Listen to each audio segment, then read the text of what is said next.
If you're really struggling second time, third time you've taken this test, or you want to make sure you pass it on your first attempt, click the link in the description. We'll connect you with a tutor from Harvard Medical School, and we'll make sure that you pass this test on your first attempt. We got tons of tools and resources. If you guys like this, then like and subscribe. And if not, then let me know how I can improve in the comments. And we'll see you guys at the end of the next 6 hours. Hopefully you enjoy and take it easy on yourselves. Dedicated period is no fun, but we're here to make it a little bit easier, a little bit brighter, and a little bit better. Without further ado, the first question you need to fully understand, and I'll walk you through it. We got a 10-month-old boy. He's brought to the clinic with a 3-week history of chronic coughing and poor weight gain. He's had a lot of episodes of pneumonia, 1 hospitalization for otitis media. He's currently febrile and appears lethargic. Physical exam reveals decreased breath sounds in the right lower lung. Chest x-ray shows right lower lung consolidation. Flow cytometry reveals absence of CD19 B cells, but normal CD3. Serum protein demonstrates no peak. What is the most likely underlying defect? Now, what I need you to know at this point in your prep, after having finished NBME 26, is that the absence of a gamma globulin spike with recurrent infections and absent CD19, that's going to be a B cell, points you toward a diagnosis. And that's the diagnosis: Bruton's agammaglobulinemia. This is an X-linked disorder, and it's due to which? The BTK gene mutation. And what does this do? This is going to block your B cell maturation. And so on test day, you might see a graph that, looks like this. It's got some little, you got your like alpha, your beta stuff. What's going to happen is whenever we get to that gamma region, whenever we get there, it's going to be low. Gamma is going to be low. That's going to tell us that we're looking at BTK. The punchy, most critical facts that I need you to know about this for step 1 success is we have recurrent staph, no gamma spike, and so it's Bruton. Your buzzwords are going to be your recurrent bacterial infections because you don't have those opsonizing antibodies. And these infections are going to be catalase positive because they thrive without the Ig opsonization. And here's an interesting point. This is probably going to happen after about 6 months. The question stem I gave you guys, a little bit older. Why? Why 6 months? Because that's after the maternal IgG is waning, okay? So the mom's IgG is protecting the baby for about 6 months. And then, we're getting staph infections. We're getting catalase positive infections. What's going on? Our B cells are not maturing because of this broken BTK gene. Bruton agammaglobulinemia. Look for absent CD positive cells. You need to know this. Look at that. First concept done. Now, I'd love for you guys to get in the habit of not just getting the right answer, but knowing some potential trap answers as well. So I've put some trap answers below. Here are the key features, by the way. Absent B cells, normal T cells, but we got to get going. Class switching deficiency. You can see that on test day. It's going to be hyper IgM. Failure of the phagolysosome. That's Chidia-Kagashi. I heard from somebody on a recent 2025 test day. This is all hearsay, but this is a very high yield topic. Chidia-Kagashi. Albinism is a little bit too easy, so they probably won't give you albinism. What they probably will give you is like giant granules or like a phagolysosome dysfunction. Another trap answer they could give you is thymic plasia. Again, all this content is original. However, I've been in your shoes. I know what you need to know, especially at this point in your preparation if you've just finished your first NBME. And this is what you have to get down. So thymic aplasia, what does that make you think of? First thing should definitely be DeGeorge, right? And then DeGeorge is associated with some buzzwords like low calcium and also absent thymic shadow. Now, this is going to be a little bit too easy for them, right? They have to make some medical students fail. And so they're going to have low CD4 T cell or like a low T cell. And that should also low T4 T cell should make you think of an MHC. MHT class 2 defect, that's bare lymphocyte syndrome. And the reason it's not that is because in our question stem, our CD3 positive T cells are normal. So as you can see, it's not enough to just be like, oh, recurrent infections, catalase positive, nailed it. No, we have to also distinguish between hyper IgM, Chidia-Kagashi, the albinism giant cells, thymic aplasia, DeGeorge, knowing it's low calcium, and also low T cells, and then knowing also bare lymphocyte would have low CD4 positive. So it's a whole bunch of stuff. Okay, that is our first topic that we have to cover. Just to let this stick in your brain here, in this condition, you have 0 immunoglobulin levels, no B cells on flow, and a flatline gamma region. You have Staph aureus, you have H. flu that seals the deal. It's a B cell maturation failure. Learn it, love it, never miss it on test day. Okay, the next question that I need you to understand for step 1 success is going to be if you see self-mutilation and you see answer choices that look a lot like what you see up here. Conversion of adenosine, inosine, xanthine, uric acid. That should definitely key you into the salvage pathways. So here's our practice question. 6-year-old boy, neurologist, already neurologist, makes you think of a little bit of Leach-Nyhan syndrome. He's got worsening behavioral disturbances, outbursts of aggression and biting his own lips and fingers. Physical exam shows spasticity. Got some elevated serum uric acid, which enzyme reaction is deficient. Okay, so you should be thinking of a diagnosis at this point.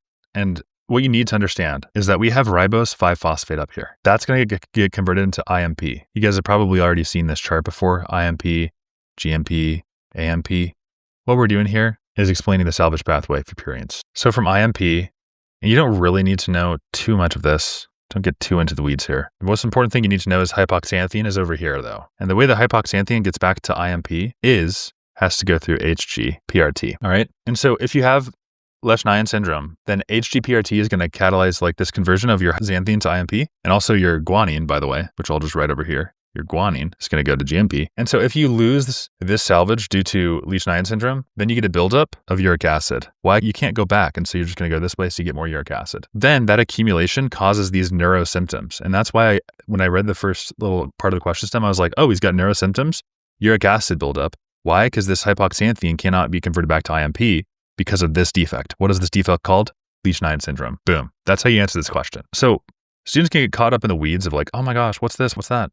And like, fair enough. I mean, to answer this question, we kind of do need to generally know what inosine is like involved in this pathway. But more importantly, hypoxanthine is going to be involved in Lesch-Nyhan questions 9 out of 10 times. All right. So in this case, the correct answer is B, conversion of hypoxanthine to monophosphate.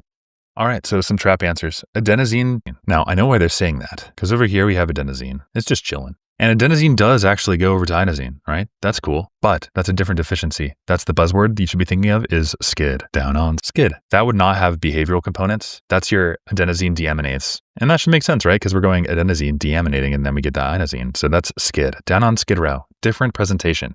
No neurosymptoms. Xanthine to uric acid. There's this little step that I skipped here, but that's right here. Because if you zoom in, man, if you guys just would have paid attention, you'd see, I knew that I wrote this. Boom, there it was there the whole time. That's the intermediate step between hypoxanthine and xanthine, right? That's what guanine is going to plug into, right? And so if you guys would have just paid attention when I drew that, you would know that xanthine to uric acid requires xanthine oxidase, right? What do you guys know about xanthine oxidase? Well, it's super important and high yield. That's why I drew it so big, is that's the target of an awesome drug called allopurinol. And so what we need to know about allopurinol is going to be over here on the side. Don't you just love how I've done this?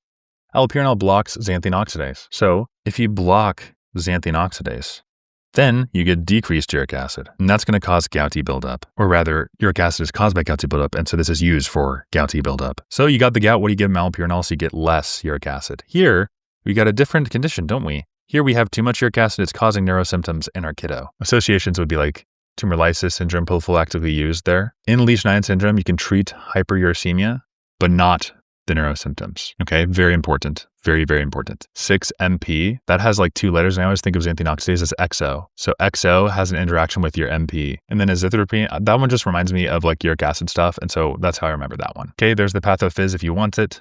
Here's a sub-practice question, but we got to keep moving, guys. Basically, for your quick aside, if a patient's got gout and they suddenly develop pancytopenia after they start, it's because allopurinol blocks xanthine oxidase.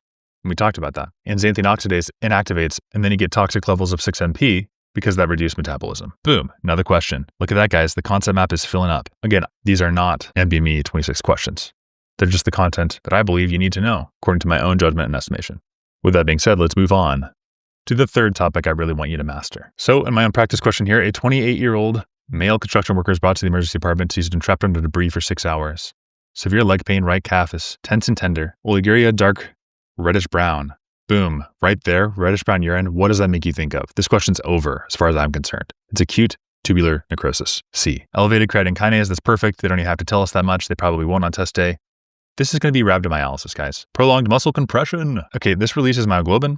That's nephrotoxic, and that causes your tubular necrosis. So we got a tubular fracture. That should make us think of a compartment syndrome, which makes us think of rhabdo. We get myoglobin-induced ATN. Buzzwords, it's out of proportion. Peroneal nerve involvement could cause paresthesia between your first and second toe. Dark urine, though, is the big thing that I want you to think about. So myoglobinuria, red urine. No red blood cells. Super important point. No RBCs. All right, so ATN is going to be caused there. That's why our correct answer is going to be C. We need IV fluids. There's a risk of arrhythmias, kidney injury, and also DIC, elevated creatine kinase, elevated potassium, elevated phosphate, decreased calcium. So we got that breakdown happening. All right, trap answers, why they're wrong. Diffuse proliferative glomerulonephritis. So diffuse proliferative, that's when you have an immune complex type 3 deposition there. So that's diffuse. So minimal change disease, you should always be thinking of a child. This is also nephrotic syndrome. So crazy answer if you chose that. This nephropathy, you're thick boy. Okay, so that's membranous nephropathy. Basement membrane, you got the spikes. That is also nephrotic, not AKI. Interstitial nephritis. So interstitial nephritis, see that rash in the eosinophils and recent drug exposure. Picture this for this third concept that I need you to nail down. Trauma patient's got a fractured leg, intense pain, and red urine that has no erythrocytes. It's going to be myoglobin. So myoglobin is going to clog all the tubes up and it's going to cause injury. So if you see like a crush injury, tibial fracture, rhabdomyolysis, ATN, that's what you should be thinking of. Interstitial nephritis, more of the rash. Third concept down. On to our next topic. So we have a full-term neonate, and he's got some large blisters on his hands and feet within hours of routine handling. There's no family history of similar findings. The skin biopsy shows subepidermal blistering. You also see some linear deposits of IgG. And where do you see this? On the dermal-epidermal junction. So which protein is targeted? Our answer is going to be B, type 7 collagen. All right, so there's this thing called your anchoring the fibrils between your epidermis and your dermis. So imagine what we got here is epithelium. Cool. Nice. Well, that would make these guys right here your integrins, which would make this guy right here your basement membrane. Nice. So here we got a little blood vessel, got some little erythrocytes going on, a little bit of blood of action here. Now, this child in our question stem has epidermal lysis bullosa acquisita. It's due to the target the 7 collagen. Now, epidermal lysis bullosa, it's when you have antibodies that are targeting these anchoring fibrils. And this would include your hemidesmosomes. And what I want you to think about, I have another video about this, but hemidesmosome starts with H, right? Hemidesmosome. And so I like to think of these guys, hemidesmosomes, as like anchoring this part and this part right here. They are anchoring the epidermis and the dermis, right? That's how you remember it because it's H. So imagine we got epi and a dermis and it's linking them, okay? So those are gonna be your anchoring fibrils. And then this kid has epidermal lysis bullosa. And so it targets that 7 collagen. So it'll disrupt that H, right? The hemidesmosomes are gonna be disrupted because that's a type 7 collagen. Now, how do we know this is a blistering disorder, right? And our question told us that the baby's getting some blisters. And so these anchoring fibrils are composed of this type 7 collagen. And so you get the blisters at that junction. How do you know it's at the junction? Well, like I told you, 8. Hemidesmosomes, you know that they're type 7, and then you see epi and then derma, and you know it connects. So these are the anchoring fibrils, so it's the hemidesmosomes. And then you think, okay, well, they didn't even ask you this, but this disorder is going to be epidermal lysis. Blistering tells you got the anchoring fibrils, then you know that it's at that junction.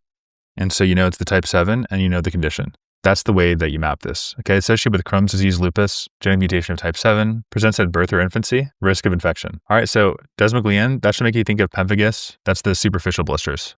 Okay. Type 4, Alport good pasture. That's glomerular. This is 7. Ecadherin, lobular breast carcinoma. There's going to be atopic dermatitis involved in the skin barrier. These guys with this condition are so gentle that even swaddling will lead to blistering. That's because those type 7, the anchoring fibers like the hemidesmosomes are broken in these babies. Now, some of you guys are like, oh, collagen type 7, how'd you know? Well, check it out. 1 is the bone. Notice that it has 1 in it. 2 is cartilage. Look at that. It's cartilage. I love this. I love this one, guys. This is so good. Like and sub if you like this stuff, Ticulin. So your vessels, uterus, granulation tissues. You think pliability for 3. Number 4 is the floor, right? Glomerular basement membrane. And we'll skip over here to 7. So 7 goes to heaven. So there we have the dermal-epidermal linking, and that's the hemidesmosomes, so you go to heaven. H for heaven. I also have a PEG system, mnemonic system that I'll teach you in another YouTube video that helps you crush your CDs, but like it's up for that.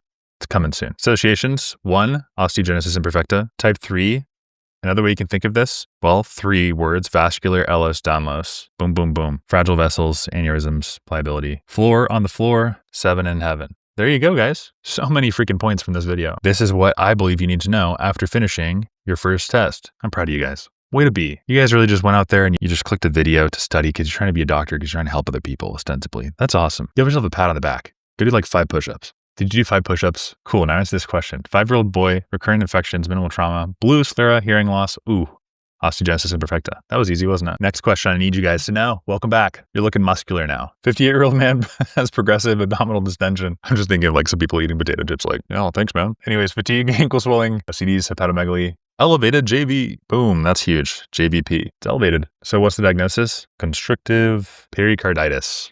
That's the answer. So elevated JVP with the CDs and normal liver dysfunction points away from cirrhosis. Another big thing on this question stem is that they tell you that they have septal bounce. So like electrical alterns, like the heart is like swinging over. This is just a little bit different than cirrhosis, right?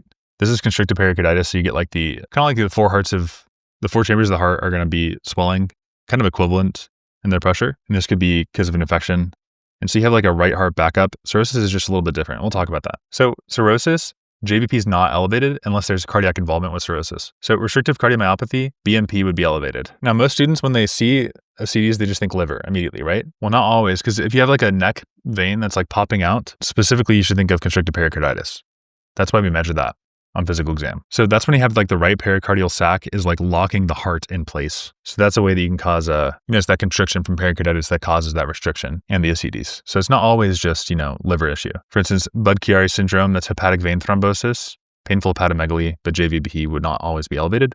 Right-sided MI, chest pain, and also the ECG was normal. So the takeaway, what I want you guys to know is that cirrhosis, the JVP is not always going to be elevated. However, in constricted pericarditis, it will be. That was easy, huh? Now, we said something interesting about BMP. We need to know this. It's high yield. Why is BMP elevated in constricted pericarditis? Well, if we have a restrictive cardiomyopathy, then we get brain natriuretic peptide that's released by the ventricular myocytes in response to the stretching. So you have systolic heart failure, restrictive cardiomyopathies, volume overload states. You have the stiff pericardium. It prevents that ventricle wall stretching.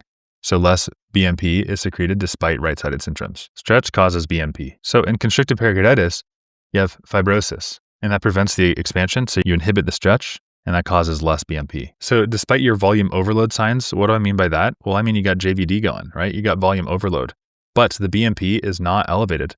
Well, it's going to be fibrosis because you're stretched out, so you have less BMP. And so if you see a BMP of like, less than 100, this can be like constricted pericarditis despite the heart failure symptoms. And that's going to be different than restrictive cardiomyopathy, right? In restrictive cardiomyopathy, you have increased BMP. So tangential other practice question, basically the BMP is going to be low in constrictive pericarditis because of that fibrosis. And so the answer is A, reduced stretch due to pericardial constriction. So just watch out for that twist. Just want to go on that tiny tangent. And look at that, guys. You're learning it. You got it. Whoop. Let's talk about the jejunum. So remember DJ ileum, right? That's the order. And our jejunum is the site of nutrient absorption. That's where we get our proteins. Ileum, that's where we get our vitamin B12, also bile absorption. And also in the duodenum, we get our iron, also calcium and folate. All right. So if we lose our jejunum, then we have malabsorption of our carbs and our proteins. And one mechanism we have is increased surface area. So we got our villi, microvilli, rich blood supply. Why? Because this is the absorption center. And so we have these folds which increase the surface area there, and a long vasa recta that ensures you got perfusion there. So quick practice question I need you guys to know. What distinguishes the jejunum? Well, all of those features we talked about, also absorption of simple sugars and amino acids. So carbs, proteins, absorption of B12, what do we say that was? Ileum. That's with your bile. So you can remember the I for ileum works with the I for bile. Now here's a horrible prejudiced way to remember B12. I think vegans and vegetarians have the upper hand. I truly do. In the ethical arguments against animal abuse, but sometimes you can be ill from one of those diets. And so, yeah, B12, ill, B12, and then bile, I for bile. Duodenum, iron fist, bro, iron, F, folate, calcium. So iron and calcium is going to be duodenum, absorption, boom, got it. Antigen presentation of the pair patches. So that's also going to be in the ileum, pair patches. That's part of your gut immune system. And alkalization of chyme in the Brunner glands, that's actually seen in the duodenum. So that's what I need you to know. The most high yield stuff for step one about GI absorption stuff. Cool beans, y'all. For my next trick, I want to teach you about CLL, chronic lymphocytic leukemia. What do you need to look out for with this? Well, spirocytes, that's a perfect circle, by the way. The easiest way is you think that C is a loser and he envies the B cells. So CLL is when you have malignant B cells that produce antibodies against what? The red blood cells. So this C is jealous of the B. He's a loser. And so he gives malignant B cells and these attack your red blood cells. CLL, some associations you could think of as like lupus, SLE, because that's like a chronic autoimmune disease and it causes warm autoimmune hemolytic anemia. And so our warm, we think of IgG, and then our cold, we think of IgM. And the way to remember this is that your M actually looks like a snowflake. If you look at it, it's like the pentamer one looks like kind of like a snowflake. So it's cold, complement mediated. So yeah, we just get our antibodies that bind the red blood surface, and then they're going to be destroyed in the spleen. So the spleen is a clean machine, and you get the extravascular hemolysis. And so the spleen causes those spirocytes to form. So you see an anemia with a positive red tick count, spirocytes in the smear, positive Coombs test, unconjugated bilirubin, decreased haptoglobin, because that's the product that clears off the broken down heme, and associated CLL, SLE, and lymphomas. So here's our practice question.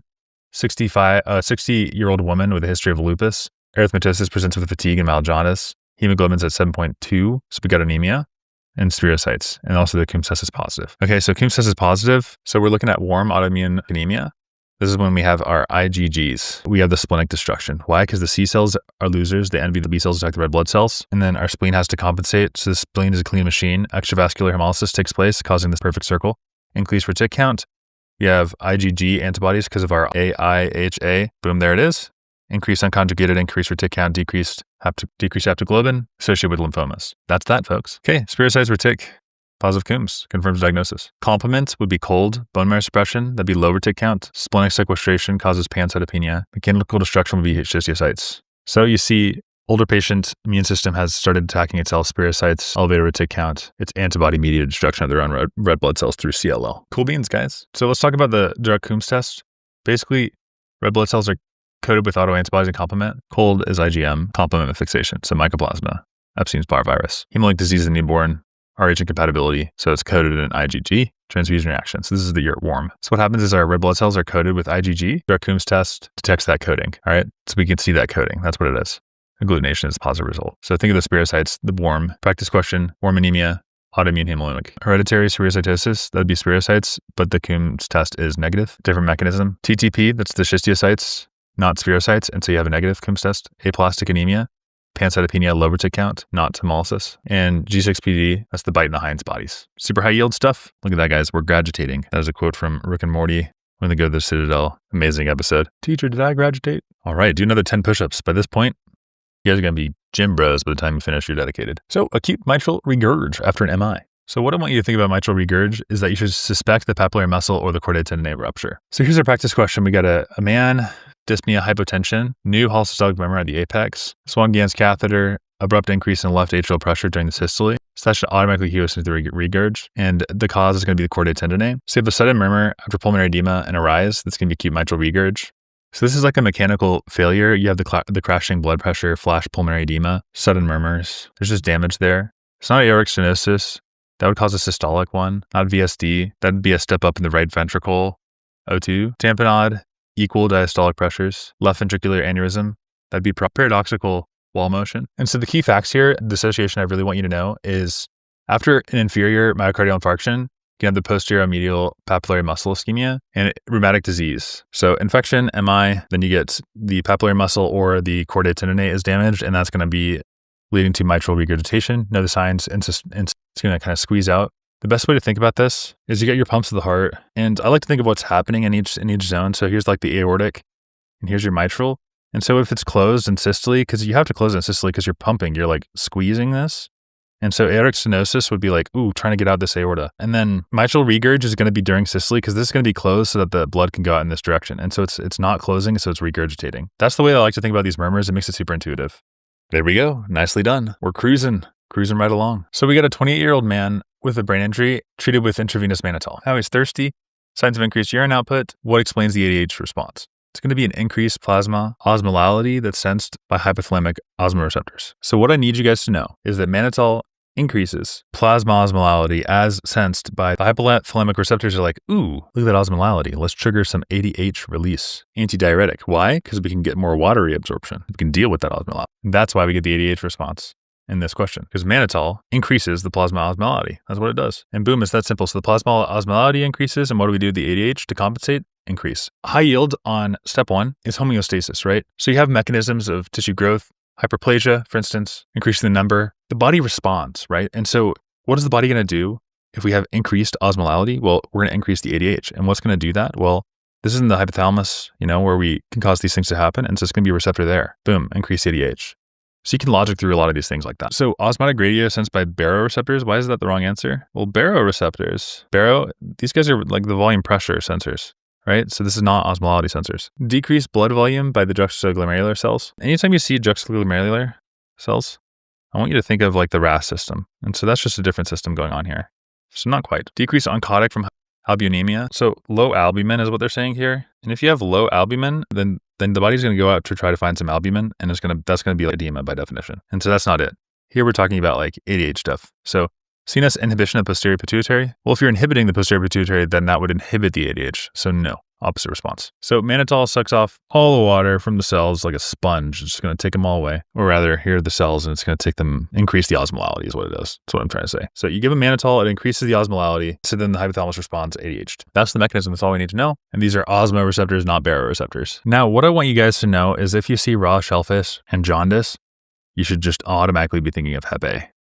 This is a self-limited fecal oral transmitted liver virus. The diagnostic clue, anti-HAV, IgM. IgM stands for the thing you make if you have the sickness, and that's the reason. Especially in developing countries, it enters the GI tract, reaches the liver portal vein. The CD8 T cells and natural killers start to kill you. The body is just stupid. Intelligent design. That's just kind of like a funny concept for anybody who knows evolutionary biology. That was my major at Harvard. And honestly, after taking my 20th credit in that specific discipline, I feel like I could never see the world the same. Okay, well, that's neither here nor there. Well, I guess it is.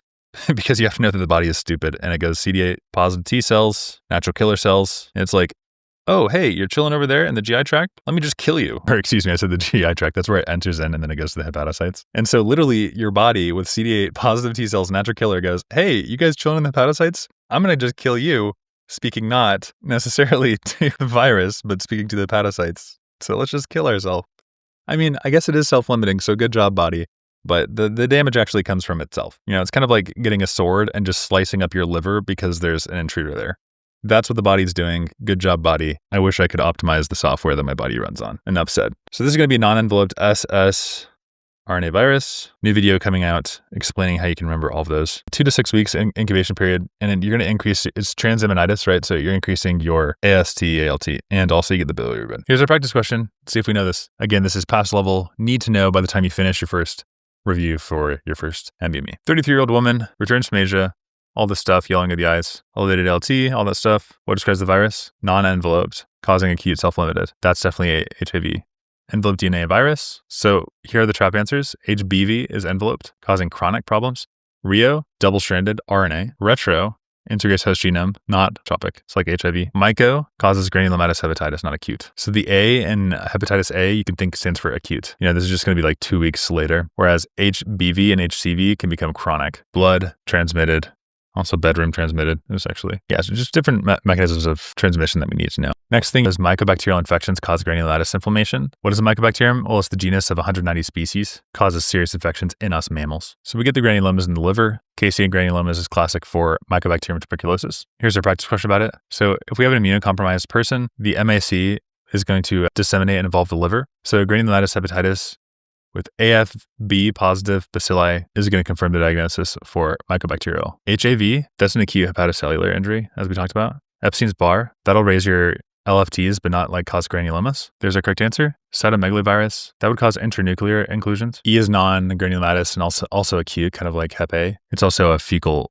oral route transmission. All right, so I think I'm going to make this part of the series. So like and subscribe if you liked this type of video. I'll be filling out the rest of these, and together we're going to finish every single concept you need to know by the time you finish your first NBME exam. And we're going to talk about ADHD real quick. So ADHD, you know these symptoms, especially if you've been watching my videos for a while. Easily distracted, moving, and it interrupts. They'll have trouble completing tests in school typically, and so stimulants work really well for these kiddos and sometimes adults increasingly. Thought to be a dopamine epinephrine dysregulation at its core. So this affects the prefrontal cortex activity due to a catecholamine imbalance. Dopamine reward sensitivity, impulse control, norepinephrine. It's going to be alertness and attention span. A comorbidity is oppositional defiant disorder. Learning disorders, anxiety. You give them methylphenidate. Also amphetamines, and what does that do? It'll block the reuptake, and increase the release of norepinephrine and dopamine. Second line is atomoxetine. It's a selective norepinephrine reuptake inhibitor. Also clonidine and guanfacine, which are alpha-2 agonists. So ADHD is the underreactive frontostriatal circuits, including the dorsolateral prefrontal cortex, deficient dopamine. Here's our practice question. 10-year-old boy reprimanded for fidgeting, blurting out,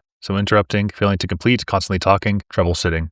Totally symptomatic for ADHD. What medication mechanism is appropriate? Increased release of dopamine and norepinephrine. Serotonin reuptake inhibition. That's SSRIs. Those are used to treat depression and anxiety, not ADHD. Dopamine antagonism. That's used in psychosis. That would worsen his ADHD. Voltage-gated calcium. That is not used for your neuropsych. GABA receptor activation. So those are your benzos. Those are sedating. So it's going to be a different mechanism. That's a low concentration of oxygen in the blood. And hypercapnia. ICO2 with a normal gradient here. So respiratory depression.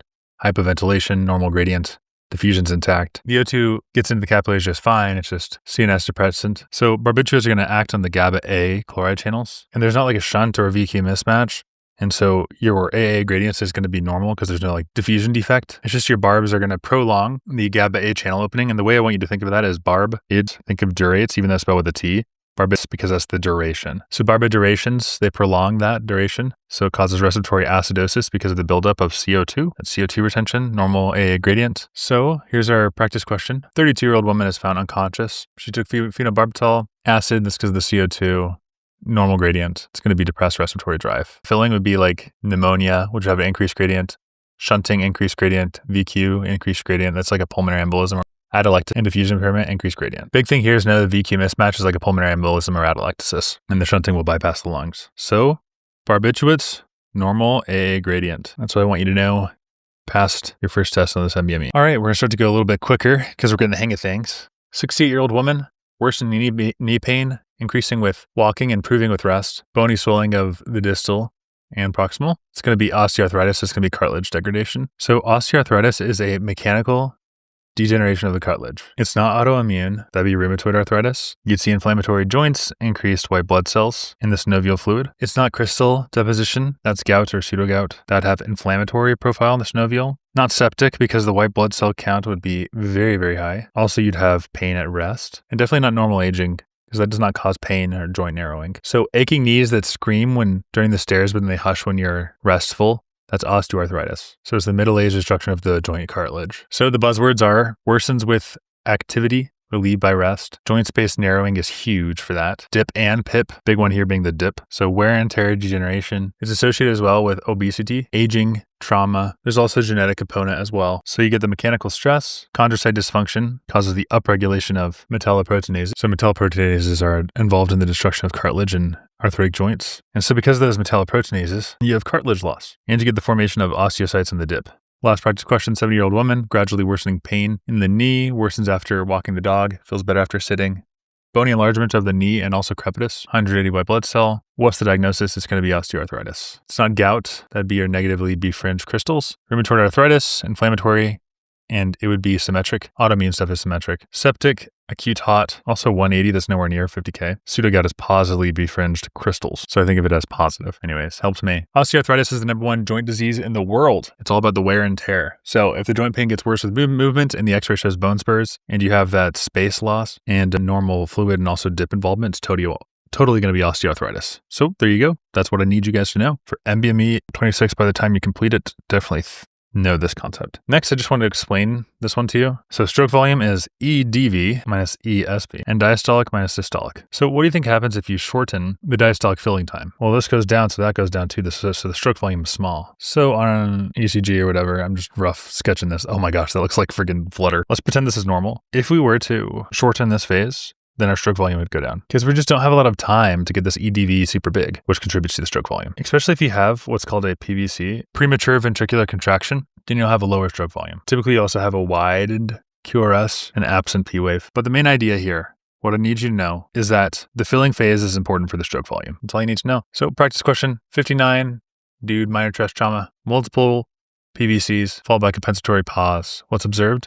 Decreased stroke volume. Premature ventricular contraction, so you're reducing the stroke volume. That's it. That's all you need to know. So we kind of wrapped up that topic. Next, if something smells fishy, what is it? Bacterial vaginosis, clue cells, epithelium. Boom. That's all you need to know to answer this question. If you want some extra stuff, you should know that it's related to Gardnerella vaginalis, sexual activity, obviously, and you treat it with Metro. So you think of how Metros are like super dirty and full of bacteria. Metronide is like a Metro. And this one, you don't need to treat the partner. So the mechanism for bacterial vaginosis, which is what we're covering here, this fishy clue cell epithelial basic Metro treated thing. The mechanism is you have Gardnerella. Ooh, it's going to whiff. Note that this is not an STI, but it is linked if you have new partners. So you don't have to treat the partner. But if they've had a bunch of new partners, that's worth considering for this. Okay, so practice question, 32-year-old woman, 4-day, sexually active with a new partner, thin gray adherent. Look at that pH, woof, whiff test, treated with oral Metro, malodorous discharge, basic, bacterial vaginosis, boom, done. Okay, some trap answers. Oral fluconazole, yeast infection, ceftriaxone for gonorrhea, thromycin for chlamydia, you always need to treat it. So if vaginal discharge smells like a fish market, then you're not dealing with yeast or an STI, it's bacterial vaginosis caused by the overgrowth of Gardnerella. It's going to be amine production, so clue cells, epithelial, fishy. That's all there is to it. Bada bang. Anatomy, everybody loves it. Let's talk about the ulnar nerve, okay? Just this one. Fine motor control of your digits and sensation to the 4th and 5th. So you see numbness to the ring and small fing. It's going to be sensory. Also interosseal muscle weakness or the loss of finger. Abduction or adduction, so the interosseous is damaged. This isn't a hanging or a traction injury. So whatever stretches your lower trunk, C8T1. So let's do practice question. 17, gymnast, difficulty holding onto bars, decreased grip strength and sensation in the medial hand. What motor deficit? It's inability to abduct the fingers. So here we have an ulnar nerve injury, loss of the abduction, adduction due to the interosseous dysfunction due to weak grip. Numbness in a ring and small fingers makes you think of that, and then you think of the interosseous, and then boom, got it. Wrist extension, that's the radial. Thumb opposition, median. Biceps, musculocutaneous, C5, C6, not related. thumb extension, radial, wrist and thumb radial. So your pinky and ring go numb after you're hanging from the monkey bars. You should think, oh, we got an ulnar nerve stretch. That nerve controls the fine motor skills of the hand, especially abducting and adducting your fingers. And that's all we need to know about that. Next, high yield for your first NBME, or rather what I want you to have learned by the time you finish, according to me, penetrating chest trauma. So let's say you get stabbed. I've seen this before. This woman got like 7 stab wounds in the, she was wailing. I had no idea. She was doing great. I would have been much worse. That was a crazy night of the year. Anyways, penetrating chest trauma, tracheal deviation. It's gonna be a tension pneumothorax. And it's going to be hyperresonance, absent breath sounds. So the tracheal deviation is away from the lesion, absent breath sounds for the collapsed lung. So here's our practice question. 25-year-old dude stabbed in the left chest, hypotensive, tachycardic, decreased breath sounds and deviation to the right. What are you going to see over the left? Hyperresonant percussion. So the trachea is deviating to the right, and so it's tension pneumothorax.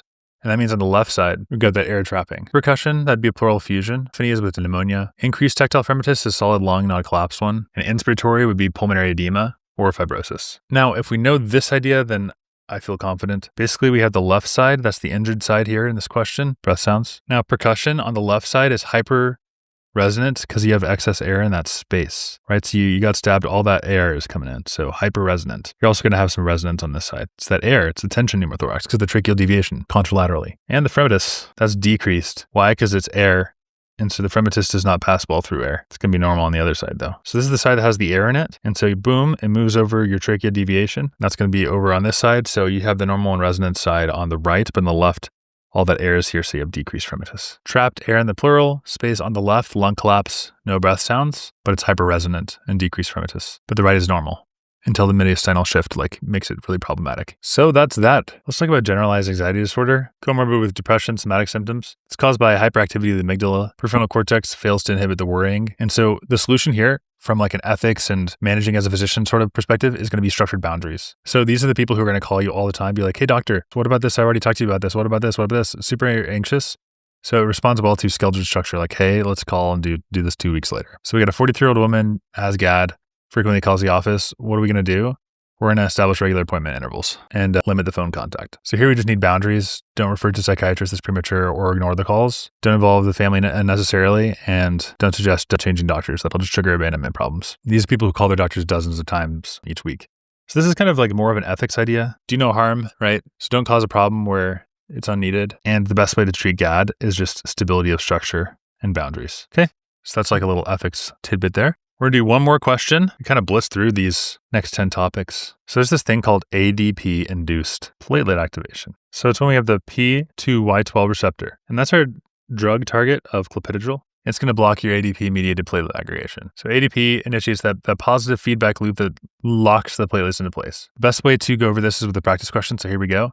34-year-old woman undergoes platelet function testing. Her platelet-rich plasma is exposed to different agonists and light transfer. Addition of a compound has rapid and irreversible aggregation mediated through a G protein, increasing the expression of this on the protein surface. GP2B3A. Which substance is added? Adenosine diphosphate. So here's how we think about this. ADP triggers platelet aggregation by binding to these receptors. That stimulates GP2B3A expression. And what does that do? Promotes fibrinogen binding and irreversible aggregation. So other answers that are wrong, like thromboxane, that's going to be a arachidonic acid pathway. Collagen is involved in adhesion, not aggregation. Collagen, think more adhesion. Norepinephrine, I would not be associating this with platelet testing. Serotonin is a very weak platelet aggregator. You need that ADP to stimulate. So think about it this way. A single molecule, ADP, that's the key to turning sluggish platelets into clotting dynamos. Boom, it's clotting time. So when ADP hits the scene, it binds in P2Y12 receptors. Now this guy locks it in place. It's going to lock in the platelets with fibrinogen. So ADP is a rapid irreversible aggregation agent, and it's going to attack this druggable receptor. It's going to be blocked by clopidogrel,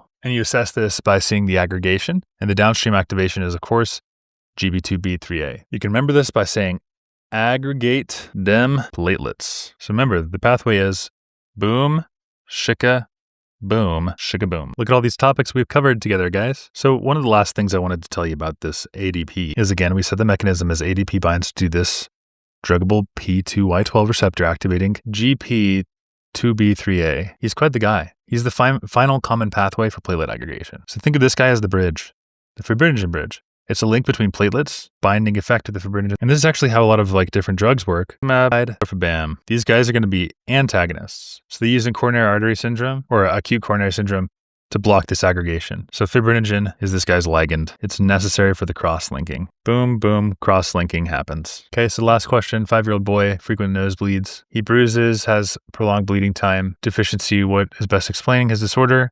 It's deficiency in the platelet glycoprotein. It's Glanzmann's. They can't bind fibrinogen. Normal ristocetin response, so it's not adhesion. It's aggregation. Cetin is how you test von Willebrand factor, by the way. You'd get an abnormal test there. Bernard-Cillier is defective adhesion as well. So GP1B is Bernard-Cillier. This is Glanzmann. It's a different mechanism. B,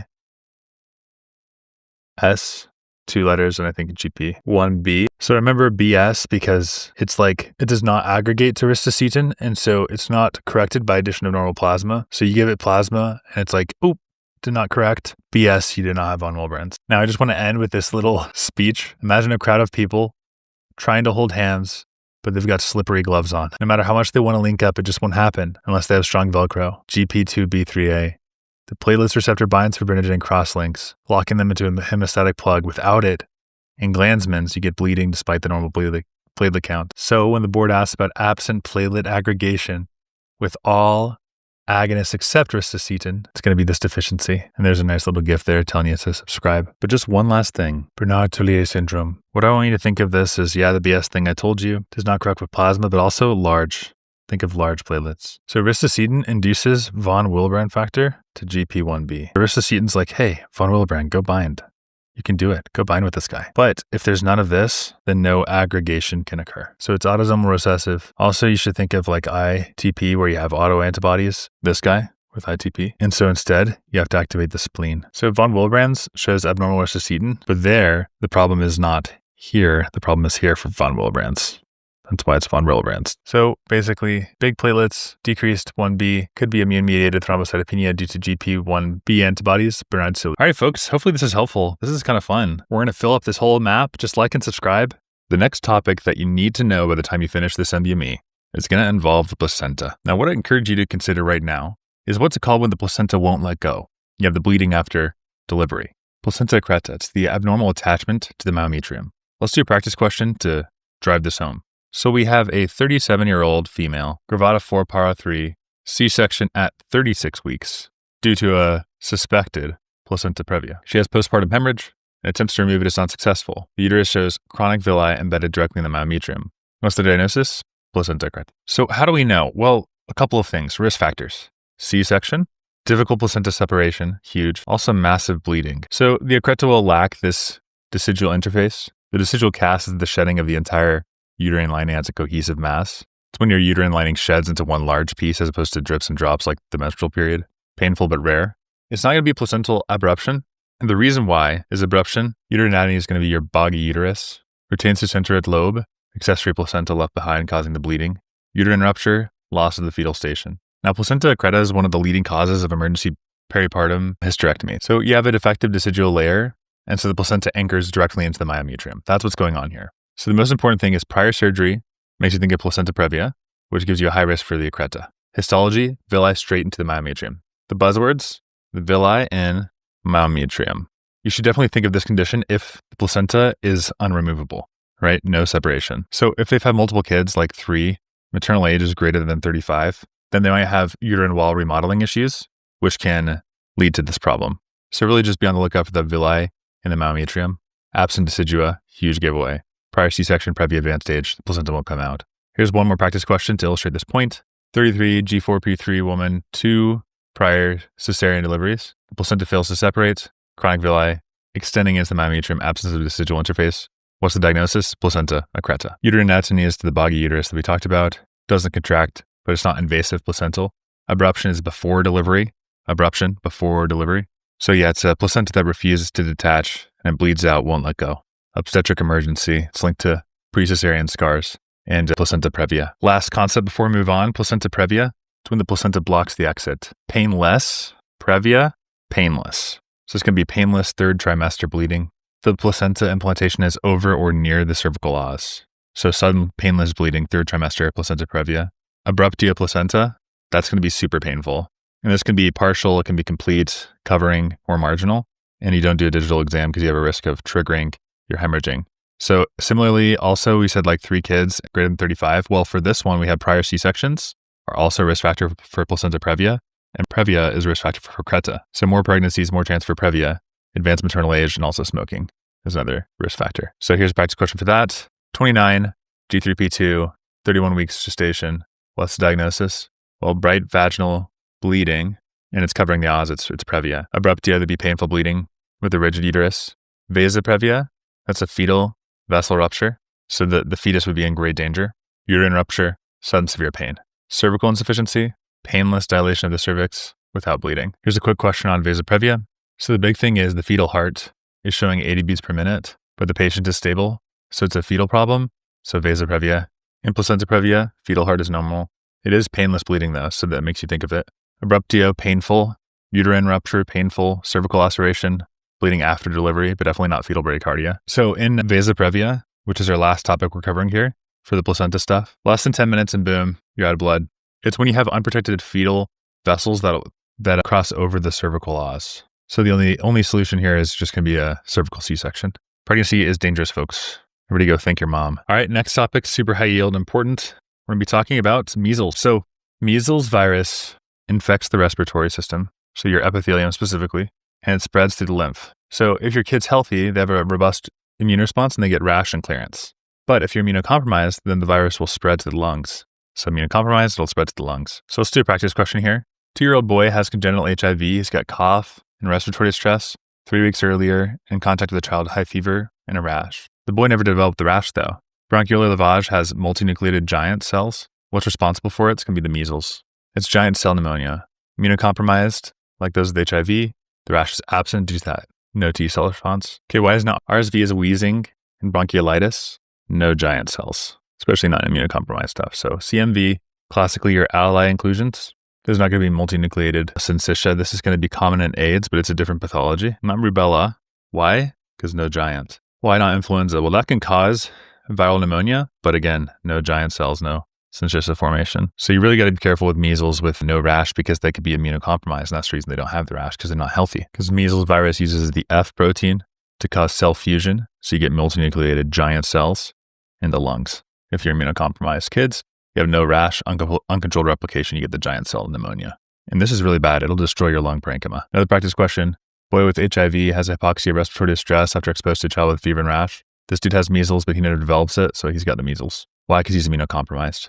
Rubella would cause a rash, and influenza causes pneumonia, but not giant cell. Rubella is a descending rash, toga virus, cataract sepsis, PDA, blueberry muffin.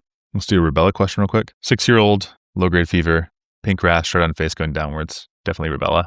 So measles has those Koplik spots. The rash is darker as well. Paro, slap cheek, not descending. Human herpes 6. So this is roseola.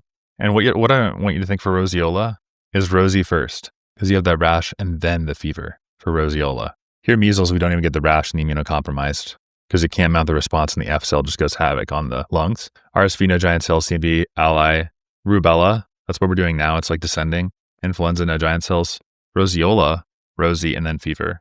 And then Epstein's-Barr causes pharyngitis, fever, fatigue with post-cervical LAD, not the descending rash. This is the part of the video where I do a brief aside to the many stupid Americans who don't believe in vaccinations. That's why I have my American flag in the background. So we see measles where immunity breaks. So you get measles outbreaks because of unvaccinated populations in the good old US of A, because they are too good for medicine. So measles is going to be highly contagious paramyxovirus through airborne transmission. So you get an unvaccinated child whose only sin is having stupid parents, presenting with your fever, cough, conjunctivitis, and rash. So classic measles. They refuse to get the MMR vaccine, probably due to their mistrust in science, also misinformation, false claims about autism, for instance. Maybe they believe what RFK Jr. is saying out there. Who knows? Honestly, there are a lot of problems with the scientific community at large, not to justify at all vaccine refusal and distrust. But anyways, for whatever reason, they deny this vaccine, which has done wonders. They got some global travel, some vitamin A deficiency. That'll worsen your measles severity, especially if they are malnourished. And then they might get complications like giant cell pneumonia if they're immunocompromised. So they inhale it. It spreads via the virus, infecting the skin, conjunctiva, immune system. You get a cytotoxic T response that causes the rash and the clearance. If you have lack of immunity, then it just keeps on going. The prodrome is the cough, courza, conjunctivitis, and the vaccine is 97% effective with 2 doses. And it does not cause autism. Immunity with declining vaccination reports a cluster of children with fever, running nose, red eyes, and spreading rash. What's most likely cause? Measles. Why? Declining vaccinations. Also, you have those prodromal symptoms, rash. Influenza has no rash. Rubella does not have giant cells, so no giant cells there. Parvovirus, that's the slap cheeks, not widespread outbreak with pneumonia. Adeno's not measles-like. It's the most common pharyngoconjunctival fever. So yeah, measles was like eliminated. And then it made a comeback because vaccination rates, misinformation. And so the fix would just be 2 doses of MMR. It is spread by ignorance. I like that. I mean, it's terribly sad, but it's true. Okay, all right. Get off my soapbox here and go on to the next question. All right, so in this question, we have a 35-year-old man. He's got urinary incontinence after a motor collision with pelvic fracture. He's got a distended bladder and urinates only small amounts. He denies urinary urgency or awareness of bladder fullness. Which nerve is damaged? Okay, this is a very interesting question here. So the answer is going to be our pelvic, but why is it not the pudental? Well, pudental, I want you to think of voluntary control, not overflow. So what we're going to do is we're going to draw a little bit of a bladder here. And when you think of the detrusor muscle, we think of this thing on the outside here, detrusor. And the answer we said is pelvic. And the reason why is because our pelvic nerve has parasympathetic input. And so it's going to target right here on these M3 receptors. And so your parasympathetics typically help with urine voiding. Like some autonomic drugs will act on the smooth muscle to treat bladder dysfunction on these M3 receptors, right? Because that's where the pelvic nerve is going to innervate. Now the hypogastric, which is C, that's going to be a sympathetic. And these guys have receptors as well. So like on the alpha 1 and the beta 3. So with the hypogastric, the deal is loss would be a loss of your sympathetic tone. And so it'd be uninhibited voiding, not retention. So it doesn't make sense that it's hypogastric because that's a sympathetic. So this is our parasympathetic, starts with P. Pudental is voluntary, so maybe not that one because this is involuntary. And just to kind of like flush this out here, these guys right here, this is like our internal sphincter, internal urethral sphincter. And then down below here, you have these other muscles. You have the external urethral sphincter right here, external urethral sphincter. And so when we talk about the pudental, when we say, hey, that's voluntary, that's because it's right here. These guys have nicotinic receptors. And so the pudental can voluntarily control these. That's somatic output there. So sympathetic is going to help with retention and parasympathetic is going to help with your voiding. So hopefully that kind of explains this question where we have a dude who's got urinary incontinence. He can't urinate, right? These guys are too weak. And it's not voluntary control, so it's not the pudental. So boom, boom. And then ilioinguinal and genitofemoral, those guys are like the groin and the sacral region. And that's like sensation stuff and not bladder. So just cross those off immediately. And then the only thing we're left with is pelvic, and that's parasympathetic. So that's inhibited. You're not going to be able to void. And that's what our guy's problem is. So yeah, hypogastric helps store the urine. So you're going to be leaking there. You'd have a total lack of control. All right, that's CS4, but they do the external control through the external urethral sphincter. So that's that. Hopefully that was a helpful thing. We definitely need to know this. For our next question, anytime you see a musty odor, fair skin, seizures, and developmental delay, it's going to be PKU. So it's a homozygous point mutation on the intron, and that causes RNA splicing problem. So that's PKU for you. Exon skipping. It's a defect in the phenylalanine hydroxylase or BH4 cofactor. So you have high phenylalanine, low tyrosine. Low tyrosine causing this fair skin. RNA, splice site mutations in the introns. You get those symptoms. Okay, so it's a splice site error. Here's a practice question.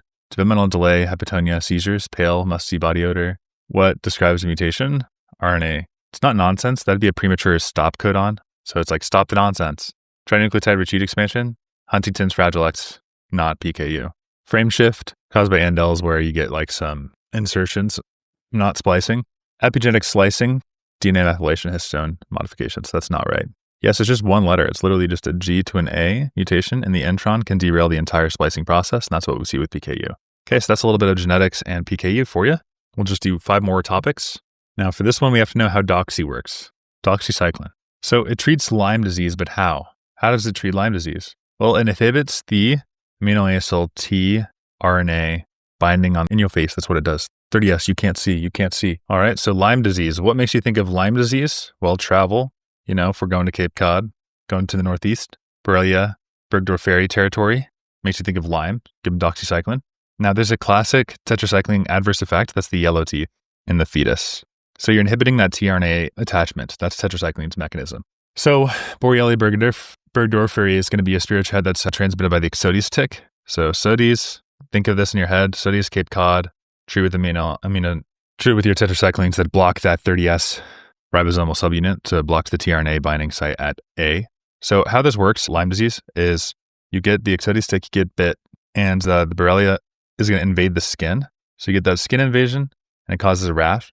Doxycycline enters the cell and it binds to that 30S subunit of the ribosome, preventing the tRNA from accessing that A site. So the A site is now clear. It'll halt protein synthesis, and then you're good to go. So here's our practice question about this. 28 woman, large red rash. She had a camping trip at Massachusetts, Lyme disease, and she wants to know about the fetal bone and dental toxicity. What's the mechanism? It's going to be inhibition of amino acyl tRNA binding. So it's going to be C. Inhibition of DNA gyrase, that's fluoroquinolones, not used for Lyme, that's a tendon rupture. I've definitely seen a question on that in previous NBMEs. So definitely take that into account. Fluoroquinolones, gyrase, tendon problems. Inhibition of aminocycling, that's the answer. Inhibition of peptidoglycan cross-linking. Beta-lactams. That's how penicillins work. Penicillin, cephalosporin, disynthetase, it's going to be sulfonamide, so it targets your folate synthesis. And RNA polymerase, think rifampin. Rifampin, rifle RNA. I think of the RNA for rifampin. Those are treatments for TB, not for Lyme. So it's not going to be your RNA polymerase. That's definitely R for rifampin.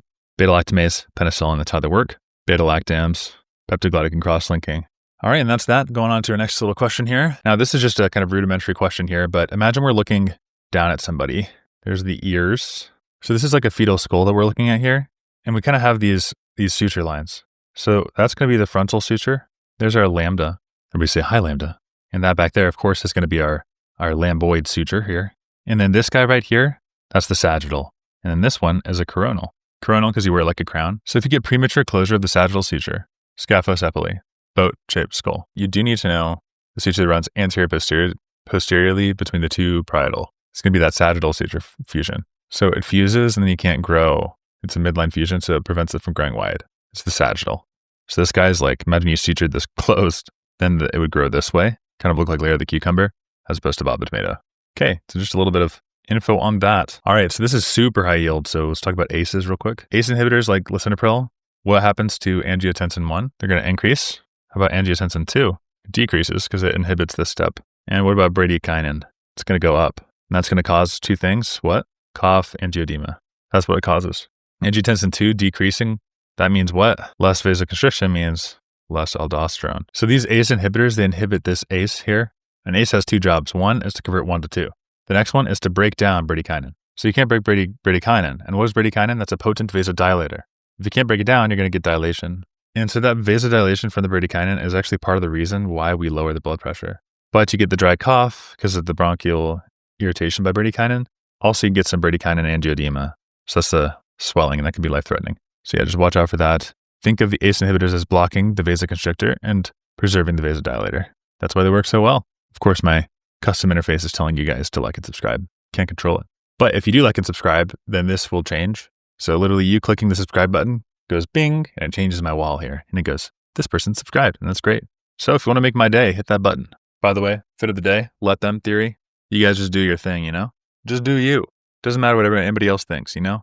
Let them do whatever they want to think. Wow, that was so poorly stated. But who cares? You do you and let the consequences follow. You know? Love that theory. Love that idea. Okay, we'll call this the last question right here. I want to explain the topic of CRP. So CRP binds phosphocholine on dead cells and bacteria. It's an opsin that facilitates phagocytosis. This, I want you to think of as an acute phase reactant. And anytime you see acute phase reactant, think IL-6. Hot T-bone steak, it's the K. K for acute phase reactant. So yeah, opsonization, the CRP binds, enhances the recognition through those Fc gamma receptors. Good way of thinking about this is it fixes the complement. So these guys are just trying to help out. They're just trying to do their job with the acute phase reactant stuff. It's a non-specific marker to track inflammation. So let's say that a person's got some lupus going on and they got some increased C-reactive peptide. They might ask like, hey, where is this coming from? And you'd have to know that this is synthesized in the liver. Let's do a practice question. 48-year-old man, fever, malaise, productive cough, x-ray shows right lower lobe, consolidation, and leukocytosis and elevated C-reactive protein. What describes the immunological role? It's going to act as an opsin and promote the phagocytosis. Enhance the cytotoxic T cell activity. It's innate. CRP is innate, so no. That'd be an adaptive. Induces chemotaxis directly? No. That's the job of IL-8. He's more mature. He can do taxis. Chemotaxis, get it? Does it inhibit complement activation? No, it actually promotes complement. Does it degrade extracellular bacterial toxins? Nope, it doesn't. This is just a C-reactive protein. It's just an acute phase reactant guy. He's just a cute guy. Now, C-reactive proteins can surge over like 1,000-fold if you have acute inflammation. What is it doing? It's binding those dead cells and also the invaders. I'm going to bind you. You're going to die. You're going to die. Because then there's like, I'm tagging you guys as bad. So it's promoting phagocytosis through its opsonization, especially and complement activation through the C1q. So there you go. That's CRP synthesized by the liver.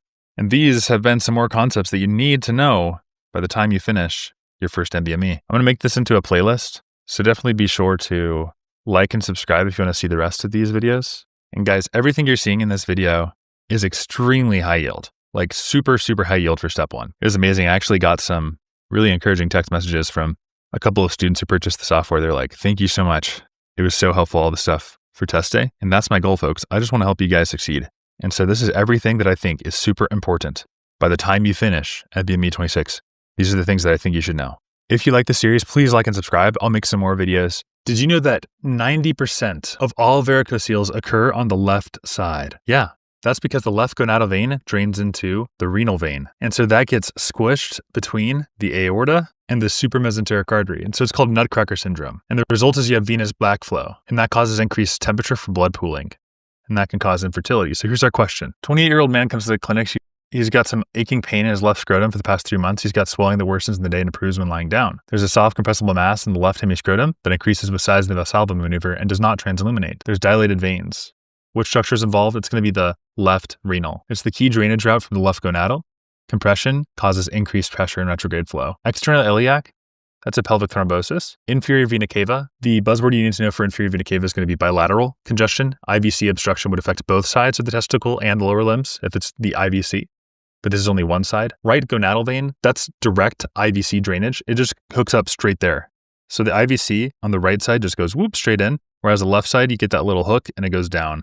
And so that's what can cause some of the problems here. So right is going to be fine. Answer is typically going to be left. That's why 90% is on the left side. Common iliac artery, that could compress veins, but not directly involved in your testicular venous drainage. So the buzzwords you need to look out for on test day are bag of worms, that's the tangle dilated from the tympaniform flexus, bluish discoloration, that's venous congestion, and left-sided. Why? Because of that left renal vein situation. Okay, so nutcracker syndrome is compression of the left renal vein between the SMA and the aorta. Renal cell carcinoma may invade and compress it, especially if it's originating from the left kidney, and infertility can happen because of that elevated temperature because of the pooled venous blood. Now, just for funsies, I went ahead and did another question here on the side. 30-year-old man, scrotum discomfort that worsens when standing and improves when lying down. Which of the following is the anatomical reason? It's compression of left renal vein between the aorta and the SMA. Okay, you have the trap answers. I'll let you pause if you want to see that. We'll move on to our next question. All right, so this one's about glucagon. So we have a 60-year-old woman who has some chronic fatigue and also a red blistering rash in her groin, unintentional 7-pound weight loss over 2 months, and studies show a fasting glucose of 265. Okay, so pretty crazy. And look at that, wow, glucagon level of 1,300. That seems super high. Oh, and she's got a mass in her pancreas. Okay, so pancreatic mass. These things should be cueing us in, like maybe a glucagonoma. We're essentially in starvation mode. We've got a pancreatic mass. And so maybe we're thinking about some like men, particularly men 1, not like the man, like the Homo sapien, like multiple endocrine neoplasia type 1, which is associated with glucagonomas, pituitaries, parathyroids. This is the PPP pathway, pituitary parathyroids and the pancreas problem. So that's due to a MEN1 gene problem. That can also cause your hyperglycemia and weight loss as well, and amino acid depletion. So you have the ketosis and the fatty acid oxidation because the body is going to switch to fat as the primary source of energy when you have glucagon. And so we get a primary glucagonoma that's going to cause that like pseudo-starving state. So here's the answer to the question is going to be oxidation of fatty acids. That's what's actually happening in the liver because excess glucagon causes a shift to fasting metabolism. Okay, that's the big important concept here. Now, let me explain why A is wrong. So increased ketogenesis, yeah, I love that because that's like ketone bodies stuff. And you might be thinking, that's great. Ketone bodies, that's our answer. Well, that occurs downstream to fatty acid oxidation. That's not the primary process though. So that's lipogenesis. B would be, your lipogenesis would be acetyl-CoA carboxylase. Suppression of gluconeogenesis, that's like the fed state. So glucagon will stimulate, not suppress gluconeogenesis. That doesn't make any sense. E, enhanced glycogen synthesis. That's an insulin driving situation there. So glucagon, break down the glucagon. The glucose is gone, break it down. Considers the breakdown of glycogen. Okay, and that's the reason why E is not the right answer. So there we have it. That's our next question. Good job. Again, these are like the highest yield things that you need to know for NBME 26. All right, we're making strides, folks. Next question. Bronzed, boozy, and B12 free when alcohol starves your DNA. All right, so what are you going to think when you see a homeless man? He's down on his luck and he's full of booze and he shows up and he's got anemia and he's got macrocytosis. Okay, what does that make you think? Well, let's check his B12, right? Okay, cool. B12 is normal. Okay, so if B12 is normal, then what's the culprit? Probably going to be a folate deficiency. Okay, so it's a folate deficiency. Now, chronic alcoholism, it'll hammer the jejunum. And why does that matter? Well, remember DJ ileum? Jejunum is where our folate is absorbed, okay? And so that means his cells can't divide, and that leads to macrocytic megaloblastic anemia. And so the blood smear is going to show hyper-segmented neutrophils with oval macrocytes. And so you're going to have homocysteine that's going to go up, right? So homocysteine is elevated in folate. If it were B12, you would see option A. Okay, so this question time is what I just described. Option A is going to be B12 deficiency, and this is folate. Oh wait, no, the B is not folate. This is just increased methylmalonic acid. There's never a possibility where this ever happens ever on test day. You will never see methylmalonic acid increased and normal homocysteine. Why? It's not even physiologically possible, right? Because B12 deficiency always increases both. So that is always a wrong answer. Methylmalonic acid increased and homocysteine decreased. That'd be contradictory, right? Because homocysteine increases both B12 and folate deficiencies. So that doesn't make any sense at all. D is our correct answer, homocysteine. So folate deficiency is going to cause elevated homocysteine because of impaired methionine synthesis. But methylmalonic acid stays normal since folate isn't needed for its metabolism. So methylmalonic acid is going to stay untouched because folate's not related to meth. Folate not to meth, folate is related with homocysteine, okay? And then B12, that would be A. It's super important to know that B12 would be both, but then your folate is going to just be homocysteine elevation. That's that question there. Good work. Moving on to the next one. Next topic you need to know. Iron everywhere, not a drop in use. Anemia of chronic disease. So here's our practice question for this next one. A 62-year-old man has osteomyelitis with fatigue. Lab shows all of these things. TIBC is 200. Iron loaded on Prussian blue. What explains the anemia? Impaired iron utilization. So when you have chronic inflammatory states, iron is a question of macrophages. That leads to impaired iron release, even though iron is present. So what happens here is we got like this dude who's got long-standing rheumatoid arthritis, and that's going to cause chronic inflammation. Okay, so we got some chronic inflammation, and that causes cytokine-driven hepcidin upregulation. And this is going to be borderline microcytic, so think like 79 or so for the MCV. Okay. And there's the serum iron is low, but the ferritin is not, right? So the ferritin, like what this tells us is the iron is being used, or rather the iron is not being used, but it is still present. So basically the serum iron is low because there's less iron circulating that is bound to transferrin. And the ferritin is going to be not like it's normal elevated because ferritin is the storage form of iron inside the cells. And it's an acute phase reactant. And what do we say happens in this? Well, we have inflammation, and so you're going to have ferritin increase because it's an acute phase reactant. So even though the functional iron is withheld, the ferritin is going to be maybe elevated, right? Because when inflammation happens, hot T-bone ache, the K, IL-6, that's associated with IL-6. And that's going to be released, and that causes increased hepcidin production. Hepcidin is like a liver hormone. So hepcidin is produced by the liver, and it plays a role in iron metabolism and iron homeostasis. It's like a master regulator. So hepcidin causes ferroportin degradation, which decreases iron transfer into blood plasma from the duodenum. So that's like the actual mechanism that's happening because of IL-6, because of inflammation. That's why it's anemia of chronic disease. Chronic inflammation, IL-6, acute phase reaction, and then that's degraded, and that will block iron egress, and so iron is going to be trapped. So basically the inflammation traps the iron, and that increases your ferritin, and your serum Phe is decreased because you can't exit macrophages to be absorbed in the gut, right? So that's what happens in chronic inflammation. Rheumatoid arthritis, chronic inflammation, IL-6, hepcidin increase, that binds to F, inhibits the egress so that macrophages are going to not be able to release it, so it's bound, not available, can't be absorbed. That's what happens. So ferritin isn't telling us there's too much iron. It's telling us that iron is safely stashed away. Why? Because there's inflammation all over and they don't want to lose their precious iron. Some other trap answers, autoimmune hemolysis. No, there's no like hemolytic mechanism here. Iron deficiency anemia, low ferritin. They have iron in their marrow, and so it's not just deficient. Marrow replacement, the marrow shows normal stuff. Myeloid dysplasia, the smear and history don't support this. The marrow is fine. Thalassemia is target cells. All right, that's iron, folks. Now let's go on to the next topic. So we need to talk about 21-hydroxylase deficiency. This has increased 17. That's the way I remember it. Clitoral hypertrophy, labial fusion, increased 17, decreased cortisol, increased androgens. There's really good mnemonic I recommend. Past 21, the androgen phase is increased. In 21-hydroxylase deficiency, the salt wasting crisis, you have decreased aldosterone, increased ACTH. Let's do our practice question. Newborn ambiguous genitalia, 46XX, elevated 17. Which finding is more likely? Decreased aldosterone, elevated potassium. So one of the hallmarks of this is, yeah, you have increased androgens, but you also have like decreased aldosterone. And those are the two things we need to know for 21. Also know that it has increased 17 action, but yeah, or causes the increase of that enzyme. And this low aldosterone, that's going to be salt wasting, leading to hyperkalemia and also dehydration. So that's kind of a memorization thing for 21-hydroxylase. Low testosterone and elevated estrogen, that would be ovarian failure and aromatase excess. This person has increased androgens, not estrogen. Normal levels, absent uterus. So that'd be androgen insensitivity. Congenital adrenal hyperplasia does not affect the Mullerian structures, and that's like Mullerian stuff. The absent uterus would be that anti-Mullerian stuff. Okay, so the big takeaway is if you're born with ambiguous genitalia, you have the cortisol is low and the 17 is high. That's going to be 21 hydroxylase deficiency. It's the most common form of congenital adrenal hyperplasia. So with no cortisol, you can't turn off the ACTH, right? And so that ACTH is just going to spring into action, go into overdrive, and it's going to shunt all the precursors into androgen.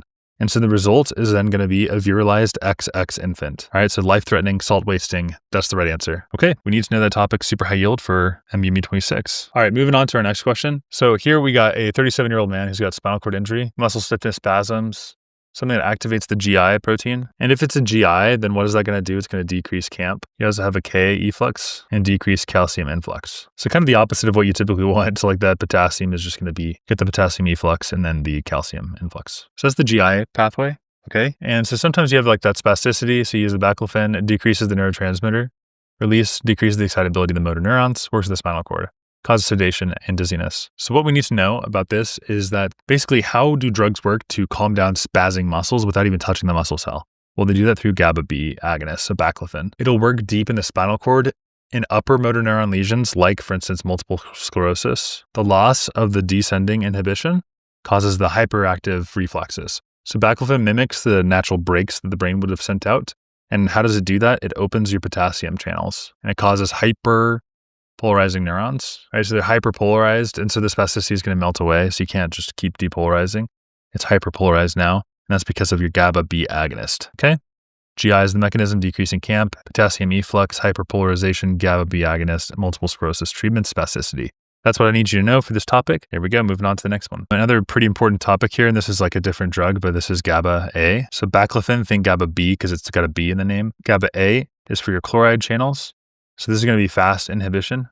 It's not the site of action. This is your benzodiazepines and barbiturate territory. NMDAs, glutamate excitatory. Blocking this can reduce the excitability, but baclofen does not touch the NMDAs. Alpha-2 adrenergic. Tizanidine is an example, different mechanism, and ryanodine receptors is targeted by dantrolene. All right, our next question here. 52-year-old man is hospitalized with pancreatitis, agitated diaphoretic. Day 3 sees spiders. Okay, so this is alcohol. So what do? Start benzos. He's got delirium tremens, and that's a medical emergency, so you have to treat with benzos. Why? Because it restores the GABA inhibition, preventing seizures. Trap answers, antipsychotics. That's not first line. He's got alcohol problems. Haloperidol, schizophrenia. Haloperidol is not sufficient. Alcohol aversion therapy. Don't give him that now. He's just in acute withdrawal, so that's silly goose. Head CT, stroke or trauma. Now, this is just delirium tremens, right? So that's the deadliest form of alcohol withdrawal, delirium tremens is. So it's the weird psych symptoms you're seeing. So they can just seize, aspirate, and they can code. So what do you reach for? Benzos are to treat alcohol withdrawal. All right, we're cruising through this. HIV-1 strain is engineered with mutations and is long-terminal repeat region. Which step is most likely impaired? Integration of viral DNA into host genome. So the LTR regions are essential for viral integrase. Now, what we need to know about HIV is it's not like any virus, right? This guy is going to hijack your genome. And there's an interesting thing that we've done to prevent it from hijacking our genome. Well, if we give them long terminal repeats, LTRs, then suddenly there's no replication. And that's because without long terminal repeats, the HIV cannot integrate into host DNA. So no integration means no what? No provirus. All right, so now there's no provirus, there's no transcription, there's no replication, the whole cycle is going to collapse. C is a good answer here. D is more downstream. E, budding of virions from the plasma membrane. D is the wrong answer because budding, that's going to be like more late stage as well. That requires like complete viral assembly at that point, and it's impossible if you don't have first your transcription and then your like your viral assembly. So that's like way downstream, so it can't be D or E. What about B, membrane fusion? So the membrane fusion is like your GP120 and your GP41s. And so these guys, and also your CD4s. So mutation of the LTRs wouldn't affect your envelope glycoprotein function at all.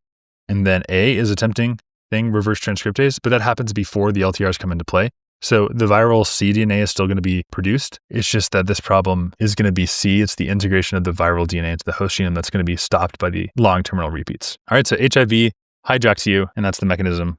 So they're done. Next question. All right, 46-year-old opera singer, total thyroidectomy, postoperatively she's unable to sing high notes. What was injured? External branch of the superior laryngeal. Yeah, so what we have to know about this guy is it's kind of like, how should I draw this? And these guys are going to feed off of the superior. So the big thing to know is the external and superior innervates the cricothyroid, which tenses the vocal cords, allowing for pitch modulation. Okay, so when you're on the operating table for a thyroidectomy, the surgeon carefully ties the superior thyroid artery, but he can snip a nerve that runs alongside it. And if you look, the superior thyroid artery is just going to run right alongside your external branch of the superior laryngeal nerve. The internal branch is going to be above and doesn't have any motor function, so that would cause aspiration if they hit that thing above here. And down here is what they're going to be hitting when they do the surgery.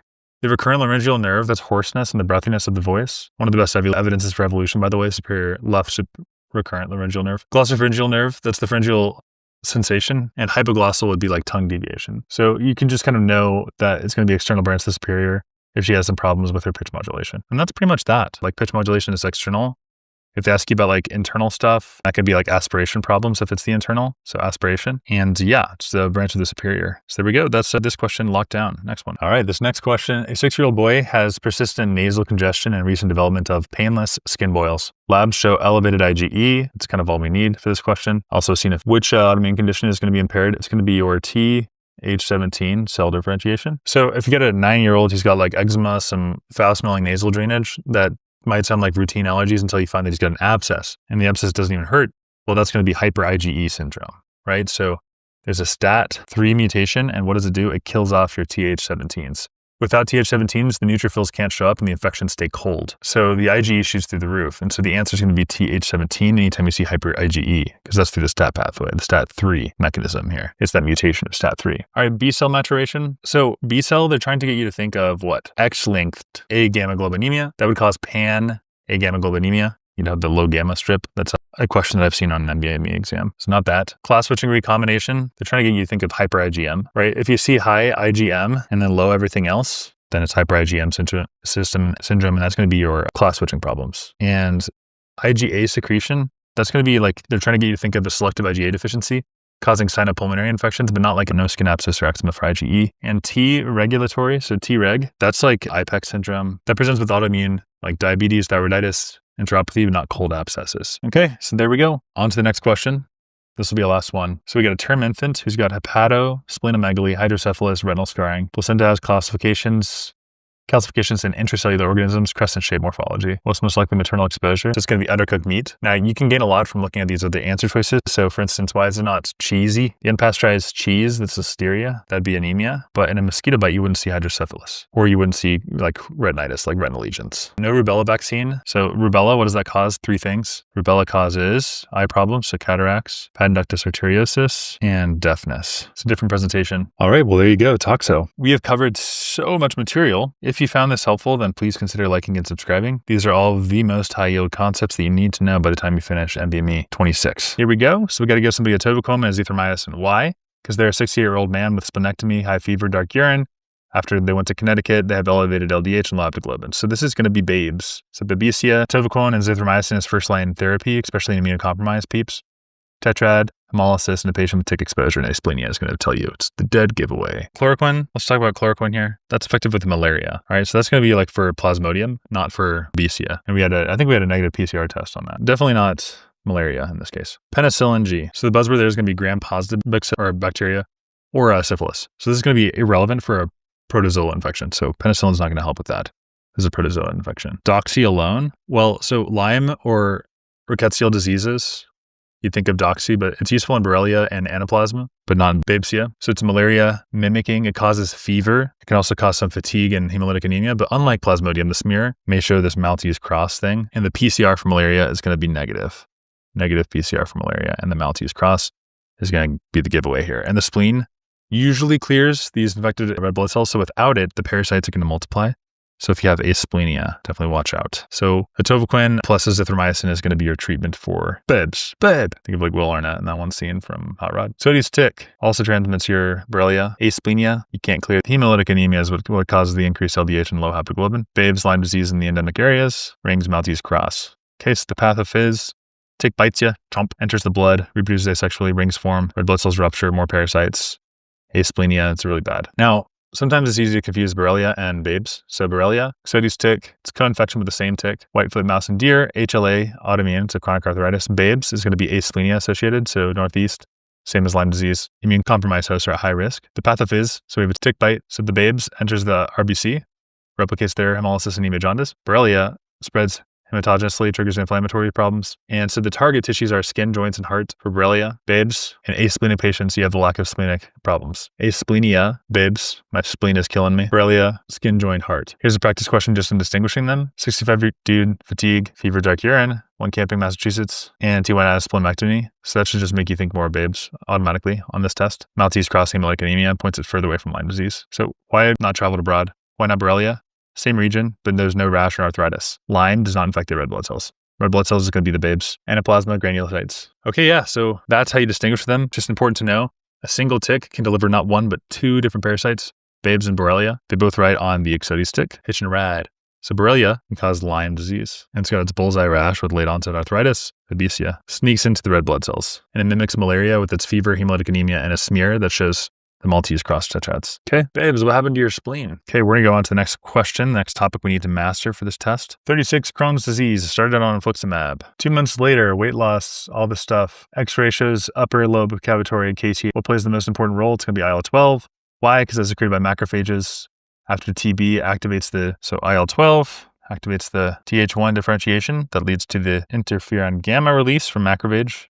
And the macrophage activation. Macrophages are going to organize into granulomas. And so now you get a granuloma formation, histiocyte stuff, and blocks off and walls off that infection. That's how you get the caseating stuff. So IL-12, Th1, interferon gamma, and activation of their macrophages forming these walls and granulomas, hence the TB. That's the big idea. So that's how tuberculosis works. That's how the wall forms, right? IL-12, interferon gamma. Macrophages affected with the TB wall of IL-12 recruit Th1. These guys activate interferon gamma, pushing macrophages into attack mode. So you get caseating granulomas and TB architectural signal. You forget the Th2 stuff. That's a different mechanism here. So IL-4, hot T-bone eake. So that promotes your IgE. So it's IgE and allergic responses is IL-4. So no. A is IL-5, right? Hot T-bone eake. So that's eosinophil and IgA activation. 10 is anti-inflammatory. So it inhibits the macrophage activation. So if you did like IL-10, that would actually do like inhibition. TGF-beta is involved in wound healing and fibrosis. So it's not that. Cool beans, guys. Here's the next question. Dude from Guatemala. Skin test is positive with induration, reveals caseating granulomas. And so what is the cellular response? It's going to be IL-12. Again, same idea. Not going to rehash this. IL-12, lymphocytic survival, or excuse me, I said IL-12. IL-7 is lymphocytic survival. So that's the only different one that we saw. And then also it's giving us IL-2 as an option. That's T-cell proliferation, hot T-bone steak. So T is IL-2. And so T stands for your T-cell proliferation. So it's not going to be in the Th1 interferon gamma axis. Because again, IL-12, Th1, interferon gamma activating the macrophages, boom, TB. That's how it works. All right, now let's talk about what happens after a stroke. Next high yield topic. All these are super high yield. Most important things that I know that you need to know after finishing this exam. After a stroke, the brain doesn't heal with scars made of collagen. It actually walls off the injury in a shield of what? The shield of astrocytes. Okay, so 66-year-old man has poorly controlled diabetes, hypertension, sudden loss of hematopoiesis, and dysarthria, small infarct, and then histo shows cavitation and reactive cellular proliferation. Which cell type is most responsible? Astrocytes. Boom.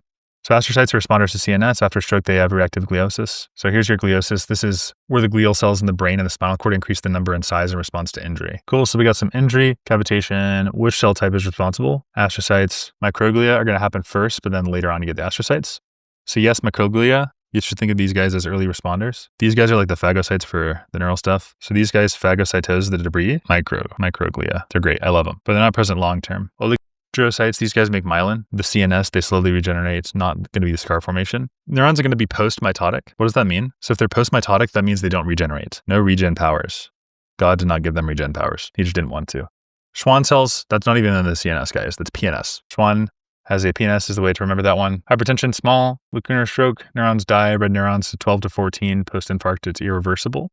Microglia arrive on day 3. Astrocytes arrive 1 to 2 weeks, and then 6 months later, you got the cavity lined with peripheral astrocytes and CSF. So in our practice question, we got this dude who's got some problems here. Lesions of cavitation and reactive cellular proliferation. So they're telling you got some damage. Astrocytes are going to be involved here, forming the dense glial scar. Cool beans. Okay, the next question. We have a 39-year-old man here, and he has recurrent abdominal pain and diarrhea for 8 months. Wow. He takes a proton pump inhibitor all the time. He's got some ulcers. Even in the jejunum, and lab studies show fasting serum gastrin levels are elevated. He shows a mass in the pancreas. Immunostaining is most likely to be positive for what? It's definitely going to be gastrin. All right, why? Because this is Zollinger-Ellison syndrome. The pancreatic mass is going to be making gastrin. So you get hyperacidity and refractory ulcers. So that's the answer. Glucagon, that's a glucagonoma. We had a problem on this. I think it was like part 4 of the series. VIP, that's going to be my favorite mnemonic. WADA, watery diarrhea, hypokalemia, VIP-oma. So it's not going to be that. Amylase is seen in pancreatitis, increased amylase. I don't know why I said that like I was like a 3rd grade bully on the playground. Yeah, not neuroendocrine tumors. And then here,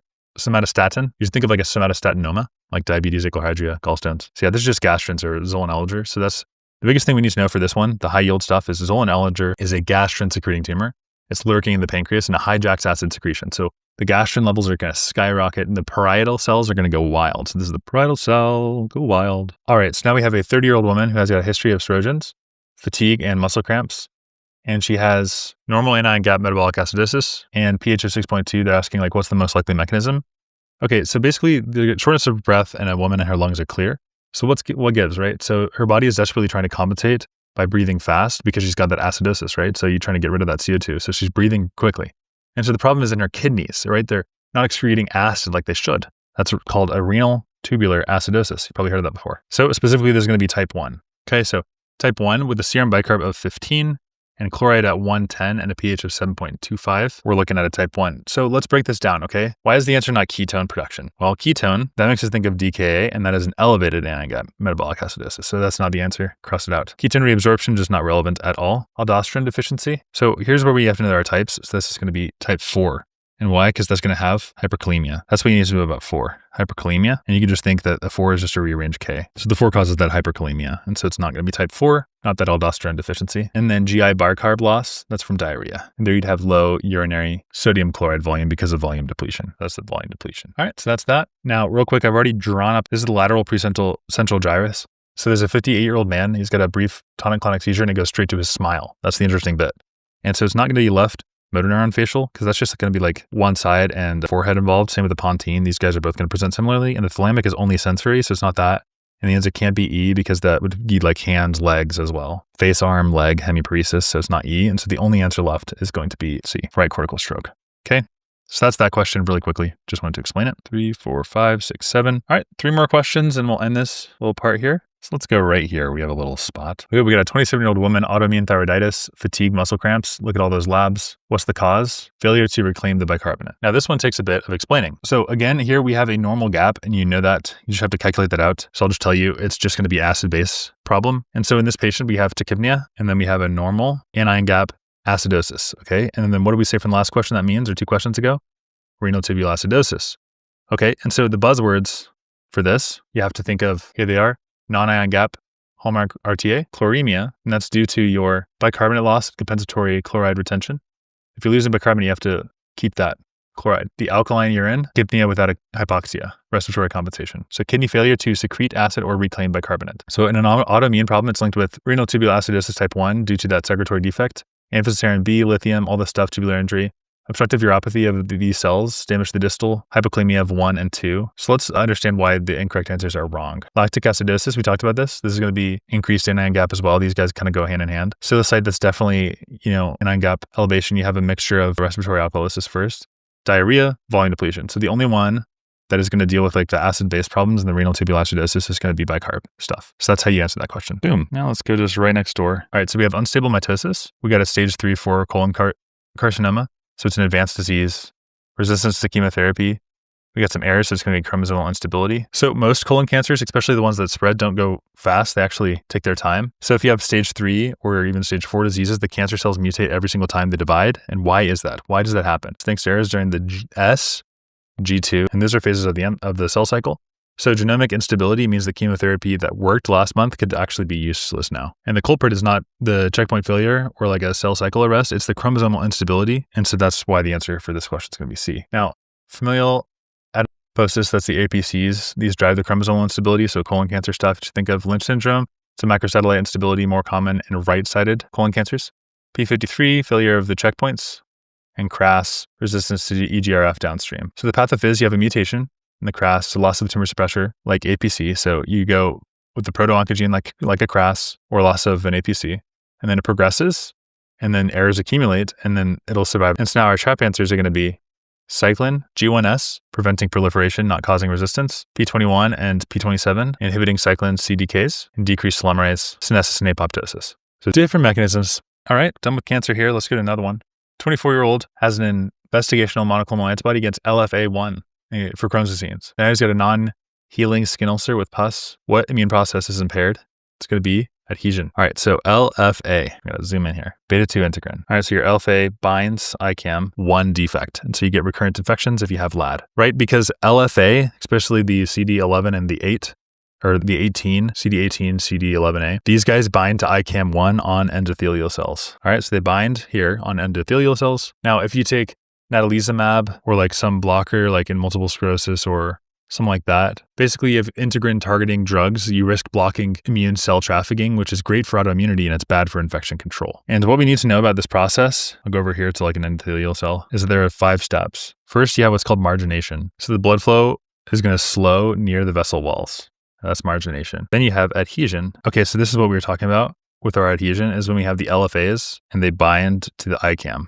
And they adhere. Then we have transmigration. Okay, so transmigration, that's with your PCAM. I remember that by saying, please can I come inside? CD31. And that guides the cells between these junctions. And then chemotaxis. So chemotaxis, the neutrophils follow the chemical trails. And you should think of that like as IL-8, LTB4. I have a really short video on that on my channel as well. So LFA1 is the key glue in step 3. That's what we're talking about here. Leukocyte adhesion deficiency, type 1. So beta-2 integrin problems, LFA, binding to ICAM, you have like antagonists. That's what we're dealing with in this question. So your integrins are definitely involved in this 3 stage. No pus, you get a poor response to infection, higher bacterial infections, and mimic SLAD. So this is when these guys are going to get close to the infection, but they can never actually step in. That's what happens if you block LFA1. It's a key integrin that's needed for neutrophils to adhere to the blood vessel walls. Without it, they just keep on. What do they do? What's the stage before? Rolling, roll in. I'm pretty sure that's from a funny YouTube video. Never sticking, never fighting, right? So LFA1 inhibitors increase the risk for infections. If you inhibit that, then you're going to not be able to do adhesion. You have to demarginate and roll for the rest of your life. So that's it. There's that question. Guys, look at all these topics that we've covered. This is crazy. I mean, it's crazy. All right, moving on. Let's go right here, shall we? 28-year-old woman, treatment, experimental integrin antagonist, itis. I got painful non-healing leg ulcers, positive for staph A, neutrophils are abundant, which protein interaction is impaired by medication. We went over this one. Stops the adhesion, not selectins. Why? This is rolling. PCAM, cis, IL-8, chemotactic, after adhesion, transmigration, and then CD14. That's just like your recruitment stage. Okay, so there's your practice question. Next, didn't think you could get away that easy. Flow shows absent expression of CD18. So what process is impaired? Tight adhesion to endothelium. Again, rolling, selectins, tight adhesion. That's our answer. Delayed. This is leukocyte adhesion deficiency. So it's adhesion. Transmigration. That's PCAM, chemotaxis, C5a, IL-8, recognition, and 8 sensing. Now I promise we'll move on. So here we have a hydrocele, 6-month-old boy. It's got painless right swelling in the scrotum. It translaminates, enlarges during straining. Which complication is most likely to occur? It's going to be an indirect inguinal hernia. Now, what we need to know is that when the testes descend, they bring a little piece of the peritoneum with them. That is called the processus vaginalis. So normally that tube just seals up, right? Normally just sealed up. But if it doesn't, you have a leaky channel from the abdomen, right? So this is the abdomen into the scrotum. So that fluid is coming in and hello, hydrocele, right? If it's wide, the abdominal contents are going to follow into, and you have an indirect inguinal hernia. All right, so buzzwords, scrotal swelling, ultrasound shows fluid around the testes, patent processus vaginalis. So small opening, communicating, large opening, indirect. They both occur lateral to the inferior epigastric. Lateral, indirect. MDs lie, medial, direct. Lateral, common in infants and young boys. You could say infants and young boys like to tell a fib. Lie. Testes canal. There we have it, folks. Next question. 62-year-old man, history of a 3-week cough, weight loss, fatigue, 40-pack. History, which condition underlines his findings? Inappropriate anti-hormone. All right, so check those are lungs that I just kind of drew there. So check these guys. Why? Because if they're a long-time smoker and they have a high mass, that's because of the small cell lung cancer. Why? Small cell lung cancer loves to secrete ADH. Right? What does ADH do? That hormone hoards water, dilutes sodium, and it concentrates the urine. And so that combo is going to have low sodium that we talked about, low serum osmolality, high urine osmolality, high urine sodium. And that's classic for SIADH, and that's our answer to the question. That's all there is to it. We could look at a trap answers like cerebral salt wasting. You'd have hypovolemia, low blood pressure, but we don't have that here. Diuretics causing hyponatremia, but often with hypokalemia, and they'd say that they used it. Primary polydipsia, dilute urine, not concentrated, because ADH acts on the distal convoluted tubules, so that would make sense that it would be concentrated here, but there would be dilute if you're drinking tons. Addison's, hyponatremia, hyperkalemia, and hypotension. All right, nicely done on this question, guys. You guys are killing it, by the way. Go put on some Ray music, listen to Harry Potter playlists on YouTube. I used to have that until YouTube copyright strike me because they're crazy. Anyways, 52-year-old woman has progressive proximal weakness, violaceous rash on her eyelids, constipation, 10-weight loss, perivascular atrophy, mononuclear infiltrates. What's the next step? Okay, so we have heliotrope rash. We have the Gottron pustules. That's the scaly red plaques on the joints. That's the eyelid discoloration. I don't know why I drew it like that. And then we have joints here. So that's the Gottron papule. And proximal muscle weakness, so difficulty climbing, lifting objects.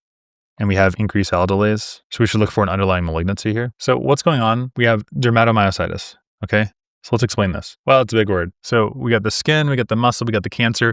It's an autoimmune paraneoplastic red flag. All right, so our pathophys is we have immune-mediated inflammation, and that is going to target the derm and the myo, skin and the muscle. And that is going to involve the paramecium. So that's that connective tissue that surrounds the individual muscle fascicles in a skeletal muscle. This stuff right here, paramecium. So that's affected. So you have muscle problems because it's attacking the muscle because it's derma-myo. Okay, so inflammation, muscle problems. You have a paraneoplastic trigger in adults. So autoantigens are up. So you're killing yourself. Why are you killing yourself? Because you have an underlying problem of adenocarcinoma. Boy, I love thunder. It is thundering outside. And so if you're not just treating the rash, you're also treating cancer. And that's why the answer to this question is going to be a CT scan of the abdomen and the pelvis. Okay, Hep C linked to cryoglobulinemia. That's where you have abnormal blood proteins. There are cryoglobulins and they bind together at cold temperatures to restrict the blood flow and cause the damage to the organs like the kidney and the skin. So Hep C is like that clumping, different thing. Colonoscopy, not first line, unless you have symptoms that say you should go there. Diabetes, no. Endoscopy, the best starting point is going to be a CT scan. Okay, last question, guys. And then we finish the entire topics that I think you should know for the first part of NBME 26. Of course, this is like a 5-hour test, but my plan is to fill all of this up. If you're into that, like and subscribe. I can't tell you how much it would help making future videos if you just hit that like and subscribe button. Truly would help out a ton. I have 800 videos that are queued up and ready to go. Let me know in the comments of those shorts what you want to see, what you don't, and I'm going to make it better for you. Also, we're releasing an online platform. If you guys subscribe right now, the next month we're going to release some people, or as soon as the website launches, we're going to release a giveaway so you guys can have access. It's essentially like UWorld. All you have to do is like and subscribe. Okay, cool beans. Last question. And then we're 1/4 the way through for all of the topics you need to know for NBME 26, according to me at least. So 42, woman, fatigue, anorexia, salt cravings, skin darkened, hypotensive, unresponsive during a dental procedure, bilateral adrenal gland atrophy. What is most likely? All right, well, this is going to scream Addison's. So what's happening here is we have hyperpigmentation and sudden collapse. That leads us to think that there's a primary adrenal insufficiency. And so she's got some weight loss, abdominal problems, some fatigue, cardiac collapse. So that could be an acute adrenal crisis. Hyperpigmentation, that's the giveaway for me for Addison's.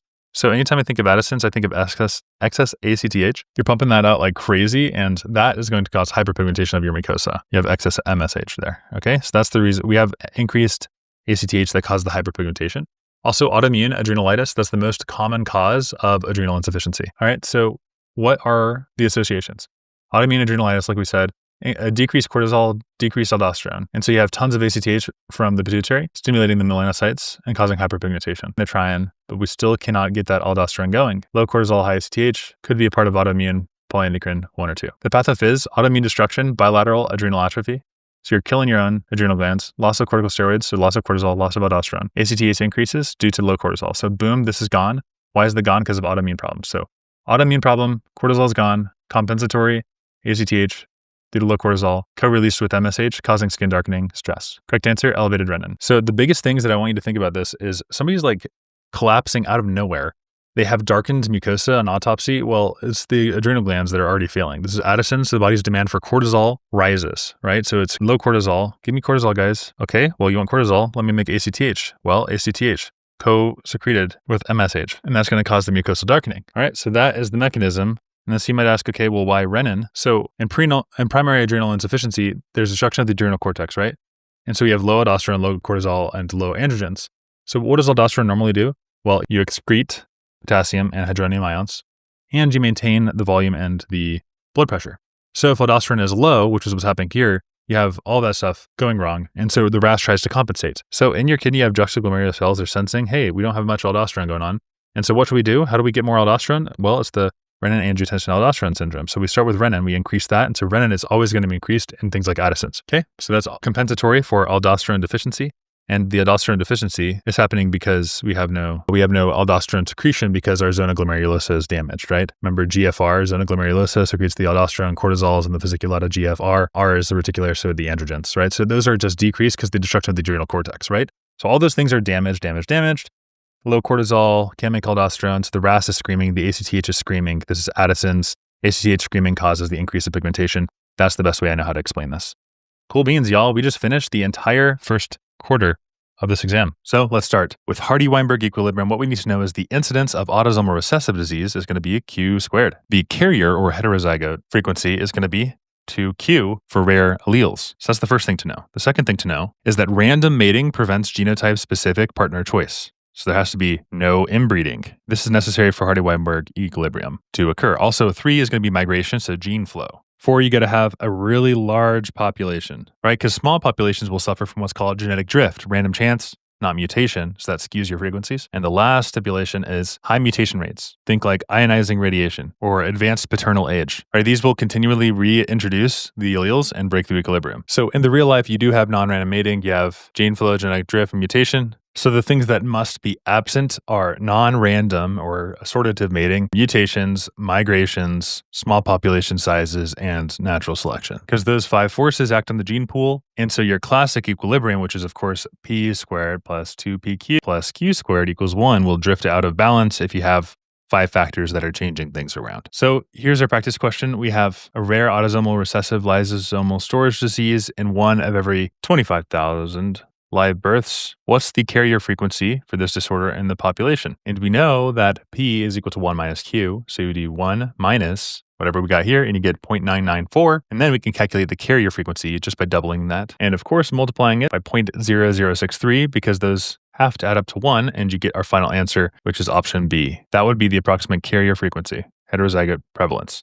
2pq, where we find q from doing the square root of the disease incidence. We do 1 minus q to find p, and we multiply them together. There you go. Hardy-Weinberg, done. All right, for our next NBME question, we're going to be talking about how losing a teaspoon of albumin per day can pack 10 pounds of water onto your legs. I promise that'll make sense in a second, but this practice question, let's see if you can answer it. We have a 46-year-old man noticing eyelid swelling and progressive ankle edema for 3 weeks. BP 138/86, albumin 2.2, creatinine 1, 24-hour urine shows 9.8 protein. Which alteration in microvascular starting forces directly accounts for his edema? So let's imagine that your filter in your kidneys springs a leak, and then you spill out like 3.5 or more protein into, let's say, the toilet. Well, what's going to happen is you're losing that serum albumin. It's going to plummet, and you have capillary oncotic pressure. So that's the inward suction that normally reclaims the fluid is going to be collapsing, right? So hydrostatic pressure is going to win that kind of tug of war balance that's happening there, and it's going to drive the plasma water into the tissues. And so that's why this patient has the puffy eyes and they have the socks that leave deep imprints. So the pivotal Starling change is going to be of decreased capillary plasma oncotic pressure.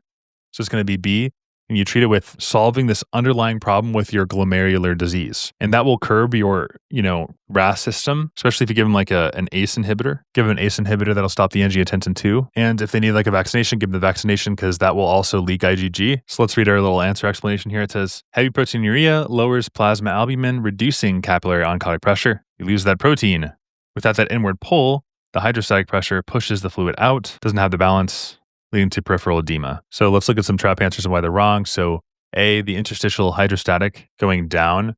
So that would actually favor fluid absorption, not edema, if your hydrostatic went down. So A is wrong. How about C would be increased capillary oncotic pressure. That would oppose filtration. So the edema requires the opposite. So it's not that. Venule permeability. So increased venule permeability is wrong because that describes your inflammatory edema. So nephrotic syndrome is going to cause low protein transudate. And lastly, E is wrong. Interstitial oncotic due to inflammation. That's exudated process, not protein loss. So in a patient on test day, you'll see serum albumin is like less than 3. They have hyperlipidemia and lipiduria. That's oval fat bodies under polarized light. They could have some pitting edema, CDs, and periorbital puffiness. So you see that edema. And then they might have a urine dipstick that shows like 3 to 4 plus protein, few cells and casts, and there's like a loss of immunoglobulin. So they have an infection risk, especially with encapsulated bacteria. And so just to be super clear about this, how this pathophys works is you got your kidneys and you have an injury that increases the pore or like the size or the selective charge of your barrier. And then you have albumin and other proteins that are going to pour into the urine. So there's like, nephrotic problems. Then your serum oncotic pressure falls below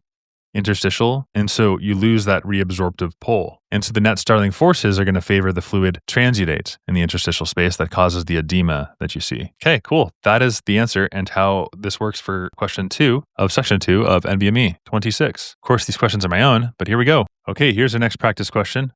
I call this the cherry red blackout. We'll see why in a second. We got a 62-year-old woman with paroxysmal atrial fibrillation that awakes to complete darkness in her right eye. All right, so I can't see. It's like that little vine. She denies pain, flashing lights and floaters. Medications are metoprolol and aspirin, and she has been non-adherent to apixaban. Vitals are stable, visual acuity, no light perception. Phonoscopy shows a right eye with pale adamatus retina with a bright fovea.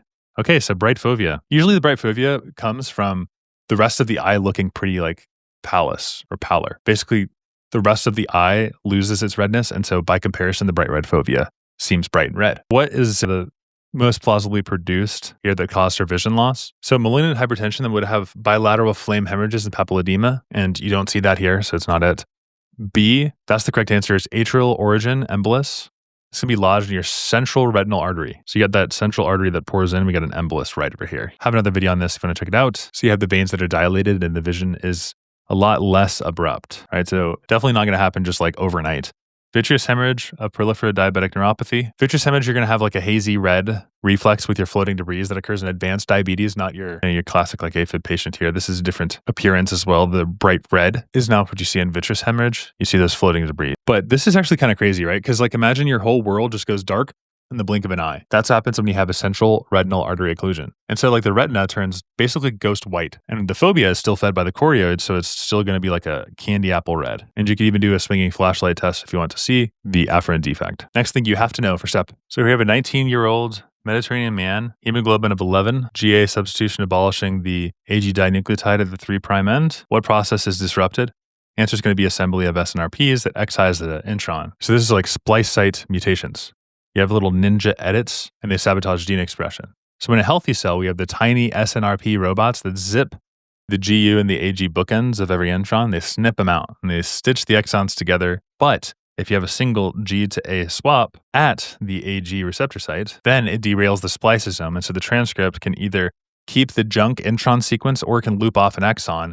Either way, you're shifting the reading frame. And so it's super problematic. So in beta globin, that glitch means that you have too few beta chains. And so the alpha chains are going to pile up and the red cells are going to shrink. And then your patient will develop microcytic anemia with elevated HbA2 and HbF. That's classic beta thalassemia minor. So your splice sites are going to cripple your SNRNP mediated intron removal. You got it? So let's talk about the trap answers. So this 5' capping kind of stuff, that happens co-transcriptionally at the first nucleotide. It's independent of any splice siting. So that's not right. This is correct. C, binding of the signal recognition particle to the nascent peptide. That's SRP binding. So your target's ribosome-bound peptide, not your RNA to the rough VR. So that kind of peptide binding is going to be ribosome-bound peptide stuff. Poly-A tailing, polyadenylation, that's going to require your ooh. You'll see why I said that in a second. Ooh. That's the signal near the transcript end, and it's unaffected by your intronic age. And of course, your nuclear export is going to be E, what they're getting at there. So you transport from the mature mRNA through the nuclear pore. That relies on processed mRNA export proteins, and the splicing occurs before the export. So before this is even exported, this is the splicing will occur. So your AG splice acceptor dinucleotide is essential for SNRNP recognition and preventing the loss of normal spliceosome, causing aberrant intron removal and frame-shifted beta globin. All right, so these modification of the spliceosomes, super important. Need to know it for the step. Look at that. Making progress, guys, making progress. Just 6 more and we'll cut it up. If you guys want, maybe I could like sit down and do the entire video in like 5 or 6 hours. But for now, we're just doing, about 10 questions at a time. So this next question isn't too crazy hard. And so I'm just going to kind of explain the basic idea. We have a usually female patient who comes in and there's some headaches, there's some fatigue, overeating and anxiety, maybe kind of a lower BMI, but like 21 or so, And so we get the cycle of binging, purging, and acid burn. So you get the enamel erosion, normal BMI. That's what separates these two conditions. I can't say them out loud or else YouTube will flag the video or whatever. So we have Russell sign. That's the dorsal hands problem. The knuckles are going to scrape against your incisors when you're inducing gag reflex. And so you see Russell's sign. Very interesting. Also, bilateral parotid swelling is something you can see. Dental, enamel erosion. Hope you guys can kind of see these topics here. Gastric hydrochloride bathes the upper teeth and that causes the dental caries. Metabolic alkalosis, loss of HCl, volume contraction, RAS, and then you get the renal potassium wasting. And then maybe like a normal to slightly even high BMI could be seen. Calories are absorbed before emesis, and then the weight often stays from the 18 to 30. Okay, so some associations, esophageal tears. So drinking a lot, intra-abdominal pressure could be raised there, forcing retching, causing the longitudinal kind of problems there in the esophagus. Primary amenorrhea, Rare but irregular menses from stress. Yeah, so this stress-induced GnRH can cause problems with period cycles. Electrolyte-triggered hypokalemia, prolonged QT, and risk of sudden death, coexisting mood problems, serotonergic dysregulation. Some of these, syndromes you treat with SSRIs. Yeah, SSRI response, there it is, the fluoxetine, targeting underlying serotonin deficits, reducing your frequency. One thing to look out for is the BMI is like the 18 to 30, so it's kind of normal in this condition. Here's a practice question if you guys want to just pause it, but the answer here is going to be a dental enamel loss on the lingual surfaces of the upper incisors because you have that recurrent exposure of the maxillary teeth to gastric acid because of that self-induced activity there that dissolves the enamel, causing the smooth and glossy surfaces and high risk of dental caries. Why they're wrong, bradycardia, that'd be seen in that condition. Lanugo, again, same one. Galactorrhea, linked to prolactinomas, syncope, extreme, but less likely than your enamel. That's like the first kind of progression here. Okay, so if there's like a purging behavior, so we have to watch out for. And also the BMI above 18 differentiates it from this condition, which I can't say out loud because YouTube doesn't like it. Doesn't want me to say it out loud. So a way to kind of like make this stick home for you guys studying at home, 90% of these patients show silent dental damage before they, confess of their kind of behaviors. So typically it's just you have an emotional trigger, some binging, guilt-driven vomiting, and then it melts the enamel until the cavities will kind of grow. And so Russell's sign at the knuckles, and also you have your, chipmunk parotids, and that's how you kind of get this diagnosis. Very sad. Okay, the next thing we need to know for step 1, we're just going to do 4 more questions and we're done. So just hang in there. You're almost there. Let's talk about toxins, especially with tetanus. So how do you get tetanus immunity? So I'll zoom in. You have your IgG antibodies against the tetanospasmin. Now, here's something really fascinating that I learned while researching this topic. 1/1000th of a gram of tetanospasm can snap every single muscle in your body into spasmic mode.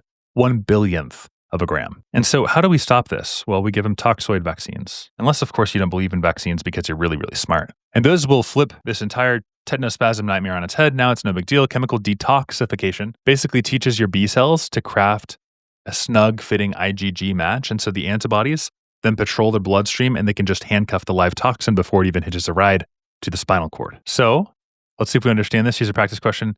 30-year-old carpenter slices his palm on a rusty chisel. So our carpenter is slicing his hand. His donor immune globulin is going to provide an instant toxin shield. So there's no need to wait for his own boosters to kick in. Basically, protection targets the exotoxin, not the cell wall capsules of the flagella. So if you see any word like tetanus vaccine or a passive antitoxin or even spastic paralysis, you should think of the neutralizing antibodies against the exotoxin. And the exotoxin is just a toxin that's released by the living bacterial cell into its surroundings. So the answer is going to be your heat labile exotoxin. So here's our little explanation. Tetanus contains IgG that binds to tetanus plasma, blocking its interaction to the snare proteins and preventing spastic paralysis. Okay, so that's how it works, but what about the other ones? Capsule polysaccharide. It's really good to get in the habit of knowing why each one is wrong. Capsule. So there we think like C. tetany is going to be non-capsulated. Polysaccharide vaccines target your S. pneumoniae and Neisseria meningitidis. Peptidoglycan, that's a structural cell wall layer. So antibodies here do not stop your neurotoxic action, just a cell wall layer. So it's not going to be your exotoxin like C is. Our flagella in here, so the motility protein, C. tetany has flagella, but neutralizing them won't avert your paralysis. And so good try, but no. Pilus adhesion. So that's kind of referring to like your fimbriae. So that's going to mediate your adherence and many gram negatives, but it's irrelevant to tetanus. Tetanus is really just going to be exotoxin mediated. And so the last things I want to tell you kind of is that there's a toxoid series at 2, 4, 6, 15, 18 months. And also you get from years 4 to 6, you get this booster. And one of the first symptoms you get is trismus, so it's locked jaw. And the treatment is going to be, you can give a metro and benzo for the spasms, but really what you need are these antibody titers with protection. So cell-mediated immunity is going to play a minimal role here. So there's no capsule, no flagellar relevance. It's just the toxin is the singular villain for this problem, right? Just the toxin is all you need to worry about for tetanus. All right, so toxin is the answer. All right, here's our next question. Just gonna zoom on out. Take a little stretch break, do some push-ups, who knows what you wanna do, and then we'll dive right in. Our 6-year-old girl refuses an IV line before tonsillectomy. She's kind of maybe afraid of it or something, and so the anesthesiologist decides on inhalational induction with a gas, whose blood gas partition is 0.42. Ventilator sessions are unchanged. What property accounts for the rapid onset? So basically, how can you have rapid onset with your anesthesia medicine? Well, what we notice is that it's 0.5 or less. So some inhaled agents are going to drop this child into blissful unawares of anesthesia. It's going to be low solubility into the bloodstream. So the low solubility means the blood saturates quickly, allowing the alveolar partial pressure to rise. So maybe a way to think about this, like the bloodstream, streamy blood, is a sponge. So a small non-absorbent sponge that has low solubility gets saturated instantaneously. And so alveolar pressure will skyrocket and the drug will rush to the brain and it flips the consciousness switch off. And so you crank up that ventilation, minute ventilation, or you dial down the cardiac output and it's even quicker. And so the way to think about this is that solubility dictates the speed. So lipid solubility dictates the strength. And so even if you've got a kid who's afraid of needles, you should pick the agent that barely dissolves into the blood at all. So C, low solubility into the bloodstream. Because if there's a low blood gas partition coefficient, then it's going to reach the brain really, really quickly. And the induction speed is determined by the solubility and the ventilation and the cardiac output. So think about it like more breaths, more molecules that are delivered to the alveoli. The low cardiac output will speed up the induction because less blood removes the anesthetic from the lungs. And so there's this blood gas partition coefficient. That's the ratio of the anesthetic that's dissolved in the blood versus the alveoli. So if it skips the blood, like the lower will be saturating the blood sooner. And the closer you are, the faster. And I know this can be confusing, so we'll talk about some of these trap answers. High minimum alveolar concentration. So the high MAC, that indicates low potency. High lipid solubility, that correlates with your potency. Vapor pressure at room temperature.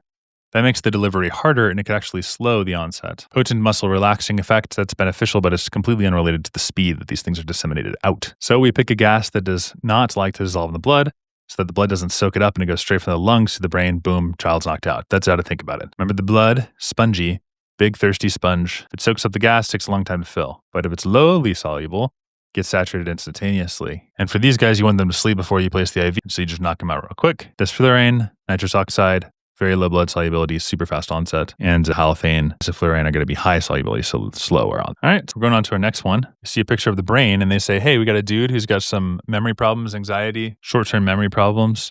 Where is the problem going to be located at? It's going to be like right over here. And it's just going to be like your limbic system. So your memory and emotional regulation, limbic. That's going to include the amygdala, hippocampus, perihippocampal gyrus. And where is it located? Mesial temporal lobe.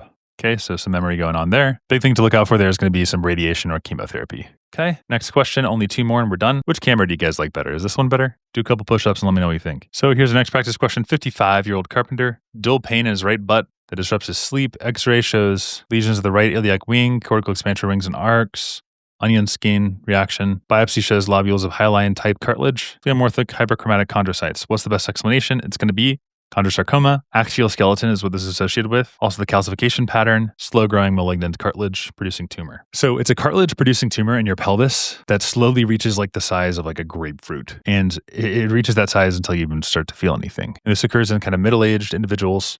Unlike the osteosarcoma, which is in the teenage years, your chondrosarcoma is going to be very slowly moving, kind of creeping, depositing cartilage that calcifies into the rings and arcs that you see on the x-ray. So you see that hyaline matrix that's peppered with your chondrocytes. Hard to describe, but it's just like kind of pink background and it's in the axial skeleton. So 55-year-old iliac lesions on the butt, chondrosarcoma, calcified arcs, that's pathognomonic for it. Some of the answer choices, chondroblastic osteosarcoma, so that's going to be osteoid in addition to cartilage as well, typically in adolescence. In chondroma, that's benign, small hand of the bones, asymptomatic. Ewing sarcoma, small round blue cells, translocation 1122. Onion skin, periosteum, that affects your children.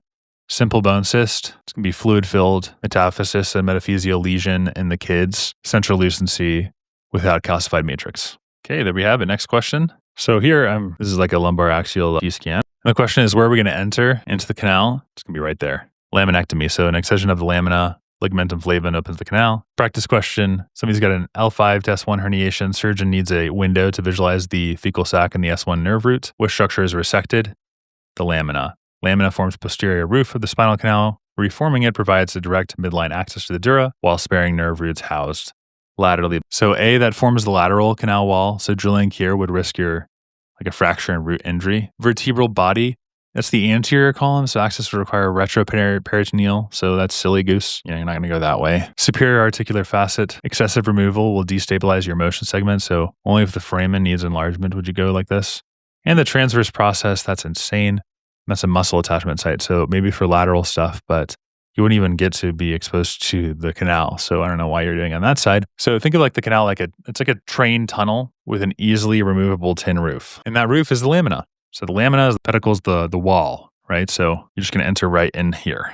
Okay, if you find this series helpful, like and subscribe, and I'll continue to make more content. We're going to be going through all of these questions for NBME 26. If you guys are into that. So pop that popcorn. Here we go. NBME style question 11, part 2 of NBME 26. We have a researcher studying the mechanisms of airway tone in isolated bronchial smooth muscle strips. Upon examining, she sees a marked decrease in contract force. The compound binds to a receptor that activates GS protein coupled pathway, which the following best explains this observed effect. On this channel, I like to explain everything super simply. So I'm going to make a little diagram that illustrates the receptor-specific signaling pathways that are activated by the correct answer to this question, prostaglandin E2 or PGE2. And this is going to have like a downstream cellular effect, particularly in osteoblasts, but the same G protein concepts are going to apply to smooth muscles, immune cells, and other things. And so we have this thing called a ligand, and that's where PGE2, prostaglandin E2 comes in. It's a lipid signaling molecule that binds to the EP receptors. Okay, so what are these guys? EP1, EP2? No, this is not episode 1 and 2 of Breaking Bad. You got to put that on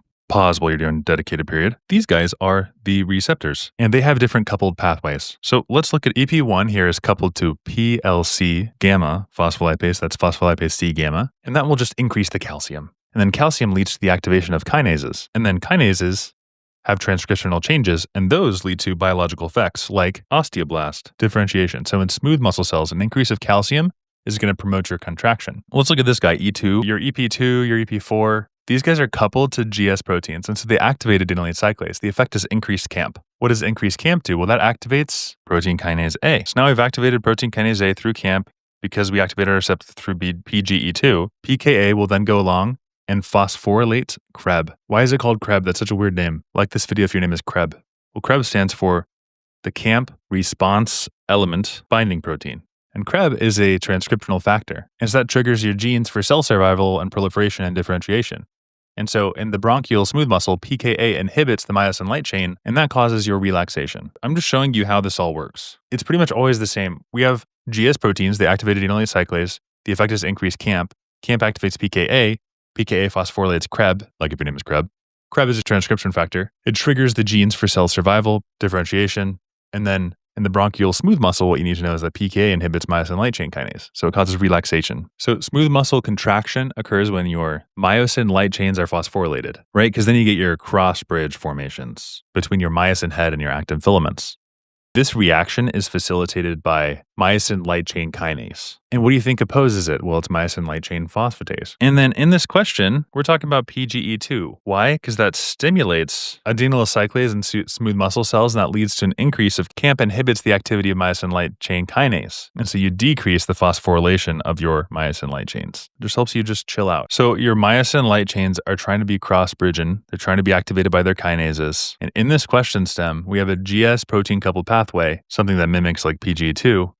Is just inhibiting that kinase, leading to no cross-bridge formation, rather relaxation. And that, my friends, is bronchodilation. So the trap answers were activation of phospholipase C, but that would be the opposite effect, increased contraction because of your increased intracellular calcium. Closing of potassium channels, that would also lead to contraction. Anything that promotes calcium influx will lead to contraction. Stimulation of guanylyl cyclase, that's a different path, not your PGE2 in the airway.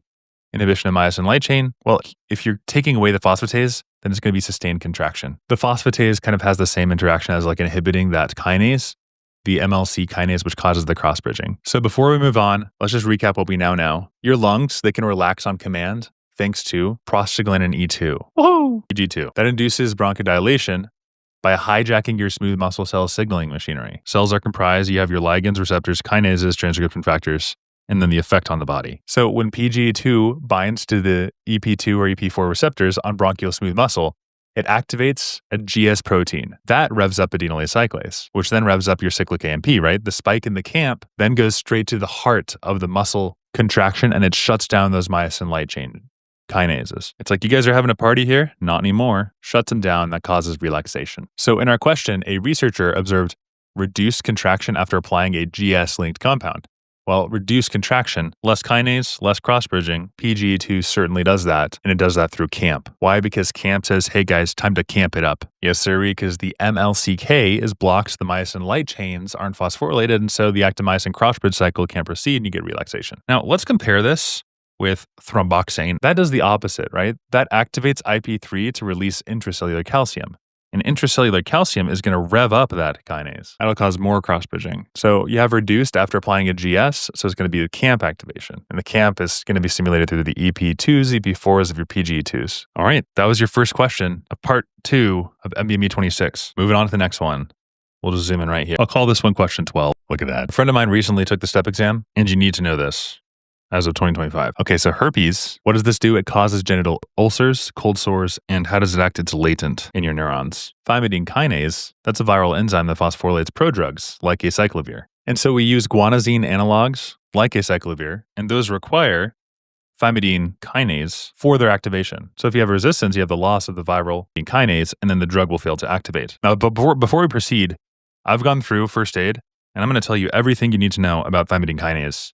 There are only like 4 things, but you have to know all of these by test day. There's no way around it. So all of these VIRs, these analogs, they're phosphorylated by HSV thymidine kinase and not phosphorylated by uninfected cells. Now, the thing is, there's no activity in clinical situations against your CMV because CMV lacks what? CMV lacks thymidine kinase, and that's necessary to activate your guanosine analogs. And so there's no activity against CMV because CMV does not have thymidine kinase. So HSV and VZV, you do have activity there. They're going to monophosphorylate the thymidine kinase. And then for herpes zoster, you're especially going to use the FAM. I like saying, hey fam, I got herpes, like I'm confessing to my family. And so you can have a mechanism of resistance, and this is the second thing that I want you to know. So the first thing is just guanosine analogs. That's the first thing. The second thing is, if you mutate the viral thymidine kinase, that's a mechanism of resistance to these drugs. So thymidine kinase is super important if you're treating HSV, and it's very important to associate them with these drugs. The next thing I want you to know is there's this other thing called ganciclovir. That's a guanosine analog, and ganciclovir is especially going to be used for CMV, especially those who are immunocompromised, right? And it's going to work through the viral kinase, so a little bit different than the thymidine kinase, but still it's a guanosine analog, but it works with CMV. And so your mechanism of resistance, the fourth thing you need to know for this drug, is going to be mutated viral kinase. And that's everything you need to know. That's all that's in first aid about this. So the pathophys, HSV infects the epithelial cells. Acyclovir enters and phosphorylates it. Then it gets converted into acyclo-GTP, incorporated into viral DNA, chain termination, no viral replication. It's a beautiful thing. All right, so our practice question, we have a 29-year-old woman presenting with painful clusters and vesicles in her labia. She is diagnosed with genital herpes, and she's put on an oral antiviral therapy. Her symptoms resolve. Yay! Which viral enzyme was critical and super easy now? Obviously, it's thymidine kinase because we have a guanosine analog that's used to treat HSV, and it requires this. Recent friend of mine, still a friend of mine, recent test question, thymidine kinase. Okay, let's look at these other answer choices. This is going to be your influenza virus. So it works with oseltamivir, Xanana with HSV, totally different. DNA polymerase, that's the target, right? It's not going to be the activator. Protease, so that would be involved in HIV. I have a video on that, but this is herpes, not HIV. Same thing with, integrase that would insert into the viral DNA into the host genome is what integrase does. And that's seen in HIV as well, but it's irrelevant for HSV. So those are the key features. And so the big takeaway here, to make this very simple, herpes medications only work in cells that are infected. It's because of unleashes that thymidine kinase and it phosphorylates the drug. And then it converts it into a triphosphate that then sneaks into the viral DNA. And it gets incorporated, and then boom, we have chain termination. Say it ain't so. That's right, we have chain termination. And that's the reason why the answer is D. That's the linchpin that gets activated in the medication. No kinase, no killing, right? And so that explains the resistance, right? So if HSV mutates and loses its thymidine kinase, then these drugs will stop working. And so I just love how we invent drugs. Like humans are so cool sometimes. We target the virus's own machinery, and then we make it do, the dirty work for us, causing chain termination. I don't know why I'm saying it like that. Okay, next question. We'll call this one 13. Wink. If you know, you know. And if you don't know, I'm sure somebody in the comment section will tell you why I'm calling this one 13. Yeah, that's all I'm going to say about that. Wink. Now we're going to talk about something that I knew virtually nothing about until I went to medical school. So we were talking about the endometrial cycle. And you have your FSH that stimulates follicular development and it ends with ovulation. And then you have your luteal phase, which then will be 15 to 28. And that begins after ovulation, dominated by progesterone from the corpus luteum. And it prepares the endometrium for implantation, and it ends with menstruation if there's no pregnancy. So the cycle goes, first we have the menstrual phase, days 1 to 5. Then you have the proliferative phase. This is 6 to 14. Now what drives this is actually going to be estrogen. Until you have regeneration of the endometrial lining, estrogen is going to establish that. And so histologically speaking, you are going to see straight glands. You have mitotic figures, and there's going to be growing spiral arteries. You're establishing, you're proliferating. Then we go into the secretory phase. That's 15 to 28. And that's going to be driven by progesterone. Look at that. And what does that do? Well, that prepares you for implantation. Histologically, you'll have the tortuous glands and you have like fully developed spiral arteries. Okay, so that estrogen is really just establishing things. You get the straight, you get the mitosis. And then the secretory, it maintains it, protects it. Estrogen establishes, progesterone protects, and then proliferative is really going to be estrogen, which is like the builder. And so menstruation is a withdrawal bleed from the drop of progesterone. Because this is eventually, it can't stay there forever, so it drops and you have your menstrual bleed. So in our practice question, we have a 29-year-old woman undergoing fertility evaluation with endometrial biopsy performed on day 13 of her 28-day cycle. Histology shows straight tubular glands proliferating, stromal cells, and early elongation of spiral arteries. Which hormone is responsible? Estradiol. It's driven by estrogen from the maturing ovarian follicle. Hopefully we explained that pretty well, but the big picture that you need to know as a future clinician, as somebody who's going to pass this silly exam we call step 1, which does not at all determine anything about how well you'll be performing as a doctor, but whatever. The system's broken. What can we do? When you look at a piece of uterine tissue under a microscope and analyze it histologically, you can actually pinpoint the day of the menstrual cycle within just a couple of days. And it's all about the shape of the glands and the status of the stroma, is the supportive tissue of the epithelial organ, tumor, or the gonad. So it consists of your connective tissues, your blood vessels, that stuff. And so what drives that is estradiol. It's a form of estrogen that's produced by the growing ovarian follicle. So estradiol stimulates the regrowth of the endometrial lining before menstruation. And so this straight glands are going to be a dead giveaway histologically. And when ovulation happens, progesterone is going to take over.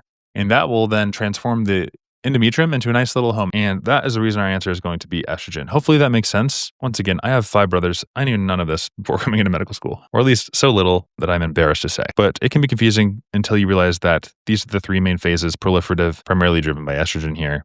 You'll see like signs of growth in the straight glands, and then progesterone is going to protect it afterwards. So yeah, the proliferative endometrium is present during the proliferative phase, and that's all she wrote. Next question. We'll go over here.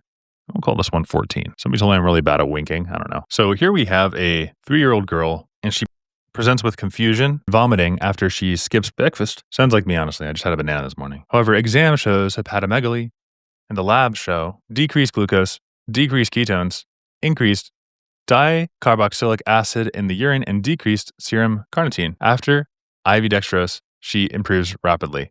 Which enzyme is deficient in her? It's long-chain CoA dehydrogenase. We have a fatty acid oxidation defect involving the long chains, LCAD. That deficiency explains the hypoglycemia, acid, low carnitine, and fat. Okay, so high level, let's make this super simple. A baby can't use fats for energy during fasting. So when you don't eat like overnight or during an illness, your body switches from using glucose to breaking down the fats for energy in a process that's called, you guessed it, you was right, beta oxidation. All right, and why do we do that? Well, we need ATP. And so we get it from the fats. We also from acetyl-CoA to your ketone bodies, which are used by the brain and the muscle.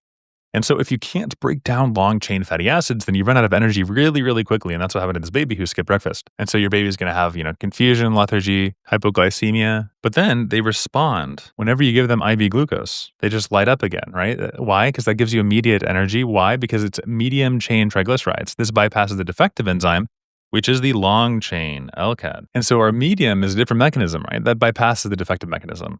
Medium chains don't need the long chain enzyme. And so the baby can still use these, all right? So glucose is processed through your medium chains, and the long chains are done with the beta oxidation for your fats. And so we hinted at this before, but LCAD, that's the first enzyme in beta oxidation. When it's deficient, you have no ATP, no ketones, and so you have fasting that leads to a coma, confusion, death. And so for step 1, you'll need to look out for this if you're seeing a little baby who's fasting, not eating, vomiting, illness overnight, sudden lethargy, coma, seizure, or death, hypoglycemia without ketones. No ketones. Can't make ketones without the long chain. So this is an inherited enzyme deficiency. And now you might be thinking, okay, that's all well and good, Blake, I get it. But on test day, they're going to confuse me. How do I know it's not normal fasting, Blake? Well, good question, Blake. Glucose is decreased, yeah, but your ketones would be increased in normal fasting, right? A healthy person just burns the fat for energy. And so the ketones, that says ketones, by the way, are increased in normal fasting. But Blake, how do I know that it's not like some other deficiency? Like Von Ger, as I called it all through my M 1 year, Von Ger's. Well, same thing. You can still make the ketones, you just can't release glucose, but you can burn the fat, right? And that's why we know it is a fatty acid defect, because we have decreased glucose and also decreased ketones. You can't use the fat. No glucose, no ketones. Now, just clinically, MCAT. Oh, we just launched our MCAT, by the way. So Board Buddies works for the MCAT too. So if you guys are preparing for the MCAT, know a friend, let them know. Always message me, guys, if you can't afford any of the software. I'm not doing this to make money. I'm doing this to help you guys out. Also, if you want tutoring, just let me know. I employ 30 part-time employees. They're all from Harvard, so they can help you out. That's why I'm wearing this horribly pretentious shirt. Okay, I digress. You don't need to know the chain type. That doesn't really matter. But the common clue is that this is going to be screened at birth. So in your practice later on, you'll be able to catch this like pretty early. And then like LCAD, it has like a different chain type, but you have really severe episodes and at later onset typically. And then if you have like a carnitine shuttle problem, like a CBT2 defect, then that would be one of your long chains. And that could have muscle weakness and rhabdo in teens and adults.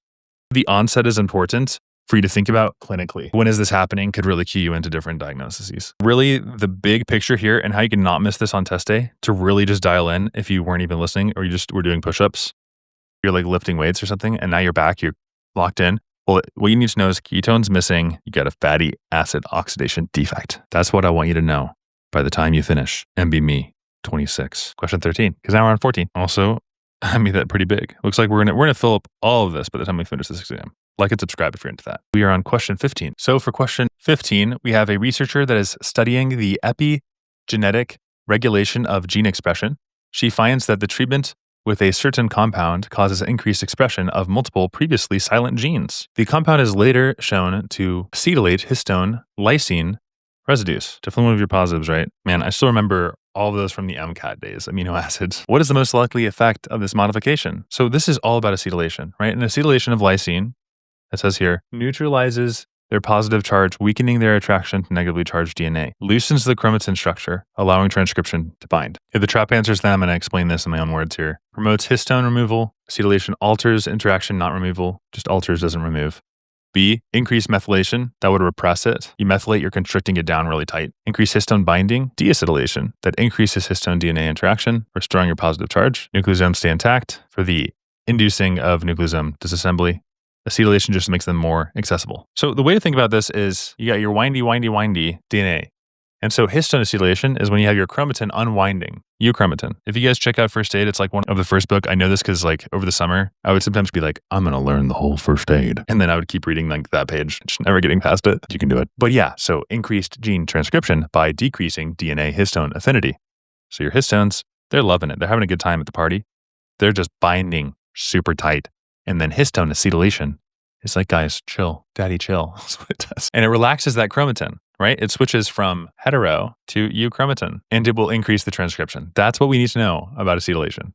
So histone acetyltransferase, there's a nice word for that, HAT. So I love computer science stuff, as you can tell in the background. HAT is also an amazing file that you can download to hack your Nintendo Switches. But here it's histone acetyltransferase, and that adds your acetyl groups to lysine, and it opens the chromatin. There's also histone deacetylase. And you don't really need to know this, so I'll do this super fast. That removes acetyl groups and closes the chromatin. And then you do need to know this, euchromatin, that is active, and then heterochromatin is silent. Lysine is positive, DNA is negative. They're going to bind. And then histones contain positively charged lysine, right? So histones, super positive, in their N-terminal tails. And they bind to those negatively charged phosphate backbones of the DNA. Because you know the DNA backbone, all of you guys have done the MCAT already. If you haven't, I'll make a new channel for that. But lysines bind tightly to the negatively charged phosphate backbones. The backbone of DNA has all these like phosphates on them. Anyways, so yeah, it's a way of activating your gene transcription. And so the turning on and off of genes, the takeaway that I want you guys to get from all of this, the turning on and off, that's just how tight your DNA is packed. That's all it is. And you can flip that switch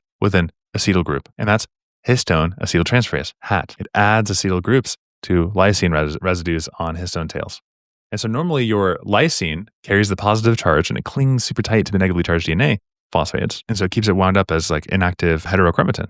And then once it's acetylated, lysine loses its grip and then the histone will weaken and the chromatin relaxes and opens up euchromatin. And now it can do transcription. Okay, hopefully that was helpful. Moving on to question 16. By the way, I would love it if you give me some feedback, things you want to see over here. If you guys hit subscribe, this will actually change and it'll go boom.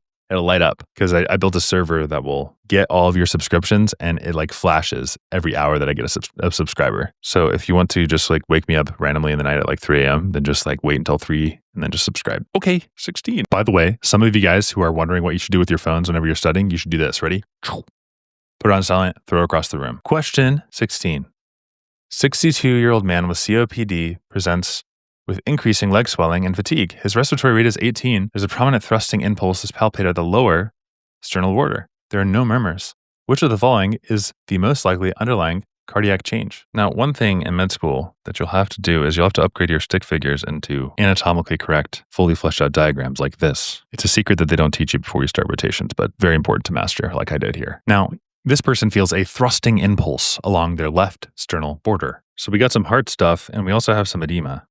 This is a woman who presents to the clinic and she just can't breathe very well. Right? She's got her shortness of breath. So her leg swelling, all this should lead you to think of what's called a parasternal heave. And this is most often due to pulmonary hypertension. Now, where does the pulmonary hypertension come from? Well, usually it's in a smoker or somebody who has chronic lung disease. And so in this person, I believe they said COPD. Yep, so we got COPD. So low oxygen causes the pulmonary vessels to constrict. Usually that's a super good thing, but then this can cause chronic hypoxia. And so low oxygen causes the pulmonary vessels then to keep on constricting, keep raising that pressure, and it forces the right ventricle, because if you think of your heart, it's pushing, this is the right side of her body, it's pushing your lungs. It's forcing it to work harder and grow thicker. And so that thickened right ventricle then pushes against the chest wall, and that creates this palpable heave.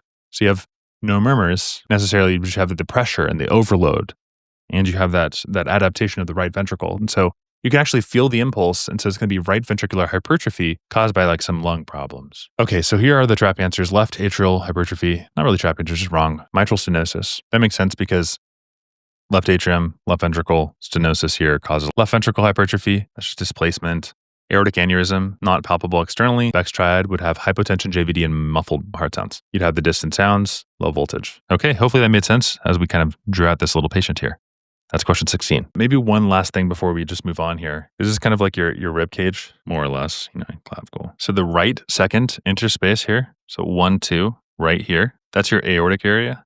This is your pulmonic area. This is your epigastric right here by the subxiphoid. And then right here is the left ventricular area, the apex of the heart. And you remember this by saying all physicians can take money, but this is just like a better way to kind of visualize what's going on inside of the heart, right? Just in line with like the rib cage and when you're palpating on people and trying to like listen to them. I should get on my stethoscope. Anyway, okay, let's move on to this next question. Researchers investigate the link between artificial sweeteners and pancreatic cancer. 500 patients are diagnosed with pancreatic cancer and they compare it to 500 healthy age sex-matched controls. Then they do the sweetener consumption that's assessed by interview. What study design does this represent? So they selected 500. And the way I like to think of this, just bear with me here, people who are diagnosed with pancreatic cancer. And so this is the odds ratio. And the way that you remember this, the best way to remember this, I tell you, is think about the odd people as what they select for. Those with pancreatic cancer. I'm not saying they were odd. I'm just saying for memory aid, it's helpful to think about odds ratio because in a case control with the O at the end, odd, O, case control, odds ratio is the odd people are selected first.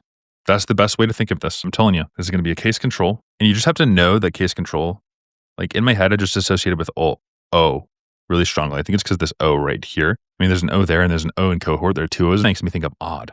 Odds ratio, which then tells me that what you do first is you select the people who are odd, people who have pancreatic cancer first. And then you compare them to the other, in this case, 500 healthy aged, sex-matched controls.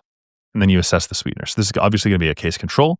A case series, that's just a description of a bunch of cases. There's no control group or comparison there. The prospective cohort, so that follows the exposed versus the unexposed. This study starts with the outcome, the odds. So it's not it. Cross-sectional, that's like a snapshot. So this study looks back in time, not a single moment. So not cross-sectional. Retrospective cohort, that starts with the exposure and looks back at the outcome. So it's kind of like the opposite of a retrospective cohort. That's all there is to know about this one. Case control, O, odds ratio, start with the odd people. Next question. Okay, here's the next question. I can hear my dog, Charlie. Do you guys want to meet my dog real quick? He just got excited when I said his name.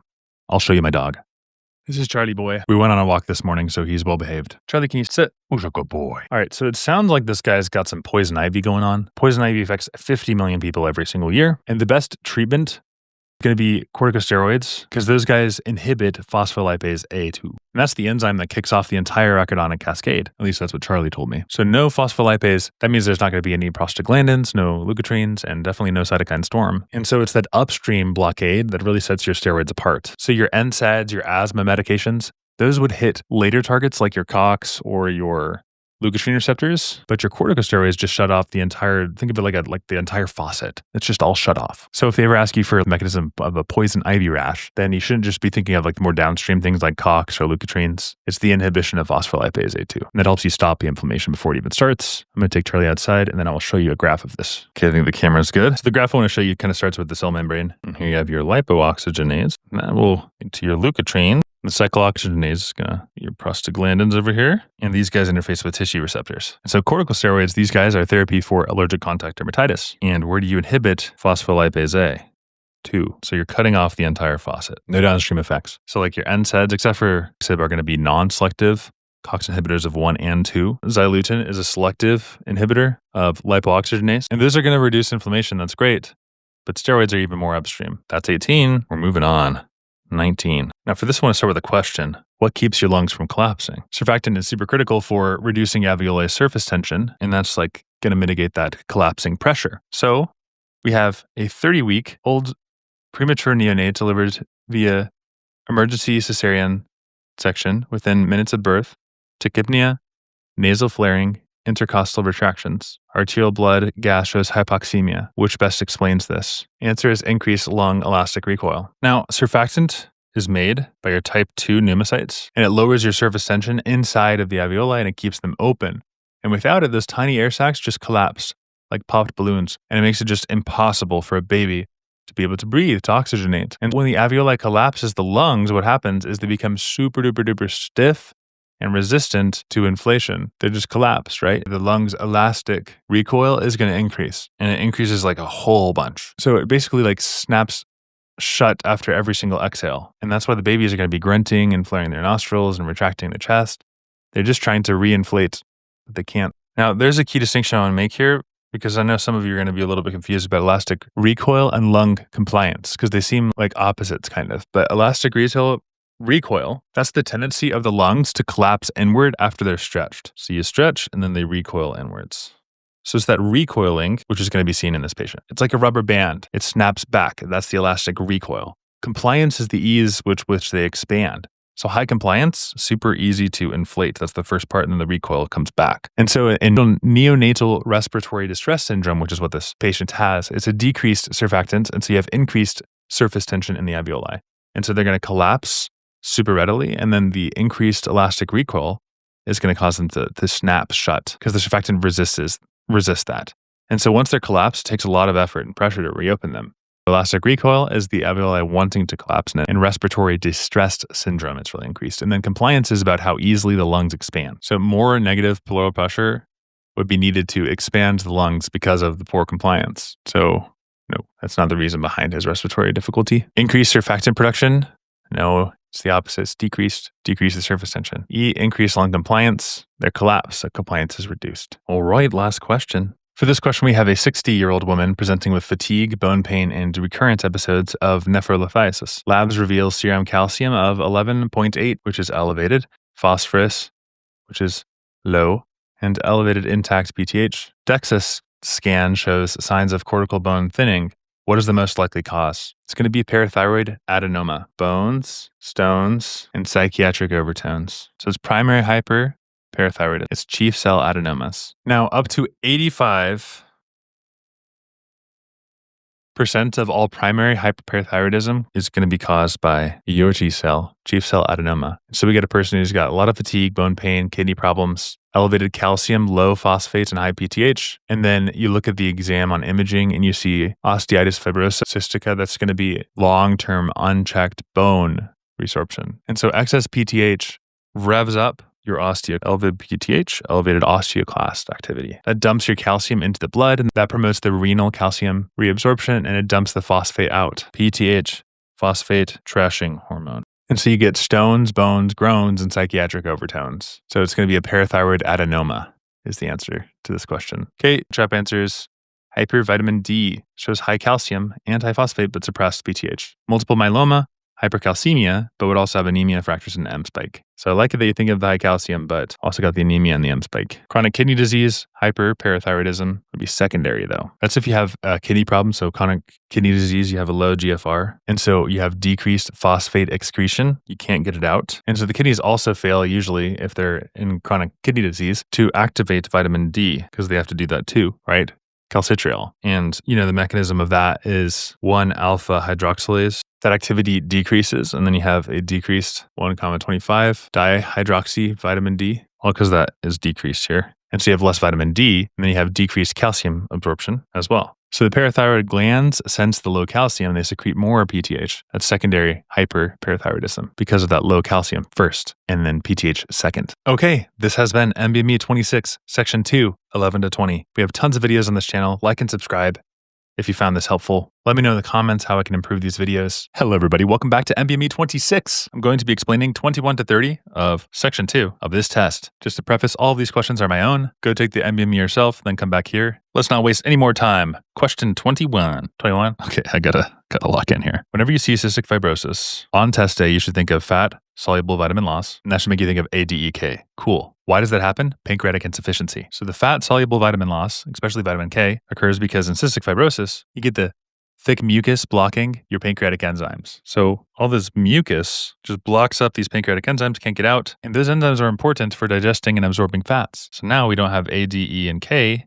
And K is super important for something that most of you guys know about, clotting factors. Which ones? 2, 7, 9, 10.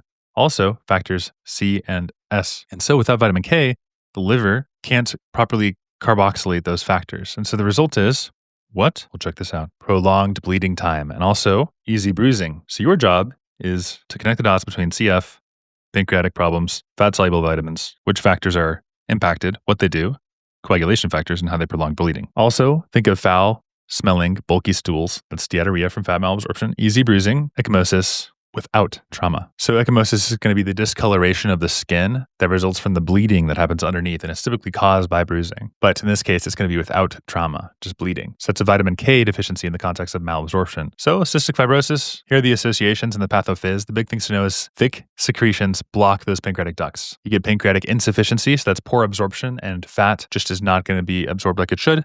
One of those is vitamin K. And so in the pancreas, it'll block it up. Fat's not digested. Deficiency of clotting factors. Okay, let's do this practice question. We got a 4-year-old boy with known cystic fibrosis is presenting with frequent nosebleeds and easy bruising. His stools have been bulky and greasy, and on exam, he has multiple bruises over his shins. Labs show prolonged PT and mild prolonged APTT. Which of the following deficiencies most likely explains his symptoms?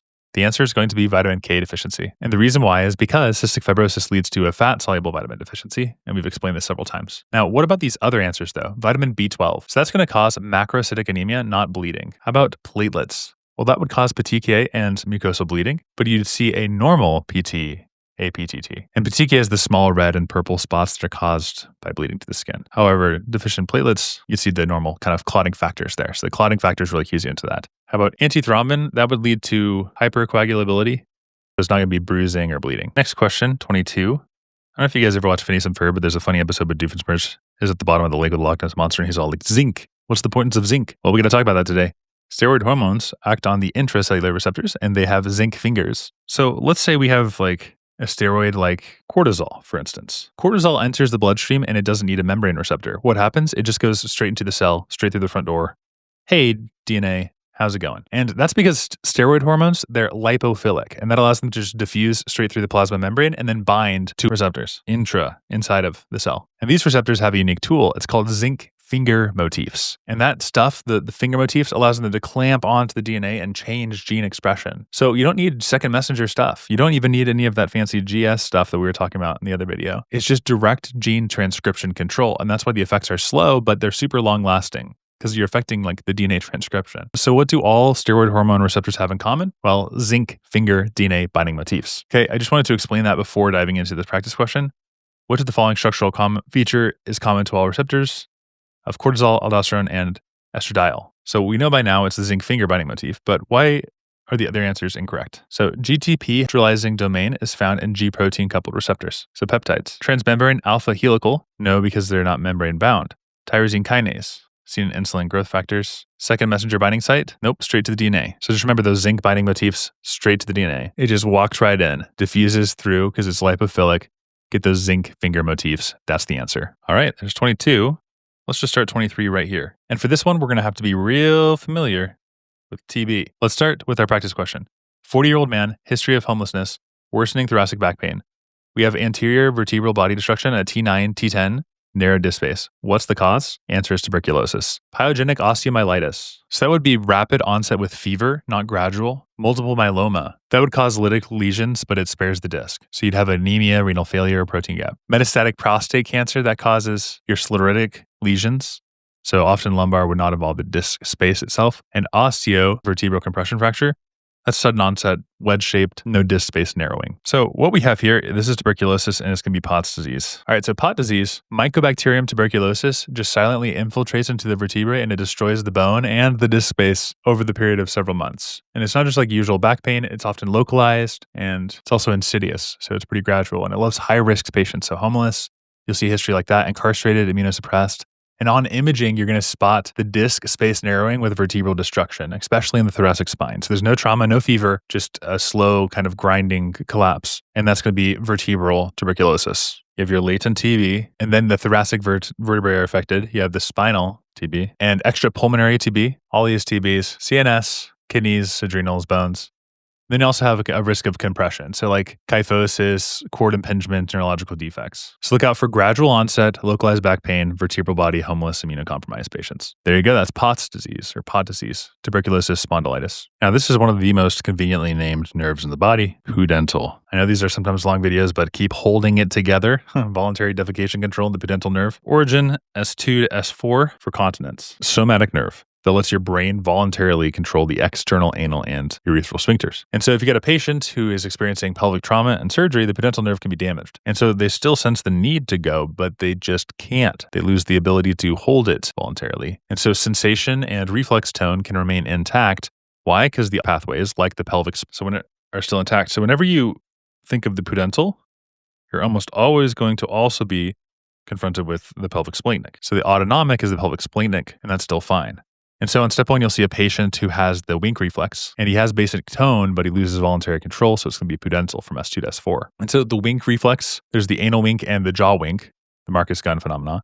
So the anal wink is the superficial reflex that involves the contraction of the external anal sphincter whenever you're stimulating the perianal anal skin. The jaw winking reflex is a congenital condition. The blinking occurs and the jaw is like moved. So it's aberrant connection between the trigeminal and the ocular motor. Those are the two wink reflexes that you know in the human body. So practice question, we have a 52-year-old woman undergoes pelvic surgery and postoperatively is unable to voluntarily contract her external anal sphincter, but rectal tone is present and defecation occurs reflexively. So we know pelvic splenic is intact. Which nerve is injured? Answer, pudendal. Hypogastric, that controls your sympathetic function. Point and shoot. Hypogastric. Ejaculation, not somatic anal control, so it's not hypogastric. Ilioinguinal, that provides sensory innervation to the groin and the scrotum, but not pelvic control here. So yeah, you still have some groin scrotum area, but not pelvic splenic, that's parasympathetic. Genitofemoral, that innervates your cremaster and your skin over the femoral triangle, and then it does not have a role in continence. Cremasteric reflex and skin over the femoral triangle, genitofemoral. Okay, there's some more information about it. All right, we just finished 24. Now let's do 25 right here. In a healthy, hydrated adult on a normal diet, which of the following filter substance is most likely to appear in highest fractional concentration in the final urine? So I know you guys have all kind of seen this graph where you have like your PAH, creatine, creatinine. It was Prime Day recently, so I've been on that creatine grind. And we have potassium, and bicarb, amino acids, glucose. So over here, if it's less than 1, because this is going to be compared to water.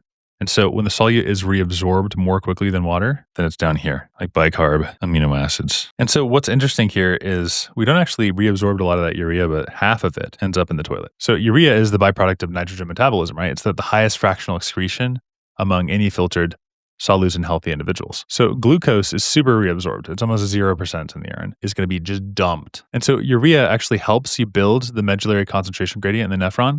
It enhances water absorption downstream. So if you're asked which solute has the greatest fractional excretion, the answer is going to be urea. It's filtered and only partially reabsorbed. Let's talk about what the other answers are wrong. Bicarb, super reabsorbed. You kidding me? Very low excretion. Sodium, tightly controlled, usually less than 1% in euvolemic patients. Glucose, that's fully reabsorbed, unless glucose is greater than 180, in which case it just exceeds the threshold, and then you'll start to finally not absorb it. Phosphate, partial, but its excretion actually varies with parathyroid hormone and dietary intake. And so it's still going to be less than urea though. Are you kidding me? All right, that was question 25. Now question 26. So this is going to be an ethics question. What I want you to know about the ethics is answers like this. Can you tell me how that occurred? Just open-ended questions are always going to be right. And you just want to make sure that you're avoiding leading questions. You just want to just say, hey, open-ended.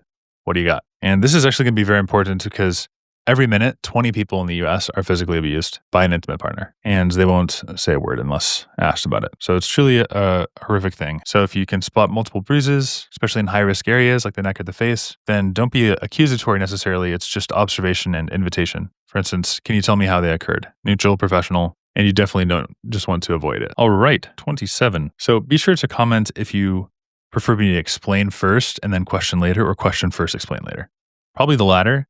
We'll try it for this question. We have a 60-year-old man. He's got a history of chronic kidney disease, and he's admitted with hypertensive urgency, and he started on IV nitroprusside. And then after 2 days, he develops confusion, metabolic acidosis, dyspnea. Which of the following best explains the mechanism behind his symptoms? So you can kind of see at the top of the screen there. But essentially what happens is we get electron transport chain inhibition, so there's no ATP, and so you have a cellular energy crisis. And the pathophys for this condition is nitroprusside enters the bloodstream and it releases nitric oxide. And that causes what? Vasodilation and also cyanide. Okay, then cyanide binds to cytochrome C oxidase. You may remember that from MCAT. All right, so that binds there. That's going to be also known as complex 4. And what does that do? That halts the electron transport chain. So that's not working. What are you going to do? Lactic acid is going to accumulate because you're going to switch to anaerobic glycolysis. And so unless you detox them through like liver enzymes, then they're going to have hypoxia and organ failure. So if you know that nitroprusside metabolism produces cyanide as a byproduct, and that inhibits cytochrome C, then you'll know that you have lactic acidosis because of that shunting, or because toward the glycolysis pathway, anaerobic metabolism, and metabolic acidosis. Okay, increased hepatic gluconeogenesis. So that would actually not lead to acidosis or respiratory symptoms. It's just irrelevant. Increased prostaglandin synthesis, NSAID related. It's not going to be linked at all. So no. Inhibition of the carbonic anhydrase. That's going to be seen with acetozolamide. That causes a non-ion gap metabolic acidosis. So totally different. And direct adrenergic stimulation. That causes hypertension, tachycardia, not bradycardia, and metabolic acidosis. Because it's your adrenals, right? So those are the nerve cells that epinephrine, adrenaline, adrenaline, or other substance act as a neurotransmitter. So really, you just need enough of this nitroprusside that's released by the cyanide metabolism to then inhibit your cytochrome C, causing these symptoms to occur. Another ethics note that I want to give you, anytime they have you translating because you know stuff, don't do it. You have to have a medical translator. So let's just call that ethics for 28. 29. Before I do 29, I want to teach you the concept of Meckel's diverticulum. So basically, I'm going to teach you everything you need to know about it. Literally, if you look at first aid, there are 16 instances that you need to know. Here are all of them. An example of choristoma is where you have normal tissue in a foreign location. So like gastric tissue that's located in the distal ileum. Remember DJ ileum, duodenum, jejunum, ileum. So the gastric tissue is located there because of Meckel's diverticulum. That's one. And so what is this diverticulum thing we're talking about? Well, in diverticulum, you have a blind pouch that protrudes from the alimentary tract and it communicates with the lumen of the gut. So most diverticulus are like esophagus, the stomach, duodenum, the colon, you just kind of acquire, and they're called false. But there's a true diverticulum that's all the gut layers, and that's Meckel's diverticulum. It's true, all the layers. There's also diverticulosis. So many false diverticulum in the colon. And diverticulosis is often asymptomatic, but you could have some diverticular bleeding, painless hematochezia, diverticulitis.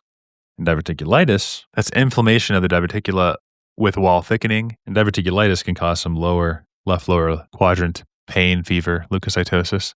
You actually have to treat that with some supportive care with antibiotics. So Meckel's diverticulum is a true diverticulum, and it's caused by persistence of the vitelline duct, the ophthalmomesenteric duct. So this can contain ectopic, acid-secreting gastric mucosa or pancreatic tissue. It's the most common congenital abnormality of the GI tract. And you can also see, the fresh, bright red blood in the rectum or the stool. That's usually what kind of alarms people. And you can see right lower quadrant, pain, intussusception, and obstruction. One thing you need to know about Meckel's diverticulum is the TC protectinate scan. It's called the Meckel scan for uptake. And you have to know the rule of 2s. 2 times as likely in males, 2 inches long, 2 feet from the ileocecal valve, 2% of the population, and 2 types of epithelia. It could be gastric or pancreatic. So gastric, pancreatic, 2 feet from ileocecal, 2 inches long, 2 times likely in males, 2% of the population, which is kind of a lot if you ask me. Okay. The other thing we need to know is intussusception. So that's the telescoping of the proximal valve into the distal. This often happens at the ileocecal junction, oftentimes in infants. And so children will get Meckel's diverticulum, small bowel hematomas. So it's that failure of the vitelline duct to obliterate. And so you get an outpouching of the ileum, be a true diverticulum, and it can be asymptomatic. So maybe I'd like to illustrate this kind of outpouches there. There's your kind of colon, kind of goes through there. So it's a true diverticulum because your Vitelline duct cyst kind of also goes in that same area there. And normally these things are just completely separate. This is also associated with your first pharyngeal arch. But yep, that ophthalmomesenteric duct, and that is everything you need to know about Meckel's diverticulum. And so in our practice question, we have a 7-year-old boy, painless rectal bleeding, metachesia, no recent infections. Physical exam is unremarkable. Got that technetium scan, 99 per technate. And it shows focal uptake in the right lower quadrant. All the stuff really pathognomonic. And then the question is, which histological finding will you see? Where you could see the pancreatic. And indeed, it's going to be ectopic gastric mucosa, because Meckel's diverticulum can have that, and it'll secrete your acid, causing irritation, and also the painless bleeding. Goblet cell hyperplasia. So that would be, goblet cells would be like undergoing hyperplasia in chronic inflammatory bowel disease like ulcerative colitis. Endometrial glands and stroma, that'd be rare there. It's more common with endometriosis. Lymphoid follicle expansion is seen in Peyer's patches. Smooth muscle hypertrophy seen in chronic obstruction or achalasia. So yeah, just know that 2% of the population has that embryotic plumbing that just never kind of obliterated. Persistence of the vitelline duct, left over from when you're just a few weeks old in the womb. And so then you get the ectopic mucosa secreting gastric acid, that causes pain, ulcers. And what do? Surgery. All right, next question, last question. 16-year-old boy, worsening facial acne, time of puberty. He has closed comedones and pustules over his forehead and cheeks. He avoids greasy foods and has been using over-the-counter cleansers. Physical exam shows several inflamed papules.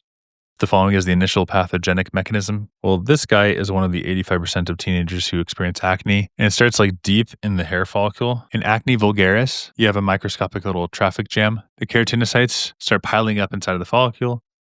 They just like start clogging in the pore before any bacteria arrive. And then you get the formation of a comedone. That's the hallmark of acne. And then in some androgens during puberty, there's a sebaceous gland that gets ramped up through oil, and its oil production goes haywire. And so the sebum then becomes all that oil there, just like a feast. The Acetobacterium acnes. So it's literally the acnes is the microbial, which eats up that sebum, and it's thriving in low oxygen, oily environments. And so it proliferates, and then boom, you got a pimple. So accumulation of neutrophils, have you seen like the inflammation that's secondary after the follicular plugging? It's not the initial cause of it. Collagen deposition, that's scarring, happens in cystic acne, but it's not like the actual cause.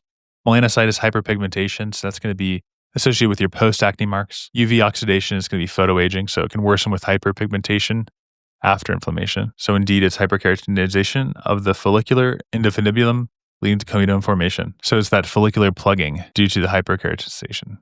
And so acne treatments, they either unclog the pores like retinoids, or they reduce the sebum like anti-androgens, or they just kill C. acnes like benzoyl peroxide. So the sebum is downstream from those androgens. It's caused by them. And C. acnes are killed by benzoyl peroxide. And you can shrink the pores. It's the retinoid. Shrink, androgen, benzoyl. Those are the mechanisms that you got to watch out for. So your retinoids are going to normalize your keratinization, which has gone haywire. Or you could give anti-androgens, kind of like your spironolactone is used for that, or benzoyl peroxide or antibiotics that just kill the C. acnes. So you'll see on the face, the chest, the back. It's that hyperandrogenism. Okay, this has been NBME 26, section 2, 21 to 30. Like and subscribe if you guys are interested in seeing more.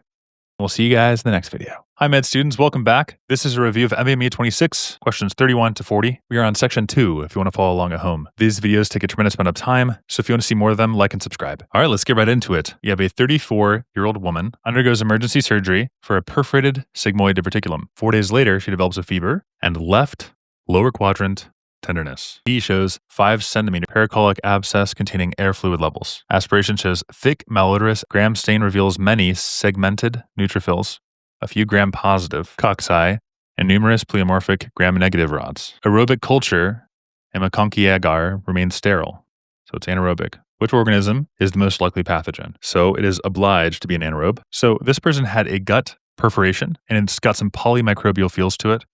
The only microbe they're asking us to name is bacterioids. So nothing grew on the McConkey plate, yet we still see gram-neg rods.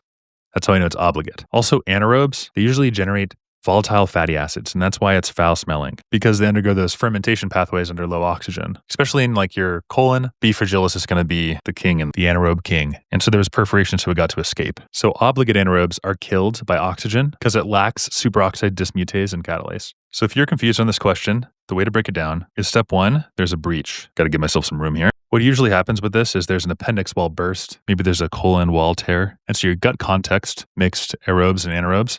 enter the peritoneum. So step 1 is a breach, then the anchoring step, and this is where B. fragilis, it has a polysaccharide capsule that sticks to the mesothelium, and that triggers abscess formation by activating the complement. Your P, then liquefaction. Liquefy. Sounds like a Harry Potter spell. And that's where the enzymes like collagenase, heparinase, they digest the tissue, leading to a necrotic cavity that then becomes hypoxic. Afterwards, we have the wall-off phase. So fibrin, PMNs, by the way, PMNs are morphonuclear leukocytes. It's a type of white blood cell. It's part of the innate immune system, first responders. So they seal that pocket, and these anaerobic conditions are super good for B. fragilis. So you have fever, leukocytosis, and risk of sepsis. So imaging, think gas bubbles. Therapy, give a metro and ceftriaxone that covers your aerobes, or piperacillin and tazobactam and carbapenem monotherapy. A complication could be portal vein thrombosis. Did you guys hear that? What happens when your phone goes off while you're studying? Chunk, throw it away. So why is not answer A? Well, E. coli is a lactose fermenter that grows just fine in the air. And this guy would show pink colonies. So it's not A. B. Pseudomonas aeruginosa. This is definitely aerobic. Also has a blue-green pigment. Oxidase positive. It's a hospital water bug, not anaerobic abscess. So definitely not B. C is our correct answer. D. Vibrio is a marine seafood diarrhea. That's what we call halophilic. It's a halophile. It's an extremophile, basically. It thrives in high salt concentrations. So that's not it. And E, Proteus. That has swarming motility. It's a urease producer. It's also facultative. So this is going to be common in like UTIs, not a strict anaerobe. So many of you don't know this. I went to art school. I'm just kidding. Might think so based on my drawings. And if you were to zoom in right here, B. fragilis normally is just chilling in the colon. But then you get a perforation. It could be like a bullet wound, ruptured appendix, diverticular blowout. It will sneak into the peritoneum. The capsule helps it stick to the wall. Then the enzymes liquefy the tissue, and then you put the plate in room air and nothing grows. And that's the giveaway. That's how we know it's an obligate, obliged, be an anaerobe. So next time you see an abdominal abscess post colon surgery and the lab says that it's sterile aerobic cultures, then think of this guy. I call him the stinky superstar. The stinky superstar is B. fragilis, obligate anaerobe. Okay, there you go. That was question 31. So let's liquefy and wall this off so that our obligated anaerobe can start to grow and be the stinky superstar that it is. Okay, the next question is going to be 32. In this question, we have a 45-year-old woman undergoing orthotopic liver transplantation for primary sclerosing cholangitis. She's maintained on tacrolimus and low-dose prednisone. 2 months later, she develops progressive dyspnea, a non-productive cough, and a temperature of 38.3. That's 101 Fahrenheit. Arterial blood gas, 4 liters per minute, shows PaO2 of 48. Chest, E demonstrates diffuse bilateral ground opacities. Bronchial lavage yields large cells with basophilic intranuclear inclusions and surrounding clear halos. Which process best explains her gas exchange abnormality? Now, not many people know this, but 80% of adults carry CMV, and they do so silently. If you unleash your calcineurin inhibitors, then the virus can become super duper deadly. And so what we need to know about this female is she's post-transplant, and we have T-cell paralysis here. And so it lets the CMV erupt in the lungs, and it shreds the alveolar walls, and then you get these owl eye inclusions. So the CT shows the ground glass haze, and the PaO2 plummets even though you have oxygen. So it's a diffuse alveolar damage problem. So anytime on step 1, when an organ recipient between 1 and 6 months out shows interstitial infiltrates, plus you have cytopathic inclusions, then you should think of CMV. And then you have to remember that B, which is our correct answer to this question, diffuse alveolar damage from CMV is what occurs with these ally inclusions and your T-cell associations. Very important to know why the other ones are wrong. A, we'll zoom in here. So Klebsiella, you'd have current jelly sputum, lobar necrosis, and your inclusions would actually be silent. C, aspergillus. I made a video on this. It's called Everything You Need to Know About Aspergilloma. So that's going to be a 45-degree branching. It's going to be hyphae. And those cause nodular infarcts. You wouldn't see those diffuse GGOs. And GGOs means ground glass opacifications. That's like the diffuse stuff. It's usually, broadly, it's caused by a displacement of the air with fluid, inflammatory debris, or fibrosis. So edema or ARDS are the common causes of it. So yeah, it's not aspergillus. Pneumocystis for D. That's going to have your silver strain cysts, not nuclear occlusions. It's bat wing bilateral infiltrates. And E, crypto. That one we know has a thick polysaccharide capsule. And that forms meningitis or nodules, not interstitial pneumonitis, early post-transplant. So post-transplant, you really think of that CMV. 1 to 6 months after, interstitial T-cell paralysis by the tacrolimus, owl eye, inclusions 45. That's what's going on in this patient. Next question. In this question, we have a 6-year-old girl is evaluated for easy fatigue during playground activities. Vital signs are normal. Cardiac exam reveals 3 out of 6. Mid-systolic murmur at the left upper sternal border and a fixed widely split second heart sound. There's palpable impulse along the left sternal border.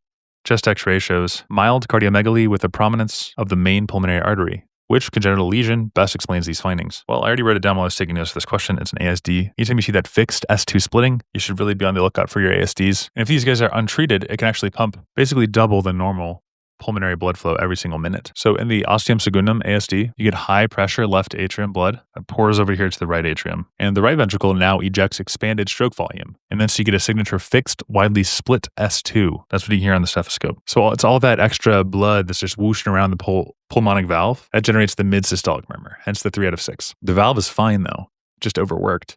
Then over years, your pulmonary arteries remodel and resistance will climb. And then the shunts can actually flick directions. And so you get a pink kid that's going to turn blue in what's called Eisenmenger syndrome. So basically non-varying split S2, a school-aged child, atrial level shunt. It's going to be ASD. A, PD, patent ductus arteriosus has a machine-like murmur, not mid-systolic. Well, I guess it could be. It's a continuous murmur below the clavicle, but definitely S2 not fixed. B, coarctation. That's upper extremity hypertension. So you'd see rib notching. Not going to be a flow murmur at your left upper sternal border. So really need some more of those factors for coarction. Hypertension, rib notching. And I said that was B, but it's actually C there. Sorry about that. B is our correct answer, obviously. We'll go on to D, tetralogy of flow. So that's going to be cyanosis, and it's going to have a harsh VSD. It's going to be S2 single, not that wide split. And then E is just a VSD. So it's a holosystolic murmur at the left lower sternal border.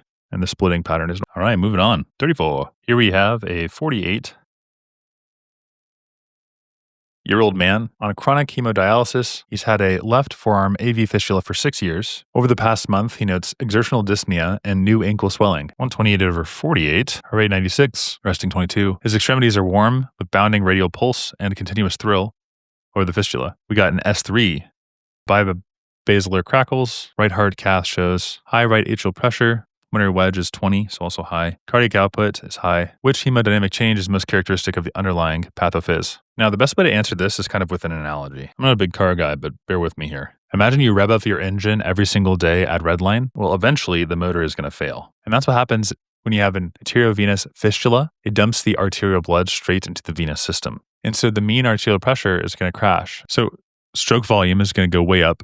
Heart rate is going to go up, and the cardiac output can double. And the patients are going to feel warm to touch because the blood is rushing through the dilated capillaries. And yet they're also going to be drowning in pulmonary edema from shear volume overload, hence the S3. And so we have a fixed machine like Brewy over the shunt, and also bounding pulses with a wide pulse pressure. So the hemodynamics confirm that. High output, elevated mixed O2, but then also you have profoundly low SVR. And so the question is asked, which parameter changes first in high output failure from an AV fistula? Then think of the decreased systemic vascular resistance.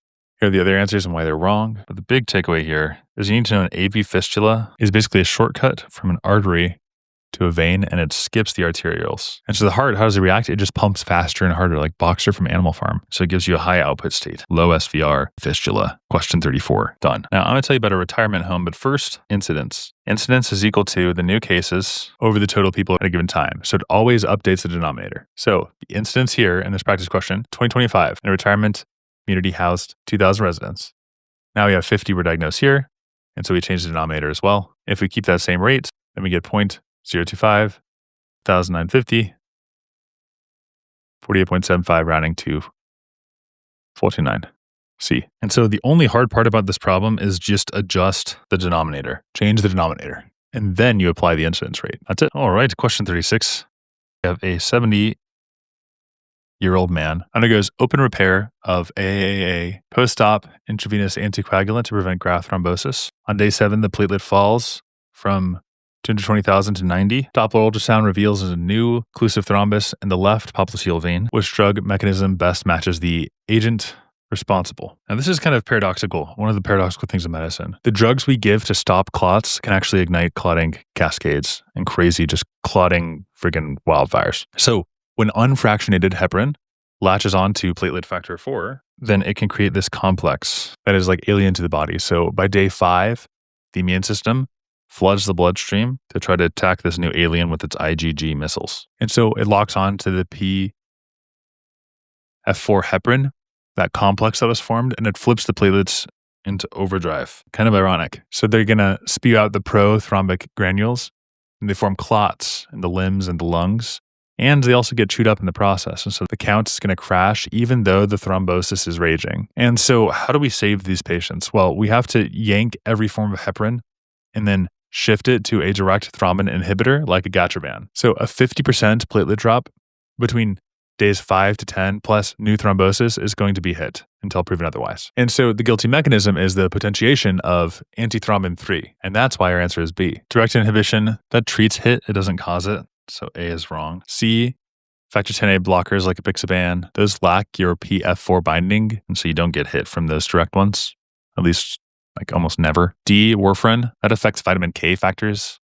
So the early drop is protein C mediated skin necrosis. You wouldn't see thrombocytopenia. Skin necrosis is what you see for warfarin. E, aspirin, lowers platelet function, not your count. So it's not E. Easy peasy lemon squeezy. All right, question 37. Here we have a 68-year-old woman comes to the physician because of a 1-year history of abdominal pain after meals. You also see some weight loss. And then if she stops eating so much, she starts to feel okay. She had heart surgery in the past and her pulses are pretty low. Pretty faint, which is to nose, and so you get ischemia of the gut. Just to really drive this home, we'll do another question. 72-year-old man. This guy's got hypertension. Also, he's got epigastric pain, postprandial as well. Over 8 months, he has lost a lot just by eating toast, he says. Just a big toast guy. And exam shows a systolic bruit, just midline above the umbilicus and diminished dorsalis pedis. CT shows atherosclerotic narrowing of the major vessels. Which artery is involved?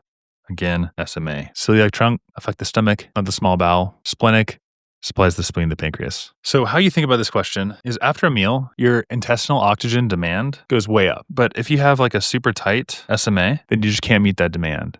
So the bowel is going to be starved for blood. And so it releases lactate and pain signals. It's called intestinal angina. And so the patients will actually start to fear food and will actually trim their portions and shed weight despite having a normal appetite. And so if you listen with your stethoscope, you can hear a whooshing bruit in the epigastrum, and that bruit is going to be like a traffic jam. Beep beep of the SMA. Can't get the oxygen. When I did work outside, a friend who always used to say, oxygen, I need oxygen. So your risk factors are always going to be like coronary artery disease, postprandial pain, SMA stenosis. That's how I want you to think about this question. 37. Look guys, step isn't that hard. A whole bunch of memorization. What are we on? 38. For this one, we need to know the steps of change. Pre-contemplation, contemplation, preparation, action, maintenance. Now, 60% of smokers who reach 6 months smoke-free are going to relapse within less than a year. And that's unless they master this maintenance phase. So this is like very active. It's strategic. By 6 months, you have different habits like jogging routines, nicotine gum, support groups. This is all about your reward circuitry. Here they've kind of rewired, but you still have some old cues, right? The first beer at a party, you have the cravings. And so the maintenance focus on the coping plans. Like if X happens, then I will do Y. So here we have a man, he is 45 years old. He quit smoking 8 months ago after 20 years. He now jogs, tracks his cravings, nicotine gum. He tells the physician, I'm proud, but I'm worried my old smoking buddies are going to tempt me. Which stage is he in? He's already done the action. He is in the maintenance phase. Easy peasy. Pre-contemplation, somebody's like, I don't need to quit. Contemplation, yeah, I know the pros and cons, but I haven't done anything about it. Preparation, okay, I'm setting a quit date. It's kind of like for step 1, here you're like, I don't need to study. Contemplation, yeah, I know I should study. Preparation, booking your exam, setting a date. Action, this is your behavioral change, 3 months out, like a month out, and then maintenance. I'm worried I'm going to relapse, but nope, you just got to keep hiding Netflix. All right, that's question 38. Let's do question 39. Here we have a 70-year-old man who is admitted with fever, dysuria, confusion. Blood shows E. coli 104. Wow. This is his temperature. And then his blood pressure falls to 88/54. It's like, dude, neutrophil activation is traced to bacterial lipopolysaccharide binding that signals.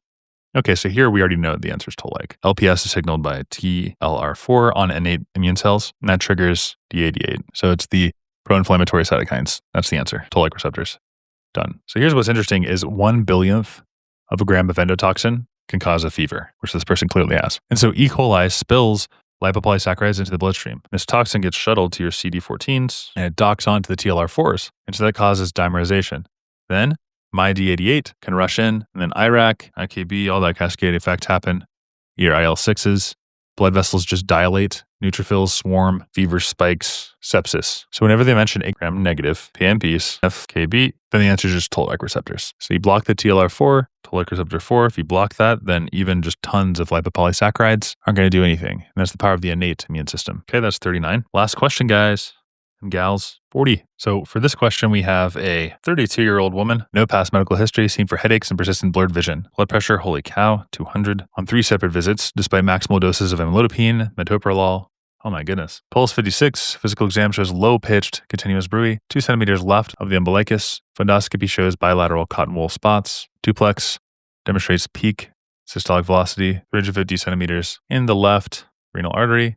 Which of the following is most likely the underlying cause of her refractory hypertension? So this is renovascular disease. And basically what you're doing here essentially is you're just cranking up a garden hose until it kinks. And the pressure just skyrockets after that. That's fibromuscular dysplasia. That's what happens. And this is not a hose, it's your renal artery. And so here you'll see the beaded stenotic vessel, and it tricks the kidney into sensing that there's really, really low flow.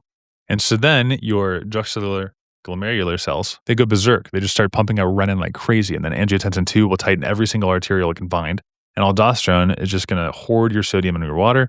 So blood pressure is just going to soar. And this is going to be in somebody who's on test day for step 1. They're not going to give you somebody who's like routine atherosclerosis. They're going to give you like a 32-year-old, like kind of pretty young, somebody who's not going to have like atherosclerotic damage necessarily. And it's just going to be fibromuscular dysplasia in one of the renal arteries. And so one of the key clues here is the whooshing abdominal bruit, but normal potassium, and then a string of beads signature. So you have balloon angioplasty. It's going to pop up the narrowed segments, and that will also cure your hypertension. So young woman, malignant hypertension, and renal fibromuscular dysplasia. Okay, why is it not atherosclerosis? So atherosclerosis, there are different kind of risk factors and profiles here that are important to talk about. So A is not correct because that's going to be men older than 55 with hyperlipidemia. Also plaques in your ostium, not beaded mid-segment stuff. B is the correct answer. C, con adenoma.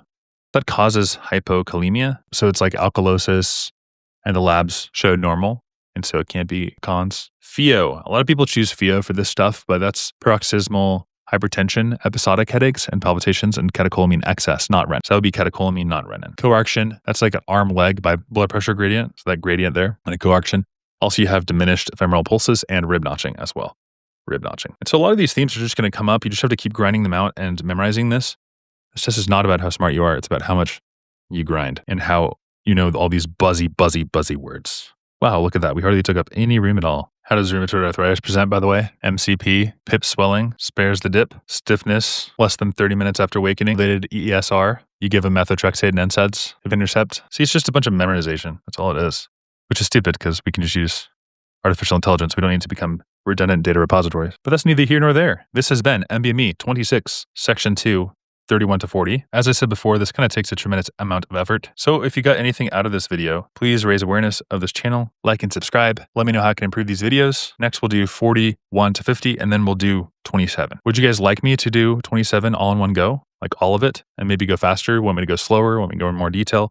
Let me know what you want in the comments, and I will tailor the prep to you. And you know that's true because I've made 640 videos in the past month or two. So question 41. So in this question, we have a 70-year-old man undergoing hip arthroplasty, receives oxycodone and diphenhydramine for the pain and itching. On day 2, he's disoriented, calls the nurse mom, and attempts to climb out of bed saying he has to catch the bus. It happens. Exam inattentive, cannot recite the days of the week backward, oriented only to name, pupils 4 millimeters reactive, no rigidity or clonus, causes out serotonin syndrome there. 126 sodium, 4.1 potassium, creatinine 1. What's the diagnosis? It's going to be delirium. So delirium is an acute medical illness that's seen oftentimes with elderly patients. It's poorly understood, but it's thought to have something to do with acetylcholine states. You have problems with awareness and cognition.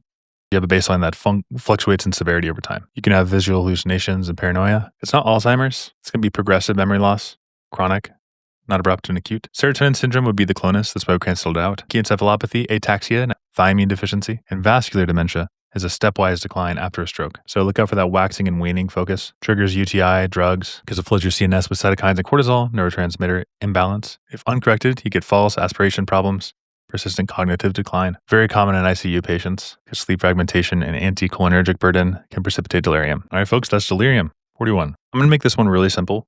So in this practice question, we have a 22-year-old man, collegiate soccer player, struck in the flank by a knee. 10 minutes later, he collapses with dizziness, got a heart rate 130, blood pressure 82 over 55. Exam reveals guarding and severe tenderness in the left upper quadrant. There's no external bleeding. Focus abdominal sonography shows free intraperitoneal fluid. Which organ is the source? Now, if you have, this is the dude's belly, blunt trauma like a knee to the belly, on step 1, it's probably going to be the spleen until proven otherwise. That could have abdominal tenderness, and you have to do an exploratory laparotomy to kind of repair this damage. Let's talk about why these are wrong. Descending colon, the fresh, bright red blood from the rectum typically indicates bleeding from the lower gastrointestinal tract. So descending colon, you'd have hematochezia after a seatbelt sign. So your colon injuries usually cause peritonitis from fecal contamination, so it's not going to be rapid hemorrhagic shock. B, the left kidney, gross hematuria, flank ecchymosis. So you have retroperitoneal bleeding, and it seldom produces large intraperitoneal fluid on your fast. C, the liver. There'd be right upper quadrant pain at typically your 8 to 11 rib fractures. You have free fluid that can localize around the liver, but it's not primary low upper quadrant. And the pancreas. So that would be epigastric pain, elevated amylase. So pancreatic injuries, they bleed less, and they're probably going to present later with retroperitoneal fluid.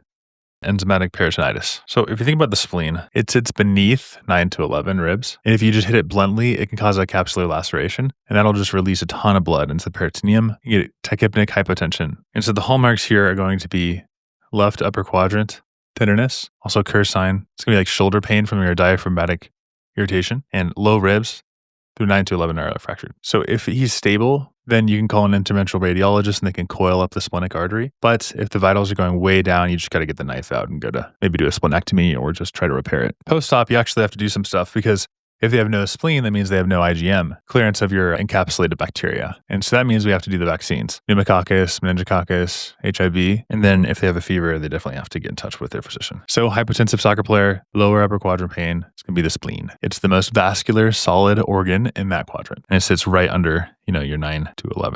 All right, there's 42. Moving on to 43. Here we have a 17-year-old high school wrestler presenting with 5 days of exhaustion, low-grade fever, and sore throat. Exam shows palatal petechiae, posterior cervical lymphadenopathy, and palpable 3-centimeter spleen tip below the costal margin. CBC shows leukocytes of 18,800, 12% atypical lymphocytes, serum agglutinate, your horse erythrocytes within minutes. What cell type composes the majority of these atypical lymphocytes? Okay, so there's your practice question right here. I'm not going to show you the answer yet, but I will give you a little bit of a hint. What if they were to say something like CD21 in the question set? And usually they say sheep, red blood cell, agglutination from your cross-reactive IgMs. Well, that is commonly known as, they don't really say this very much anymore, but the monospot test. And so by now, you're probably thinking about diagnosis. Some other buzzwords you need to know might be atypical Downy cells. That's when we have CD8 positive T cells enlarging, get the skirting while they're attacking the infected B cells. Yeah, that's your Downy cells. You could also have drainage from the oropharynx. That's where Epstein-Barr virus enters, posterior cervical nodes. Also, we have another Kerr sign and splenomegaly. So mass proliferation of your T and B cells causes your congested splenic cords, and that can rupture, causing splenomegaly. And also buzzword rash after amoxicillin. So polyclonal B cell activation generates immune complexes that can precipitate a macular-papular eruption. This is also associated with Hodgkin lymphoma, nasopharyngeal carcinoma, so latent Epstein-Barr virus, X-linked proliferative disease, so SAP, gene mutations causing fulminant Epstein-Barr virus hepatitis. Also HIV seroconversion syndrome, so it's a mono-like, has a negative heterophile test.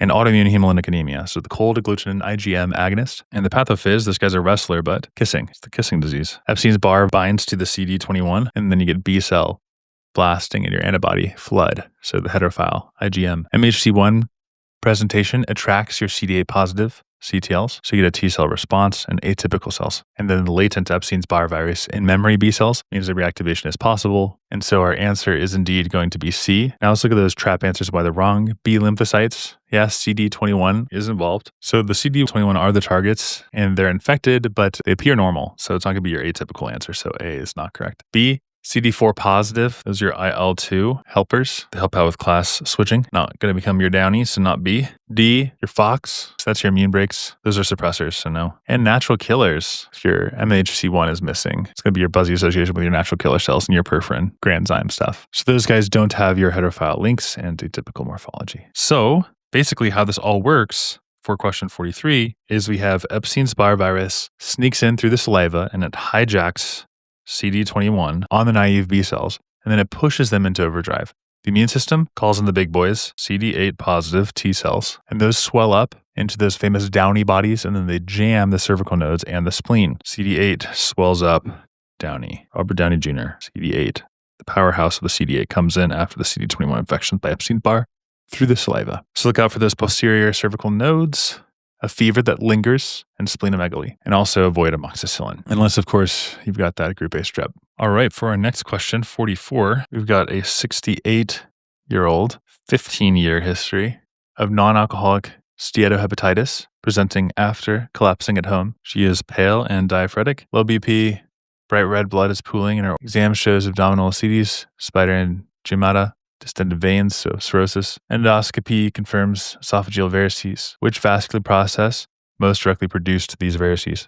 So whenever you have a really high portal pressure, like port pressure is like, I don't know, greater than 12 mm mercury, one of the sneeze or just like any little increase in pressure like can actually just unleash a half liter of blood. And so your left gastric and azygous portal cable has like the backflow. It's all caused by, you got your cirrhosis of your liver, and it obstructs the hepatic sinusoids. You'll just get like a huge spike, and the blood will detour through the left gastric vein tributaries up the esophageal submucosa, and it drains into the azygous system. And so the veins, they balloon into these like fragile varices. You get wall tension, and so coughing, sneezing, vomiting, or if you have like an NG tube insertion, then it can rupture that, and that can cause your brisk GI bleed, and then that puts you in hypovolemic shock. So definitely for this, you have to look out for the associations of painless bleeding. Also palmar erythema and spina nevi. That's a failure of your estrogen metabolism. High-pitched bruit at the umbilicus. That would be if you had large caput medusae. Labs would show low platelets. So yeah, portal hypertension diverts blood away from the fibrotic liver, most significant being the left gastric azygous junction at the lower esophagus, where increased flow dilates the submucosal veins through varices and ruptures. Okay, anastomosis between superior and inferior. These wouldn't form there, so no. Direct erosion of the thoracic aorta. That'd be like a aortoesophageal fistula. That's a Chiari triad. Super rare aneurysmal catastrophe. It's unrelated to portal hypertension. Chronic reflux, so Barrett's esophagitis with submucosal ulceration. That's like Barrett's metaplasia. That causes micro ulcers, not large volume like bleeding and varices. E, portal blood shunted from para-umbilical to superior epigastric veins. That's caput medusae. So it gives your abdominal wall collaterals, not your esophageal stuff. And now, just so you guys know, it's like 1 in 5 patients with cirrhosis will suffer your variceal bleed. And then it's like 1 in 3 will die within 6 weeks if you don't act really quickly. So it's that scarring will bottleneck the portal inflow, and that cranks up the pressure super high. And the easiest escape is going upwards through the left gastric vein. And that blood will just slam right into the systemic azygous highway lining, the distal esophagus, and that balloons your submucosal channels. So like the really thin walls there can just explode whenever you get a cough or a sneeze. So painless, bright red, metamesis, hypotension. You also have the stigmata of your chronic liver disease, so spider angiomas or angiomatas. That's just like saying like an abnormal growth that's produced by the dilation and new formation of blood vessels, and also palmar erythema ascites. You can also give non-selective beta blockers to try to help out. Sometimes you got to give octreotide really in short-acting scenarios, more acute, to clamp the splanchnic flow, and then endoscopic band ligation as well. But the big thing here is that you have to know the left gastric to azygous retro flow is going to be one of the varices. All right, question 45 of NBME 26, section 2. We have a 9-year-old girl. She's got Becker's muscular dystrophy, hospitalized, intractable vomiting. She has not kept food down. Got all this stuff on exam, that low lactate, markedly elevated ketones, low glucose in the urine, ketones +4. Now the question is, which hepatic pathway is currently supplying the brain's energy? Well, we have the ketone bodies, right? And so this is kind of an easier question. It's going to be B, carnitine shuttles, because that's just beta oxidation is what causes this. Cahill cycle, I'll explain these really briefly. That's your alanine glucose cycle. So it's the exercise nitrogen dump. It gives you short-term gluconeogenesis, but it's not going to meet the metabolic needs of the brain at all, especially once your muscle catabolism slows down. So just think of that one for like alanine glucose. Okay. Wrong answer. C, the Cori cycle, that's the lactate shuttling. So that's active in sprinting muscle or hypoxia, and that would raise the serum lactate. So not quite. D, tricarboxylic acid, citric acid cycle. That's like your pyruvate ATP factory. It still runs, but the substrate is now acetyl-CoA from the ketone catabolism in the brain. It's not the liver's primary export, so not the right answer. And then E, urea cycle. So that's your ammonia detox center. And that does prevent hyperammonia, but that does not produce any calories. So that's the wrong answer. And that's the end of 45. Okay, next question is 46. Here we have a 38-year-old woman, 6 months of exertional dyspnea and fatigue. She has bled from her nose, epistaxis since grade school, recently required iron tablets, a lot of bleeding, I guess. Examination shows 95% on room air, multiple bright red lesions on her tongue and the blanching with pressure. Contrast reveals micro bubbles in the left atrium, 3 cardiac cycles after intravenous injection. What abnormality is best explaining her hypoxia. All right, so that delayed bubbling does tell you have a right to left shunt and the mucosal telangiectasia that does point you toward pulmonary AVMs. So here's the pathophysiology of hereditary hemorrhagic telangiectasia. It's just a bad allele in your TGF beta pathway, and this erases your normal capillary beds. So they're just absent. And so the arteries just dump into the veins, no arterioles. And so on the skin, you get the red dot, and in the lungs, it's like a shunt. And it steals the oxygen, and it skips the filter that normally traps the clots and bacteria. And so you get hypoxemia that barely changes at all with oxygen and a pathway now you have for a paradoxical stroke. And you look out for those lifelong nosebleeds because of that right to left shunting, the blanching on the mucosa, iron deficiency anemia, and the clubbing because of the hypoxemia.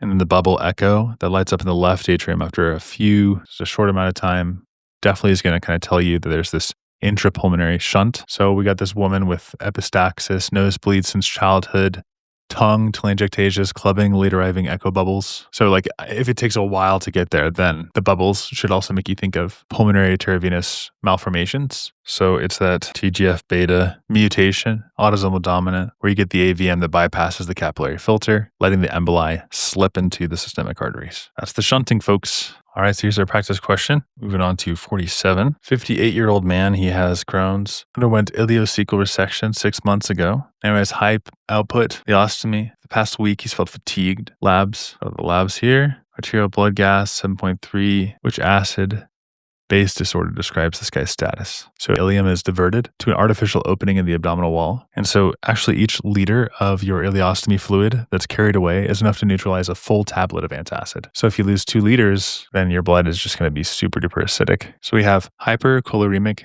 metabolic acidosis. It's when bicarbonate exits via the guts or the renal tube. The body keeps its electrolyte balance by hoarding chloride. And so then the medulla is going to order faster breathing, and for every tiny little modicum of bicarbonate loss, the PaCO2 should fall about 1.2 millimeters mercury. And that's going to be Winter's formula. So we have the bicarb at 15, the predicted PaCO2 is 30, measured 29. So pH is still low, so it's going to be partially compensated. Basically, what you look out for on test day, here's kind of the math for it, is you have diarrhea, pancreatic fistula, ileostomy, renal tubular acidosis, non-anion gap acidosis is what you think of. So you just got to run the anion gap and apply Winter's formula, and then you'll get the diagnosis. So here are the trap answers, why they're wrong. Gap is normal, so it's not A. Uncompensated, same gap, it's not B. C, respiratory alkalosis. Well, the pH, look at it. Non-gap acidosis, uncompensated. And then here's the pathophys. Bicarb loss, plasma is preserved by the chloride. So you lose that bicarbonate, drops the blood pH. Then we have hyperventilation.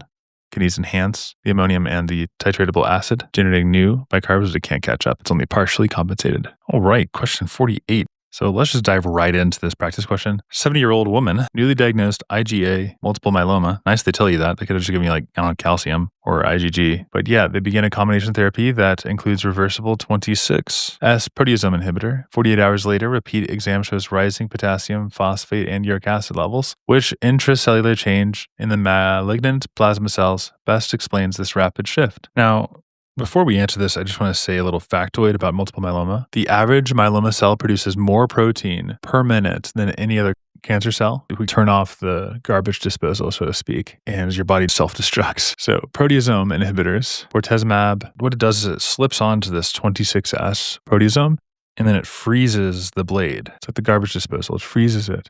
And that will leave your immunoglobulin fragments all around. They're going to be sticking all over the place. And so then within hours of your unfolded protein event happening, you have the caspases that slice open your mitochondria, and the plasma cells just implode, and they dump potassium, phosphate, and purines into the bloodstream.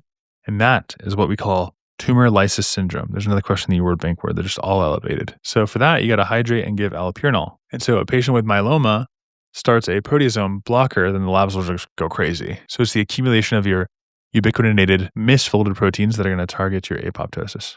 Cyclin D1, the G1 arrest, that's going to pertain to your CDK4/6 inhibitors, not proteasome blockades. So nope. DNA double-strand break repair. So that's your PARP trapping. This mechanism of PARIB. It's relevant for this question.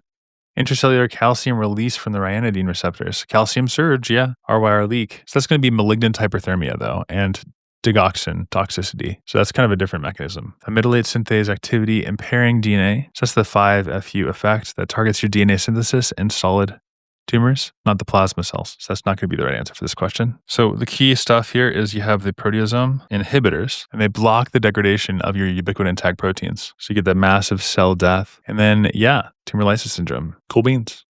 All right, 49, two more. Here we have a 52-year-old female who quit smoking last year and visits because of a 3-week history of sticky dark fluid staining her bra and a rubbery bump just inferior to the left nipple. She denies fever, trauma, cyclical, breast pain. Exam has a 1.2 centimeter poorly defined subareolar mass with mild tenderness, no skin erythema. Mammogram shows branching densities under the areola without speculation. Core biopsy reveals a markedly dilated duct lined by intact epithelium, surrounded by lymphocytes, plasma cells, and numerous lipid-laden macrophages, no atypia. Which diagnosis best fits? And the answer is going to be B, mammary duct ectasia. So not every ominous nipple discharge is going to be cancerous. And ectasia just refers to dilation or abnormal widening of the tubular structures of the body. So we have declining estrogen, and it thickens the major lactiferous duct plugs, and it dilates and it leaks fat.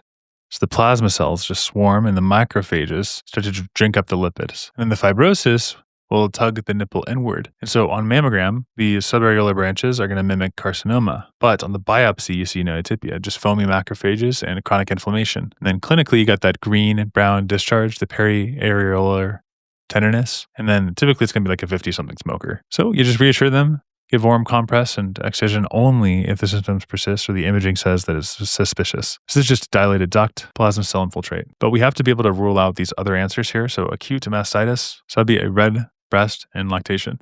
That requires erythema and also systemic signs, so not quite. Fibroadenoma, that's going to be like a 25-year-old mobile marble, kind of well-circumscribed rubbery, not subareolar.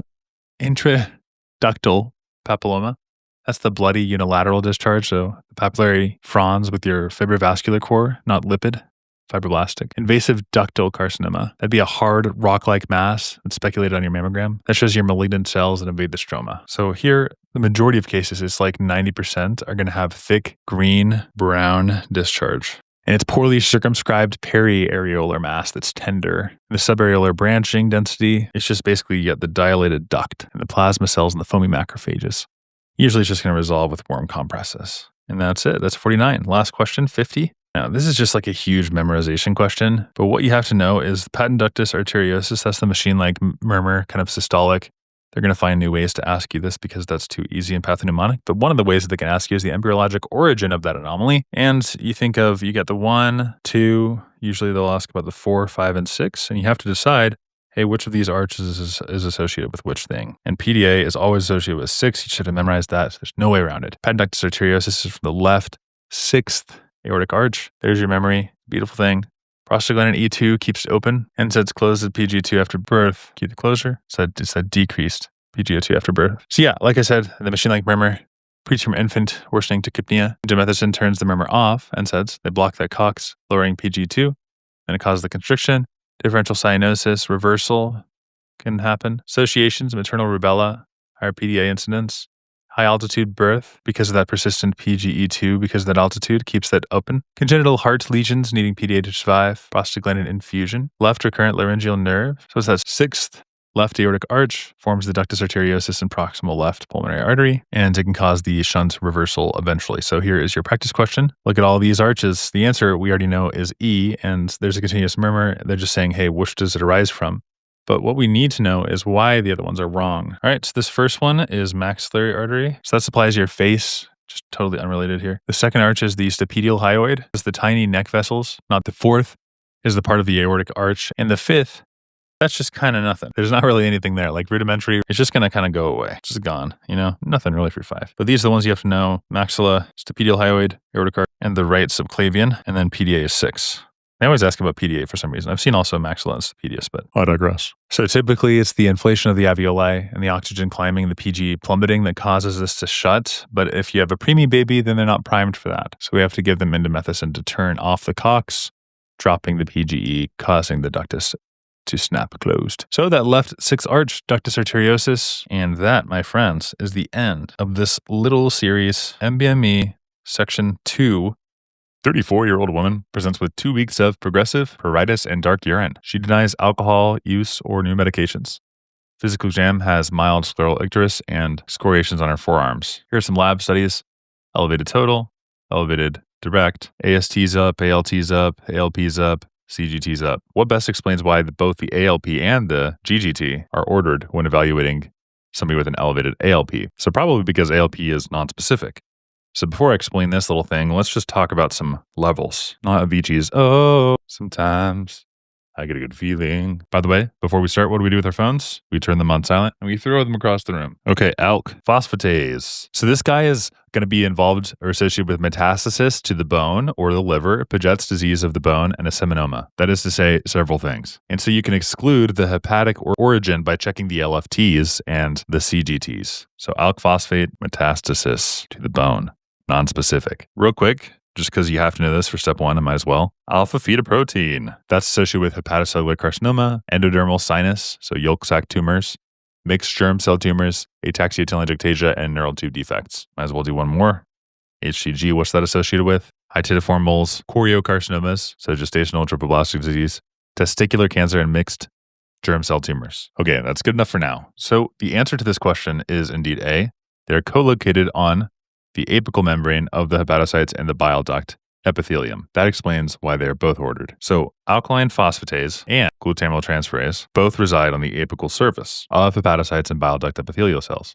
And so if they're both elevated, then it's going to be cholestasis. Or it could be some biliary tract pathology, whereas just ALP elevation suggests that it's a non-hepatic, maybe a bone source. And so here we kind of have like a bile duct going on, and we have impaired flow. This is my dog Charlie, by the way. Hey, Charlie. And so as we said, your ALK phos is primarily located on the outer leaflet of the canalicular membrane of the hepatocytes, bile duct epithelium, and the bone osteoblast, and the placenta and the intestine. So it's all over the place. And it's markedly increased in cholestasis. And cholestasis is where the flow of the bile is going to be reduced or blocked. And since bile is a digestive fluid that's produced by the liver, if it's impaired, it can lead to the buildup of bile in the liver and the bloodstream that causes different symptoms, hence cholestasis. So liver disease associations can cause cholestasis.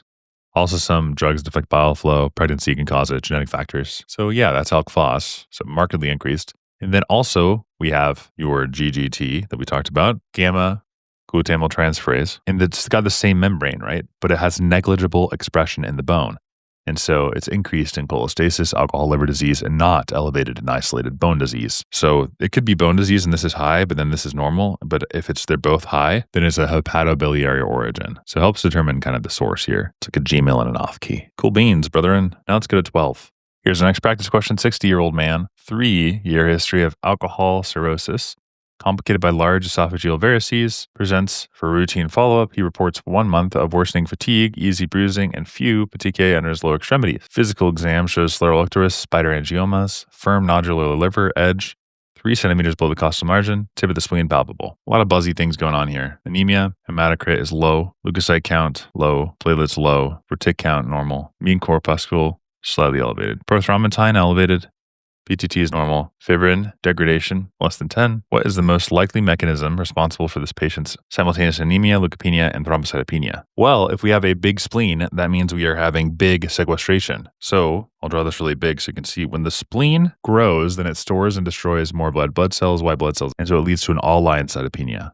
Even though you have healthy bone marrow. Doesn't matter. The spleen is a clean machine. So hypersplenism is splenomegaly. So you get cytopenia. And some etiologies are going to be portal hypertension, etymologic malignancies, malaria, sarcoidosis. And so for management, you have to focus on the cause.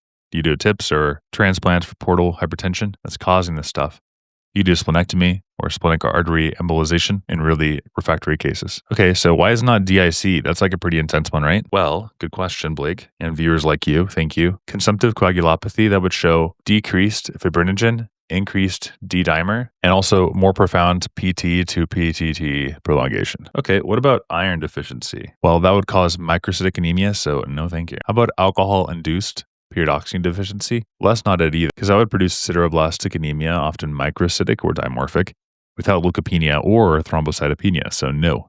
And then lastly, why is it not vitamin C? All right, so it's not vitamin C because that's going to be the scurvy, right? So that's the perifollicular hemorrhages and poor wound healing, but it's not going to be true pancytopenia. So yeah, hypersplenism. Look out for those underlying etiologies. Here's the step-by-step explanation. Hypertension, increased splenic pressure gets really big, expanded, hyperactive. So you get the cytopenias because of that sequestration going on. So that's why the retic is normal or high, more normal than it would be an anemia. There you go. That's question 12. For this next question, we have a 48-year-old woman asked about topical therapy to improve her wrinkling and mottled dyspigmentation after chronic sun exposure. She started on a cream that causes transient erythema and desquamation during the first weeks. Punch biopsy of treated skin demonstrates thicker papillary dermis and increased type 1 procollagen mRNA compared to the untreated skin.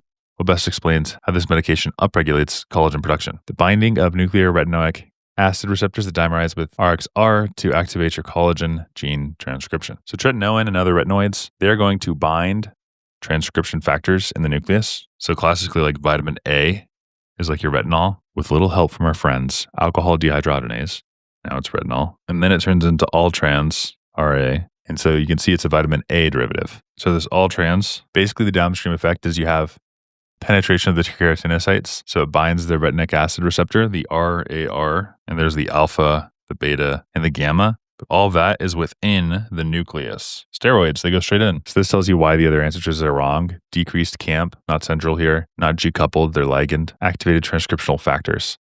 Release of stored vitamin A, retinoids not flush, works locally. Output increase, it decreases that. UVB shielding, retinoids actually make the skin more photosensitive early on. So all there is to know about this one is retinoids, topical tretinoin binds retinol acid receptors, and that increases your collagen transcription, and so causes a thicker dermis and brighter skin. That's the mechanism that they're asking you about on this question. Now on to 14. Okay, let's do 14. An investigator is testing intranasal live attenuated Neisseria gonorrhea vaccine in female rice. 1 month after a dose, bronchoalveolar lavage shows high secretory IgA. Of the phenotype, then the recirculation and homing, and then the local IgA secretions. So the key takeaway here is that the mucosal immunizations like intranasal, oral, they preferentially induce IgA-producing B cells. And these guys acquire tissue homing molecules that enable them to seed all the mucosal surfaces. And so that's why you get the mucosal immune system. And so as a result, you have the antigen-specific secretory IgA that appears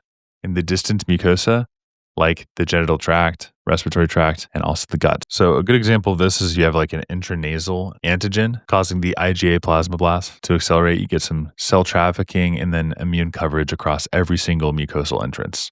But IgA, big thing you need to know is supramucosal laden, supramucosal associated. Now let's do another question just to really drive this home. During a phase 1 clinical trial, healthy volunteers receive oral live attenuated Salmonella typhi vaccine. 4 weeks later, collect the salivary samples, detect titers of the secretory IgA despite the fact the vaccine organisms never contracted the oropharynx after ingestion, never contacted them. Which of the following mechanism best accounts for the appearance of antigen-specific IgA? Answer, recirculation of homing of IgA from the gut-associated lymphoid tissue, the GALT, to other mucosal sites. And so here we have, again, the antigen sampling. So it presents the naive B cells, then you have the class switching, causing the IgA, then the imprinting, and then the circulation. They exit the thoracic duct in the bloodstream, and they home into the mucosal glands, these kind of mucosal areas, and local secretion. So poly-Ig receptor transports the IgA across the epithelium, and you get secretory IgA in the saliva. Other answers, passive diffusion, tight junctions, prevent paracellular IgG transport.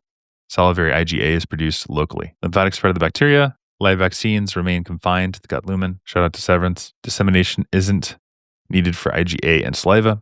IgG class switching in the tonsils. Salivary secretions contain predominantly IgA, not IgG. So tonsillar IgG would not explain the high titers. And transcytosis, don't really need to worry about that, but secretory IgM exists, but it's less abundant. So the take-home message is mucosal vaccination generates IgA producing plasmablasts that enter the bloodstream, and they home to remote mucosal tissues. So they can seed all those sites. That's how it's done, folks. All right, this question I'm going to do really, really quickly. 15. It's about relative risk. So here we have a 5-year prospective study following 8,000. We get an exposure and then an outcome. Here's what we got.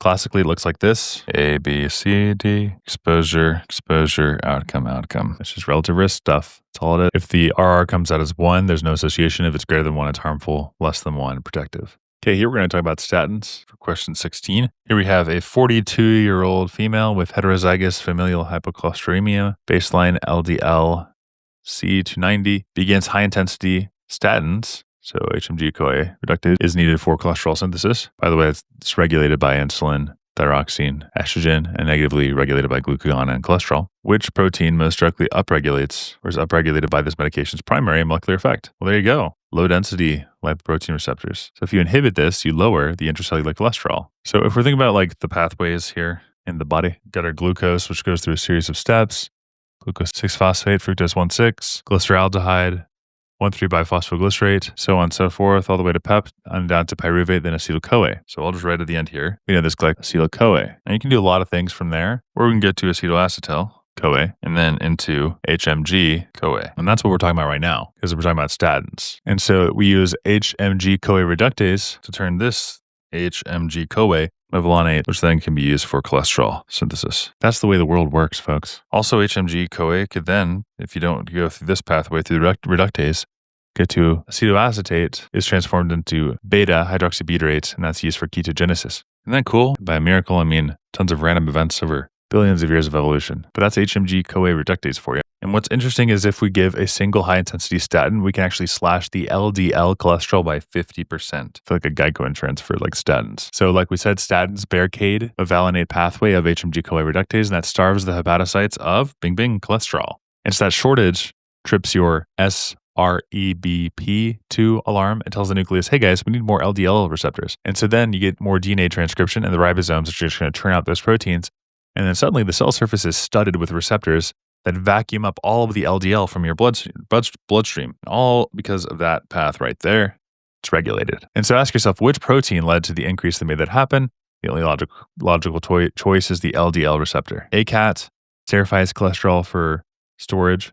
Intracellular cholesterol actually decreases with calcium, and so this is going to be falling. ApoB100 is a structural protein of very low density and low density, and this is unchanged by statins. That's the correct answer. Lipoprotein lipase, that's stimulated by fibrates, not statins. MTPs, that's a different mechanism entirely. So yeah, statins inhibit HMG-CoA reductase. That's the enzyme that catalyzes the rate-limiting step in cholesterol synthesis. Let me know in the comments if I should do a huge like biochemical cascade video. All right, so here's kind of a crazy practice question. Don't worry, I'll break it down for you. We got a research team isolating cDNA from a cytokine receptor, and we got these candidate peptide stretches, and they're suspected to include the receptor's single transmembrane domain. Which segment is most likely to span the plasma membrane? So take a whack at this. It's kind of a fun question. Now, I'll tell you what the answer is in a second. And I want to do so with a fun little fact to make this stick in. There are 10,000 different transmembrane helices, and each is going to be perfectly sized to the width of the lipid bilayer. So what lets a helix live in oil? As you know from the MCAT days, there are different molecular properties of different amino acids.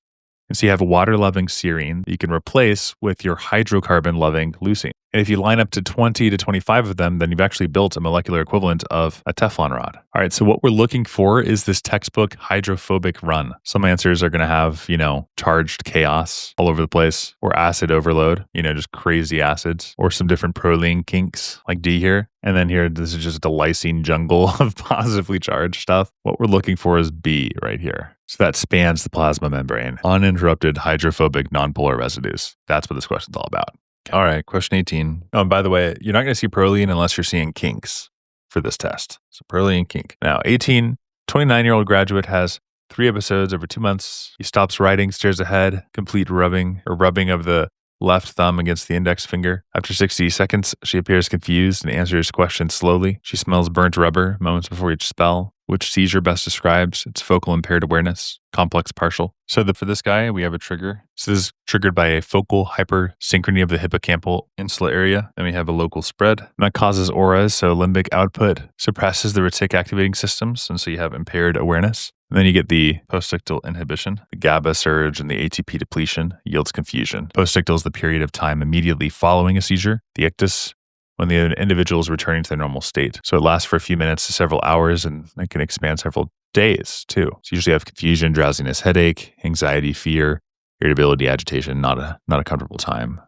They're returning to their normal state. So why is the answer not an absence seizure? So absence, you do not have any postictal confusion, and it's usually less than 20 would be your absence seizure. So that's wrong. B is correct. C, tonic-clonic, generalized, stiff, jerk sequence with prolonged postictal state. Here the movements are focal and stereotyped, not generalized stiff jerking. So it's not tonic-clonic. D, simple focal motor. There you have, it's just focal motor, right? So the consciousness is preserved.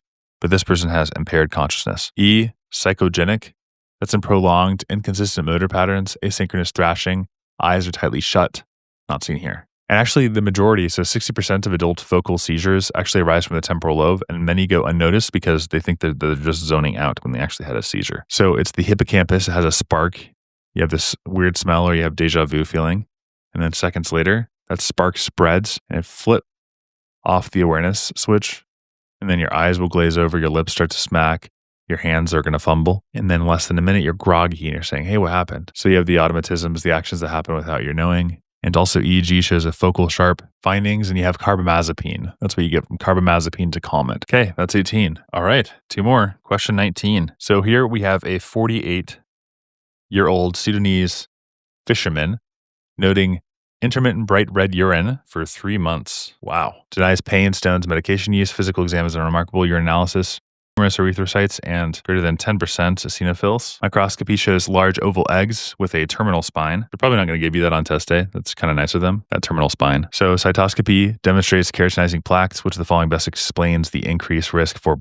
bladder malignancy. Okay, so this is schistosoma. This is endemic to Africa and the Middle East. So definitely a risk factor for squamous cell carcinoma of the bladder. So you have patients with painless hematuria need to be checked out for their bladder cancer. And it's when you have the eggs that are lodged in the bladder wall causing that eventual squamous cell. And this is kind of crazy. Here's a really interesting fact to like bring this home. I like to give you like facts that stick with you. 70% in parts of Egypt, 70% of the bladder cancers are actually due to squamous, not transitional.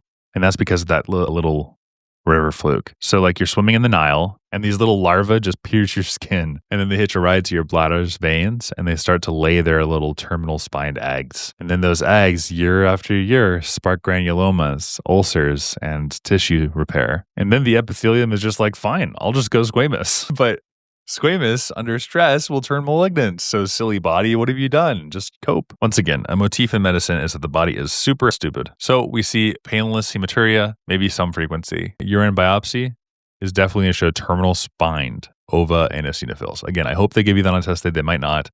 And it's how you treat it with praziquantel. But once the cancer develops, then yeah, you're kind of screwed. It's a whole new problem that the body caused for you once the cancer's already developed.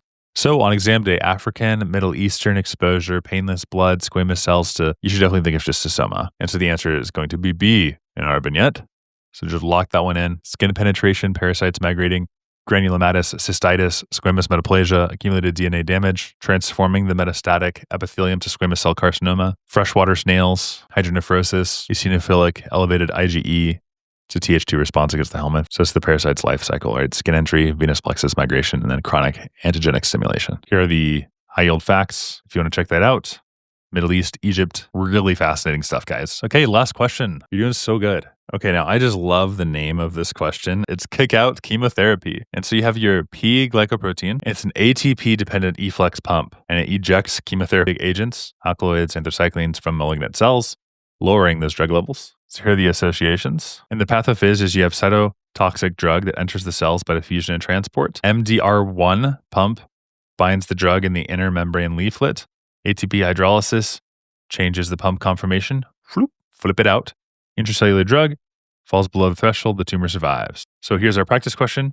An experimental breast cancer cell line initially responds well to paclitaxel, but then later becomes resistant. Reexposure shows 10% or less than 10% of the intracellular paclitaxel compared to the parental cells. ATP consumption in membrane doubles, and the resistance is reversed by co-incubation with verapamil. That's awesome. That's so cool they did that. Calcium blocker. Which mechanism explains this resistance? Overexpression of ATP drug efflux pump. That's why I love science. It's just objective. It's right. Repeatable. So 40% of your relapsed tumors just crank up that pump, the P glycoprotein pump, and it just spits the chemo back in the bloodstream. So you give somebody like a vinca alkaloid into like a leukemic blast, and pesky MDR1 just grabs it, burns ATP, flips it outside, and intracellular levels just go way down. The microtubules stay intact, and the cancer just goes, fun little treatment plan you got there, bud. Not going to work on me. So remember the buzzwords: ATP binding cassette transporter, the MDR1 amplification, and verapamil reversal. So it's undetected. You have like an undetectable intracellular drug or fluorescence assays and you find that you got the drug efflux pump. It's the P glycoprotein. And some of you might be wondering, okay, well, why verapamil then? Well, verapamil is an L-type calcium channel blocker, and it also binds the drug binding pocket of P glycoprotein and competitively blocks ATP-driven efflux. Verapamil can resensitize and raise those chemo levels. So cyclosporin, quinidine, clarithromycin, other first-gen P inhibitors, these guys were actually discovered serendipitously. So yeah, that verapamil binding to the PGP at the substrate site competes with the cytotoxic stuff, so the efflux is going to decrease. All right, folks, making our way through section 3 of NBME 26. Again, these questions are my own. It takes a long time to do this. So if you think this is helpful, please like and subscribe. Remember, we're living here on this big blue dot. So don't take everything super crazy seriously. Nobody makes it out of here alive. Maybe in the next couple of decades, we'll have mastered anti-senescence. But until then, we can all just kind of chill, do our best, be nice people. And that's all I got for you, folks.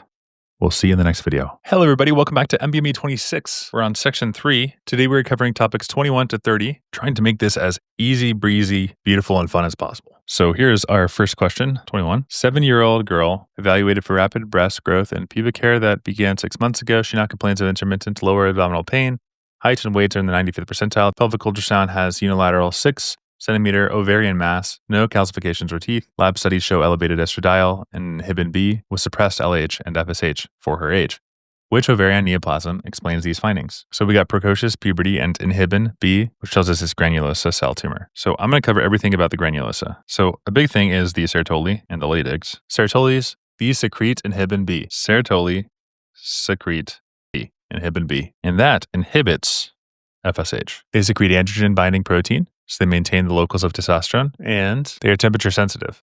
So in males, decrease sperm production and decrease inhibin B with increased temperature. We also have our Leydig cells, and these secrete testosterone in the presence of LH, so testosterone production is unaffected by temperature, and they're a homologue of the female theca interna cells. So think of a follicle like this, your theca cells, and then you have your granulosa. And so the source of estrogen is placenta, adipose tissue, and its function is the development of the external genitalia and internal, the breasts, female fat distribution, growth of the follicle as well, and upregulation of estrogen, LH, and progesterone receptors causes a feedback inhibition of FSH, and then the LH surge, and then decreased prolactin activation on the breasts. And the potency is going to be estradiol, testosterone, testosterone. So that's enough background. So our answer is indeed granulosa cell. And an interesting fact, girls under 10 with an ovarian mass, estrogen secreting tumors outnumber all other malignant ovarian tumors combined. So your granulosa cells normally nurse the oocyte and they crank out the estrogen. But there's a mutation called the FOXL2, and it forms a tumor that pumps estrogen nonstop. And so the child is just going to skyrocket to stage 3, Tanner, while our friends are still playing tag. And then on histology, you see the Call-Exner bodies. These are mini follicles with pink fluid and coffee bean nuclei. You also have the super high inhibin B in a solid mass. It's a granulosa cell. So it's hyperestrogenic, precocious puberty, estrogen overproduction from aromatase-rich granulosa cells provides early secondary sex characteristics, while inhibin B suppresses the gonadotropins. We know this because inhibin B has a feedback loop where it's produced by Sertoli in males and granulosa in the females, and it downregulates FSH. So it suppresses gonadotropin-driven sex steroid production. So we'll do another practice question to drive this home. 10-year-old boy now has 6 months of breast enlargement and rapid linear growth. Tanner 3, bilateral small testes and no pubic hair. FSH is markedly suppressed. Sertoli cell tumor. They overproduce inhibin, which suppresses FSH. Sertoli secretes inhibin. Leydig would be increased testosterone. Embryonal carcinoma. Beta HCG would be elevated. AFP is yolk sac, and teratoma has multiple tissues, typically hormonally salient. Okay, so the key takeaway for this original question that I had for you is you have a unilateral, solid ovarian mass, often greater than 5 centimeters. Estrogenic symptoms, so precocious puberty, menorrhagia, menopausal bleeding, breast tenderness, increased inhibin B, and also mildly increased estrogen on labs, columnar extra bodies, the coffee bean nuclei. That all points to a granulosa cell tumor. Now, what you need to know about precocious puberty on this step 1 is you have the appearance of secondary sexual characteristics before age 8 in females and 9 in males. It's because of sex hormone exposure or production, increased linear growth, and somatic and skeletal maturation. So you have central precocious puberty, increased GnRH secretion, and peripheral precocious is GnRH dependent. So the central is going to be like a CNS tumor, and then the peripheral exposure to sex toys. Leydig cell tumor, making Albright as well. Estrogen secreting ovarian tumor, like granulosa cell. Like in this question, from the groin, thecoma, mostly benign, can produce estrogen. Sertoli Leydig cell tumor. These guys are benign, gray to yellow-brown mass, producing androgens, virilization. And then the one we covered today is granulosa. So this one we say, give granny a call because the extra columnar bodies, and you see increased inhibin.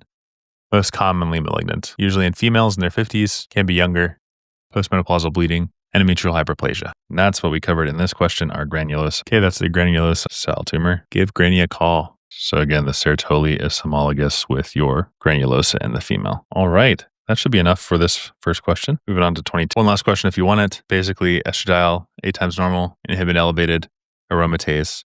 Why? Because the granuloses overexpress aromatase as well. Driving up inhibin B, suppressing FSH. Okay, 22, different question entirely. Here we have a 15-year-old boy, 3 episodes of deep vein thrombosis and 1 ischemic stroke. He's tall, arm span greater than height, pectus excavatum and pes cavis. Ophthalmology notes bilateral infranasal lens dislocation. Homocysteine is super elevated, looks like. Methionine is elevated and cysteine is undetectable. So this is most commonly due to a cystathione synthase deficiency, CSD, and it's like similar to Marfan syndrome. It's Marfanoid. With your pectus deformity, tall stature, arm to height ratio is high. Now, the big difference between Marfan, though, is that Marfan is, of course, autosomal dominant and homocystinuria is autosomal recessive. In this case, the intellect is also decreased in homocystinuria. For Marfan, it's quite normal. Vascular complications, you have thrombosis for his homocystinuria, and there's a downward nasal homocystinuria lens dislocation. And then in Marfan, there's an upward temporal. So Marfan fans out. If you look in the eyes, up temporal, Marfan fans out, whereas homocystinuria is downward nasal. And you also have the depression of your intellect as well. So that's the difference there between Marfan's, which is autosomal dominant. Normal intellect, vascular complications are aortic root dilation, not thrombosis, and also your upward temporal, so fanning out of Marfan's. Homocystinuria, autosomal recessive, decreased thrombosis, and downward. If anybody's curious about the pathway, so you have your methionine, then you go through methionine synthase to create that methionine. And homocysteine through cystathione synthase can create cystathione and cysteine with the help of a little friend B6. And you guys probably know also that you need methyl B12 here. Here you need serine. Yeah, that's homocysteine. This is different than cystinuria. So cystinuria is a hereditary defect of the proximal convoluted tubule and intestinal amino acid transporter that prevents reabsorption of CoLA, cysteine, ornithine, lysine, and arginine. And for them, you give a diet low in methionine. So all forms of homocystinuria cause elevated homocysteine. And you think of the homo-CY, so homocysteine, osteoporosis, Marfanoid habitus, ocular changes, homocysteine, cardiovascular, and then Y is kyphosis, intellectual disabilities as well. So you can also have lens dislocation, so ectopia lentis. And that's all there is to know about homocysteine. And also this question, which the answer is methionine restriction, pyridoxine supplementation, because you need less of this and you need to shunt it over, so you use B6 toward that. Also, high dose B6 boosts your residual CBS activity, converting homocysteine towards cystathione, lowering the thrombotic risk because this is thrombosis associated. Okay, hopefully that was a good breakdown for question 22. Now we'll go on to question 23. So yeah, I've actually seen a Marfanoid patient, very intelligent, likable guy, very tall. I'm 6'5". He was about 6'4", and he had the pes cavitis, but also a huge surgery all across his chest because of aortic dissection. So the stuff is real. Seems really abstracted in your textbooks, but yeah. Okay, so here we have a 54-year-old widower, starts dating again, but has difficulty maintaining erection only during intercourse, full erections in the morning, MPT monitor, and during masturbation. Vitals, neurovascular exam, and labs are normal. Which pattern best describes his sexual history? So here it's just going to be normal libido and also normal nocturnal erections. This is psychogenic factors. Basically, if it's normal elsewhere, it's going to be psychogenic related. That's pretty much all there is to know about this one. Next question, 24. But yeah, if you want to look at the trap answers, you can. What's interesting is that up to 90% of men with performance anxiety have perfectly normal nocturnal erections, which is bad evolutionary design. Well, I don't know. I have many thoughts about that. Kind of an oxymoron. Okay, my dog is going to start barking soon, but for now, we have a 63-year-old man who suffers left MCA infarct within minutes. Neurons depolarize repeatedly despite return of perfusion after thrombectomy. So they take out the clot. Microdialysis of the affected cortex shows marked rise in extracellular glutamate. Which receptor ion pairing is most responsible for the ensuing calcium-mediated cell death? Answers the NMDA receptor, calcium channel. So the chain reaction we need to know is that your blood stops. Okay, blood stops, and then what happens to the ATP? ATP crashes. And you get astrocyte transports that are going to stall, and then the glutamate floods the synapse. So depolarization pops the magnesium cork off of the NMDA channels. So that calcium just goes in and activates calpain, phospholipase, and nitric oxide synthase, and the membranes shred the mitochondria's leak, and you get DNA fragments. So glutamate via NMDA calcium influx is the primary engine for neuronal death after hypoxia, trauma, and hypoglycemia. So again, stroke cuts off the oxygen, you lose the energy, The neurons do. And so it's like you're switching off that vacuum, and so the glutamate piles up outside the cells. And so the glutamate overstimulates its neighbors, and basically it'll stick to the NMDA receptors on nearby neurons. And that causes this calcium flood. Right? Those receptors are like doors that let the calcium rush inside. So the little calcium signal is just fine, but you have too much that's poisonous. So you start to self-destruct. So calcium switches on the wrecking enzymes that chop up the proteins and membranes and the DNA, and the cell can't recover, it just dies. And that is the reason the answer is NMDA receptor. Here's some other answers if you want to take a time and look at that. But I think the most important thing is just knowing this glutamate kind of cascade. Normally it's sucked out, you lose the ATP, and so you have the calcium activating NMDA receptors. That calcium can be toxic. So we'll go on to 25. Here we have a 3-year-old boy, recently emigrated from a northern refugee camp. Diet consists mainly of rice and vegetables, plays indoors, physical exam, frontal bossing, dental caries, a couple other things. Which finding is most characteristic? Onion skin that's doing sarcoma, cupping and fraying of the growth plates. Yeah, that could be rickets from vitamin D deficiency, especially because we have our low PO4, elevated PTH, which makes sense because if those things were elevated, you wouldn't see those two labs. So definitely nice. And rickets does have that cupping and fraying in the metaphyseal growth plates. Cortical thickening in the bone and bone appearance. So that's osteopetrosis, defective osteoclast. Subperiosteal bone reabsorption. It's a hallmark of hyperparathyroidism, not rickets, reabsorption. Here it's just you can't really make that PTH there, not hyper. And multiple vertebral compression fractures. With that one, they're probably getting at osteoporosis or glucocorticoid excess. So our 3-year-old here is one of the 1 billion people worldwide who are vitamin D deficient. Many are just children whose bones are growing. So calcitriol runs low, calcium and phosphate can't crystallize osteoid. And guess what? You kind of need osteoid. And so the growth plates are going to balloon up, the legs are going to bend in, and the ribs are going to bead into the rossetic rosary. And even the teeth have problems, right? They erupt late with a weak enamel. And so you have high alkaline phosphatase, high PTH, and also low phosphate. So the X-ray, you see cupping and fraying of the metaphyseal ends. So that bow-leggedness, costochondral nodules. Costochondral is just the connection between the rib, and you have the dental delays with vitamin D. It's going to be definitely like rickets. So make sure you get that answer right. All right, so in this next question, 26, we have 55-year-old man, long-standing alcohol use. He's got 4 to 5 drinks a day. Takes 1 gram of acetaminophen every 6 hours for chronic back pain. After a weekend of heavy drinking, he's got nausea, right upper quadrant pains. This is already screaming SIP. What precipitated this? It's the induction of SIP-mediated oxidation. So everything you need to know about SIP for step 1, we'll start out with the anti-tuberculin drugs like rifamycin. So rifamycin has some adverse effects, minor hepatotoxicity, drug interactions, so the CYP450 induction, and also the red-orange discoloration. Isoniazid also has drug interactions with the CYP450 drug inhibition. So you have to watch out for this in like warfarin, acute intermittent porphyria, with its CYP induction. Valproate has CYP450 inhibition. Barbiturates induce CYP450. Superoxant insomnia therapy is contraindicated with strong CYP inhibitors. Opioid analgesics, they're activated by CYP. So chronic ethanol primes this, shunting large fractions of acetaminophen toward the toxic metabolite MAPQI. We don't like that. Alcohol malnutrition, lower glutathione, so MAPQI binds hepatic proteins, causing necrosis. So CYP450 enzymes, got tons of isoforms. You may have seen it in different ways, and they differ in genetic polymorphisms, and they're either induced or inhibited by certain drugs. So oral drugs hit the portal vein, and the liver CYPs hydroxylate before the systemic circulation, so that's first pass oxidation. Oral goes through the CYPs. There's the grapefruit juice effect. Those irreversibly block the CYP, and that boosts the drug's grape juice. So definitely look out for rifampin, St. John's wort, phenobarbital, carbamazepine. These are CYP inducers that'll cause, like, for instance, decreased levels of warfarin, OCPs, and HIV protease inhibitors. So let me just write this down because these are actually really important. So you're inducing it. That causes decreased warfarin, OCPs, and HIV protease inhibitors. Those inducers are like St. John's wort, phenobarbital, which is a narcotic and sedative barbiturate drug, carbamazepine as well. These are CYP inducers. And then macrolides, azoles, metadine, tonavir. These are inhibitors that would increase your statin and theophylline toxicity. That's your macrolides, except for azithro. Also, you have your azoles, cimetidine, ritonavir. And then chronic alcohol induces it.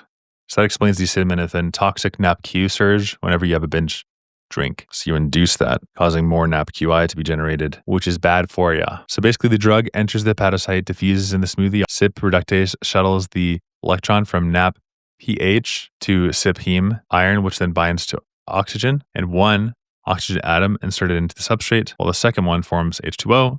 And so the metabolite is more polar, and so it may be inactive, active, or toxic as an NAPQI. And so the inducers increase CYP gene transcription, means the inhibitors occupy the heme, decrease transcription, altering the plasma drug levels. So watch out. You got to monitor the warfarin, do genetic testing, and you can know the inhibitors with this mnemonic. Crack amigos. Cimetidine, ritonavir, amiodarone, ciprofloxacin, ketoconazole, acute ethanol, macrolides, INH, grapefruit, omeprazole, sulfonamides. Those are the inhibitors. So if I were to give you like another practice question for this one, like let's say we had a 55-year-old man on chronic warfarin and he starts itraconazole. 4 days later, he has gingival bleeding. Then the reason is going to be the competitive inhibition of your immediate metabolism of warfarin. Because warfarin, S enantiomer, is cleared mainly by CYP. So if you block that, you reduce the hepatic clearance, causing INR elevation. So here's Charlie. Warfarin blocks vitamin K epoxide reductase and prevents oxidized vitamin K from being recycled. Vitamin K is a helper that lets the liver finish clotting factor proteins, plus C and S. So without vitamin K, those factors can't stick to the calcium, and so they can't clot. And so warfarin makes it so new clotting factors come out unfinished and the blood is going to be thinned. And it also initially drops the protein C first. And so it's a bridge for heparin in the first couple of days. All right, moving on to question 27. A new tubercular compound is in phase 1 trials. After 2 weeks, 4 of 20 volunteers show mild right upper quadrant discomfort. Researchers suspect oxidative hepatotoxicity. Which parameter quantifies the drug-induced oxidative stress? It's going to be the ratio here. Oxidative injury converts glutathione to the oxidized form. And so this ratio falls in direct proportion to the ROS burden. And so the liver actually keeps a stash of glutathione that can detox 2 million free radicals per second. If that stash runs dry, it can be problematic. So the best measure of hepatic oxidative stress is going to be the GSH to the GSSG ratio. Charlie heard the doorbell. Turns out it was just the Uber Eats. We got 5 guys. But yeah, IL-6 would be inflammation, not the redox balance. And if you're confused about what this means, GSH is just the reduced glutathione. So this is an antioxidant. We like that. And then the GSSG is the oxidized form. And so that's a good indicator of your redox status. High ratio is protected, low ratio oxidatively stressed. Okay, next question, 28. So here we have a 33-year-old African-American woman, 4 months of dry cough, blurry vision. You already know this is probably sarcoidosis. And so the answer is going to be Th1 cell activation. It's a type 4 hypersensitivity reaction. You'll see granulomas, and that's it. This one's like super easy to just get the buzzwords and know what it is. IgE mediated, it's type 1, so allergies. Circulating antigen, it's type 3, shows fibrinoid necrosis. That's the deposition. Complement destruction of the MAC, that's bacterial lysis, not chronic granulomatous. And IgE antibodies is type 2. Done. Super easy. Next question, 29. Here we have a 22-year-old female discovers she's pregnant. Last menstrual was 5 weeks ago. Ultrasound shows embryo is 20 days post-fertilization, which developmental event is most accurate for this stage. 20 days, the neural plate forms, but not fused. So here we need to know our weeks. 1, 2, 3, 4, 8. 1, HCG secretion begins at the time of the blastocyst implantation. Blastocyst sticks on day 6. That's week 1. Week 2 is the formation of the bilaminar, bi for 2, bilaminar embryonic discs. So there's 2 layers. What are those layers? Epi, there's the epiblast and the hypoblast. So we get 2 in week 2. Week 3, formation of the trilaminar. Isn't that awesome? So the notochord arises from the midline mesoderm and it induces the overlying ectoderm to become neural plate. And so that is why our answer is neural plate has formed, but the neural folds have not fused yet. Then 4, we have the 4 chambers of the heart. Cardiac activity is visible. And also you have the 4 limbs. So upper and lower limb buds begin to form. 4 limbs, 4 heart chambers. And then 8 genitalia, Gen 8 talia is the way you think of that one. So super easy that way. Placental villi, fully established embryo resistant to teratogens. That's in the 2nd to 3rd trimester. Bilaminar disc is week 2. By week 3, the gastrulation yields 3 layers. Differentiation happens in about week 4 to 5. The segmentation 3, and then 4 to 5 is later. Okay, last question. We'll call this one question 30. Here we have a 72-year-old lifelong smoking woman enrolls in a gerontology study comparing her spirometry and arterial blood gas values at 30. Which combination is most expected? So when we age, we stiffen the chest wall, but we diminish the alveolar recoil. And so there's more air that gets trapped after expiration. That's why the residual volume is going to be increased. Arterial PaO2 is going to be decreased because there's a loss of the surface and capillary perfusion. So it lowers the arterial oxygen and actually widens that gradient. So if you're 80 years old, you have like much more. The lungs can retain 30% more trapped air if you're 80 years old than they did at 20. So you have stiffer chest wall, floppy air sacs, wider gap, hard time crossing the blood into blood, has a hard time oxygen crossing into the blood. And so you see increased residual volume, decreased vital capacity, less room to move in and out. FEV1, small airway collapse, so it's decreased. Partial of oxygen, less diffusion, and the gradient is increased because there's a diffusion limit. So in the elderly, residual volume is going to increase, and there's not as much of that recoil. All right, that's all there is. So we just finished another batch of 10 in our NBME 26 Section 3 series. Question 31. What is the difference between a chi-squared test and a t-test or ANOVA test? So chi-squared tests, they compare proportions or frequencies between groups. So categorical data, that's like the presence or the absence. Think like a yes or no variable, often used in like phenotypes. Does the dog have long hair or short hair? Yes or no variables. It's just counts of frequency. For categorical, it goes with chi. You know that because they both start with C. T-test and ANOVA, those are going to be continuous means. And the chi-squared test helps us understand how far observed counts deviate from what would be expected if there was no association. And so another awesome way you can remember chi-squared and categorical data is because they're often seen with case control. And so that also starts with C and C. So the outcomes and the exposures are usually categorical, like allele presence. Also, you see this with genotype frequency tables. Why? Because you can count that data. You just look at the frequency. And so it's better for chi-squared as opposed to your continuous variable tests. So here's our practice question. Researchers examine a frequency of certain HLA allele in two groups. Group A has 200 patients with autoimmune hepatitis. B has 200 healthy controls. In Group A, have the allele. Which test is most appropriate? Allele versus non-allele, the answer is going to be C, chi-squared. Now, why is it not the student's t-test? Well, that compares the means of continuous data, so it's not A. How about B, ANOVA? Now, what you need to know about ANOVA, I like to think of this as like ANUVA, like it's a new test.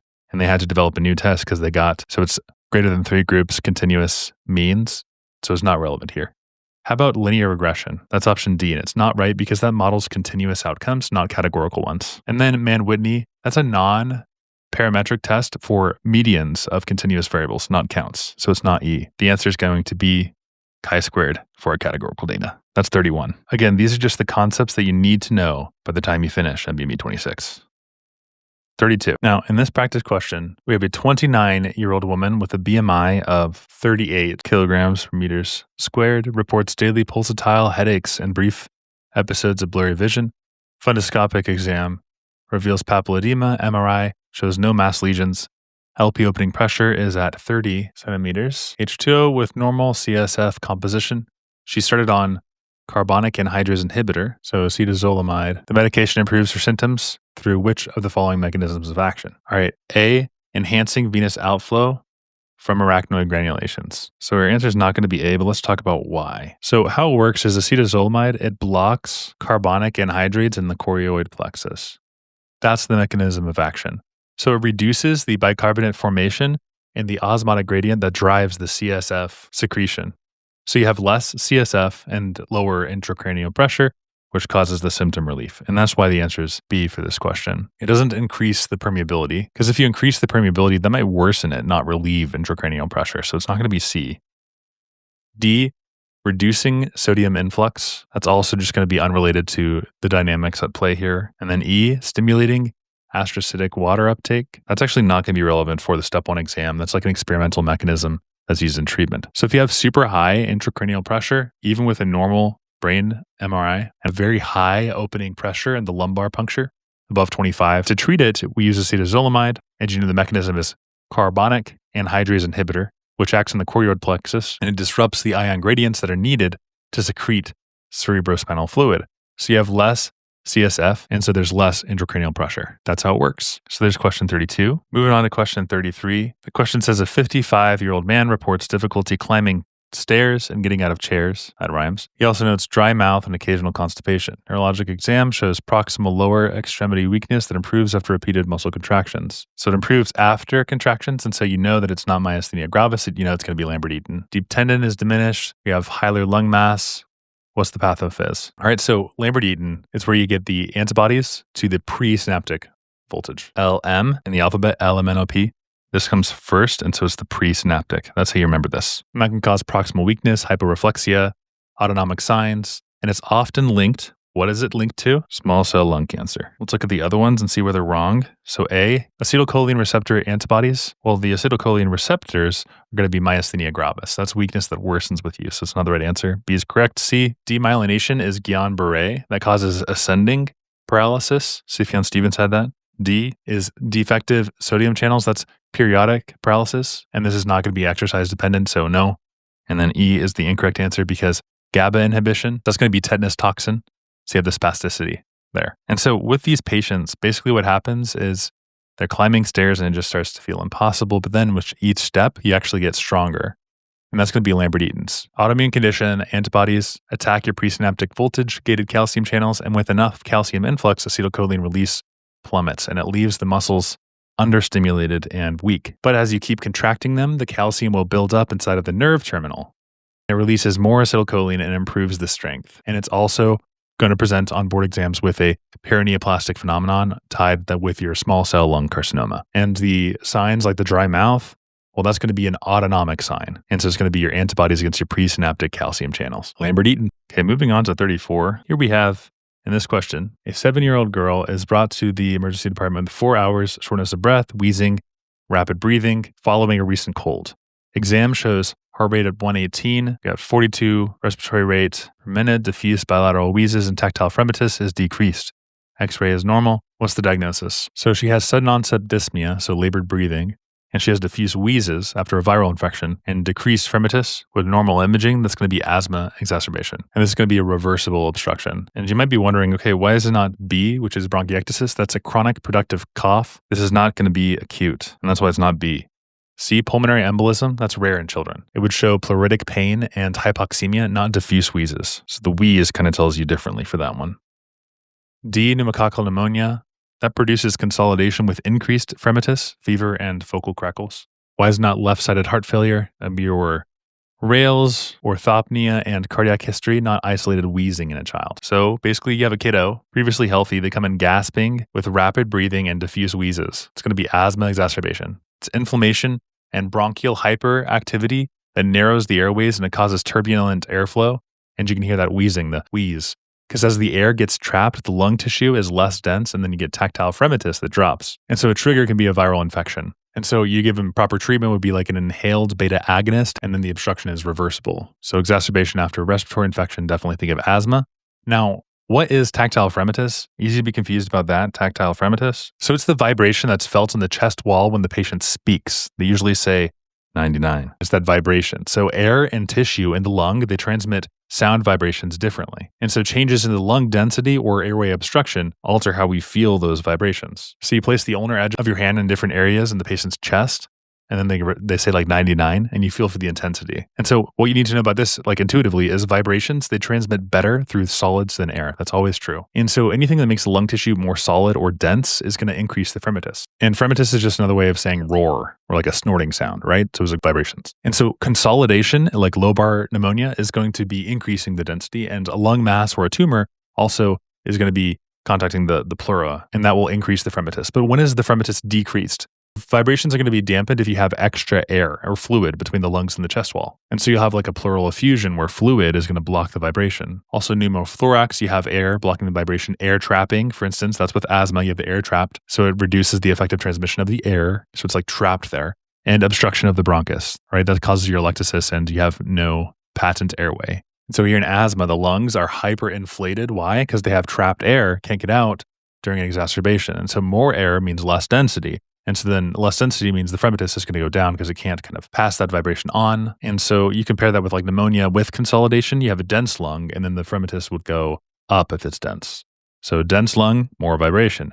Air or fluid in between, you have muffle sounds. Okay, there we go, folks. Woo, making progress. 35. Okay, for 35, picture this. We have a young patient on a table for routine surgery, and then all of a sudden he becomes super rigid. And the anesthesia monitor shows that the CO2 is going to be climbing. Okay, what is this called? Well, it's malignant and it's hyperthermia. So malignant hyperthermia. So on a cellular level, what's happening there is you have mutated ryanodine receptors in the skeletal muscles, and they go haywire when they're exposed to agents like cystinocholine. And so cystinocholine is a synthetic compound that's used as a short-acting muscle relaxant and also local anesthetic. And so instead of carefully releasing the calcium from the sarcoplasmic reticulum, they're just going to dump it nonstop. And so the muscle never relaxes.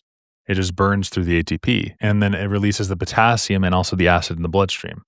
And so the hallmark treatment is dantrolene. That's how you need to know. And you like to say, hey, you're having malignant hyperthermia, you need to calm down. And then also you remember that Dan is a cool guy, so he comes and he calms you down and cools you down. And so you can also remember how Ryan and Dan are friends. Ryanodine receptors go haywire, and then Dan comes and cools him down. And so the correct answer is going to be ryanodine receptor. Now here's an explanation as to why We kind of talked about this, but uncontrolled calcium release. N-acetyltransferase affects drug metabolism. These guys here are just metabolizers not linked to malignant hyperthermia, and glutathione peroxidase is an antioxidant defense. So that's question 35 for you. Now let's do question 36. But first, let's talk about atherosclerosis. So that's when you have lipid-laden plaques that narrow the lumen over years, and it causes stable angina with exertion. Risk factors are the male sex, hypertension, family history, and this basically is going to accelerate your endothelial dysfunction and your plaque buildup. Watch out for that plaque. So you have a narrowed lumen and then a demand-supply mismatch under stress. So the pathophys is you have the atherosclerotic narrowing, and here it's in the right coronary artery. See, the resting flow is okay, but then the maximal flow reserve is reduced. Also, increased exercise causes an increase in myocardial oxygen demand,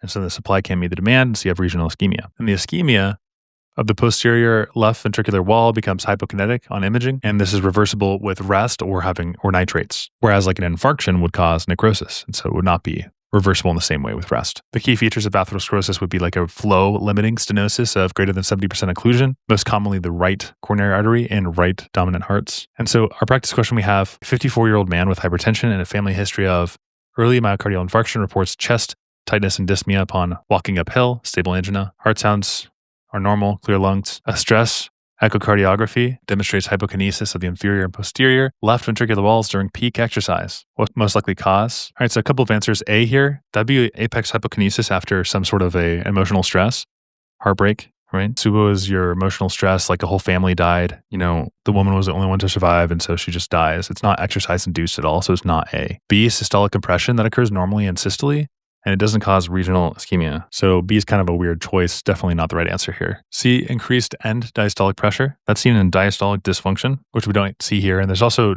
not going to be regional wall motion abnormalities for C. D is our correct answer. And then E, increased oxygen consumption that happens normally with exercise. And ischemia only occurs if there's a supply mismatch. So the right coronary artery supplies the posterior wall of the left ventricle through the posterior descending branch. And so when atherosclerotic plaques narrow in that artery, the heart can function normally at rest. But the moment that you have a lot of demand increasing, like you're climbing up a hill, doing exercise, the supply just can't keep up. And so on stress echocardiography, the ischemic segments are going to show up hypokinetic, not moving around enough. And that's stable angina and that's atherosclerosis.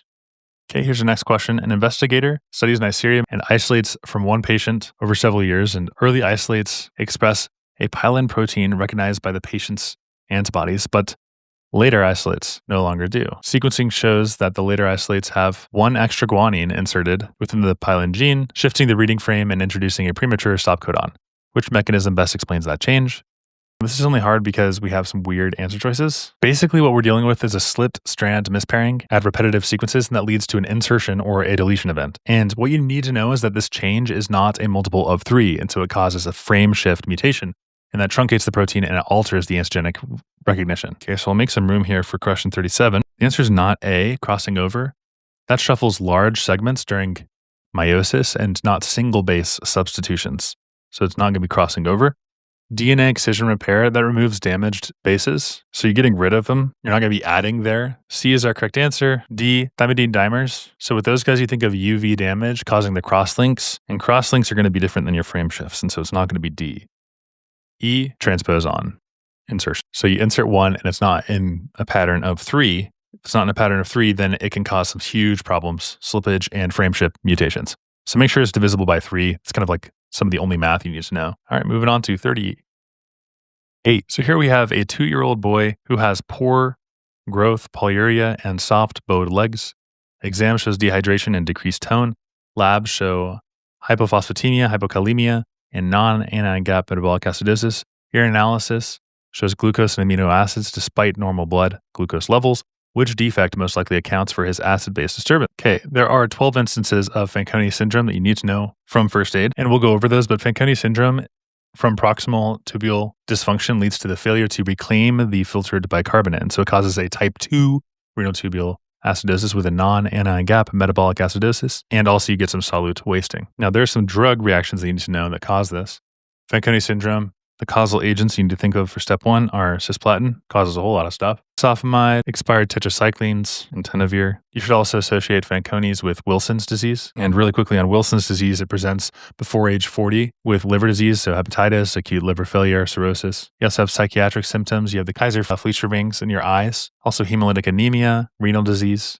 And the renal disease that you see in Wilson's is Fanconi, which is your type 2 renal tubule acidosis, which is a non-anion gap metabolic acidosis. And you treat that with penicillamine. Also, when you think of and macrocytic anemias, of course, are when our MCV count is greater than 100. We can either have megaloblastic or non-megaloblastic would be Diamond-Blackfan, liver disease, chronic alcohol overuse. That's non-meg. But our megaloblastic, and I'm just kind of giving you guys like the lay of the land here, everything you need to know for this NBME by the time you move on. Megaloblastic has DNA affected, right? So you have defective DNA synthesis. And so you have your folate deficiency, you have vitamin B12 deficiency. Those are the ones that everybody remembers, uraticaciduria. And then you could have defective DNA repair, and that's known as anemia. All right, so it also comes up there. Again, I'm just going through every single instance that you'll need to know Fanconi is anemia, so you can kind of cluster it in your head. And we mentioned over here the non-megablastic, you have like Diamond-Blackfan, and that's a congenital form of pure red cell aplasia, whereas like Fanconi is anemia, which causes pancytopenia. So kind of a different condition there. It's a non-megablastic anemia. And so basically it's another way of saying that your DNA synthesis is normal in Diamond-Blackfan anemia. Also, you should know that aplastic anemia, so I'll write that down here, aplastic anemia, the failure or destruction of the hematopoietic stem cells, some causes of that can be Fanconi's anemia. So autosomal recessive DNA repair defect where your bone marrow fails. So the pancytopenia is seen there. Also, of course, radiation, idiopathic, and drugs can cause this. Secretion defect, so that's a type 1 renal tubule acidosis. So that would not explain your phosphaturia. And so it's not D. And then E, increased distal sodium reabsorption. That would lead to volume retention, not solute loss. If you're reabsorbing the sodium, then you're not losing your solutes, right? So volume retention there. So basically this little kid, he drinks and pees constantly, and yet he's underweight and has bowed legs. And the urine is full of glucose. Even though the blood sugar is normal, it's Fanconi's. It's where you have damage to the proximal tubule and it can't reclaim the bicarbonate or the phosphate. And so it normally should be absorbing those. And the bicarbonate loss creates a non-anion gap metabolic acidosis, known as type 2 renal tubule acidosis. And the phosphate loss leads to rickets, and that's why he has the bowed legs. So decreased bicarb reabsorption, loss of the phosphate, rickets. So polyuria, solute wasting, acidosis, it's Fanconi, type 2. Not type 4, not type 1, type 2. Okay, so in this next question, 39, we have researchers that design a trial to test a new topical cream for diaper rash, and the parents know whether the infant received the new cream or the standard one. Okay, so that's a lack of blinding, horrible study design. Basically, what you need to know is a knowledge of a treatment assignment causes an observer expectation bias. It's not a small sample size that affects the power, not the validity. It's not limited generalizability that would impact the external validity, not the internal. So this is an internal validity problem. Subjective scoring, that's acceptable if the groups are blinded, not going to be a design flaw. Okay, it's a pretty easy question. It's just A. All right, and our next question, which is actually 40, we have a 58-year-old man with known hepatitis C. He's got cirrhosis, 2 days of confusion and somnolence. His wife notes frequent hand flapping motions.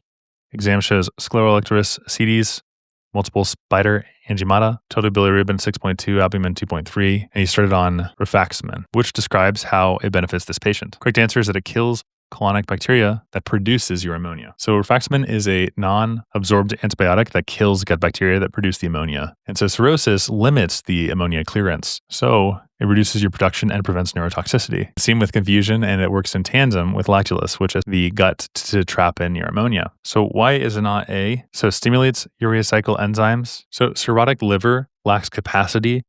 No drug directly upregulates this effectively. So it's not a urea cycle defect.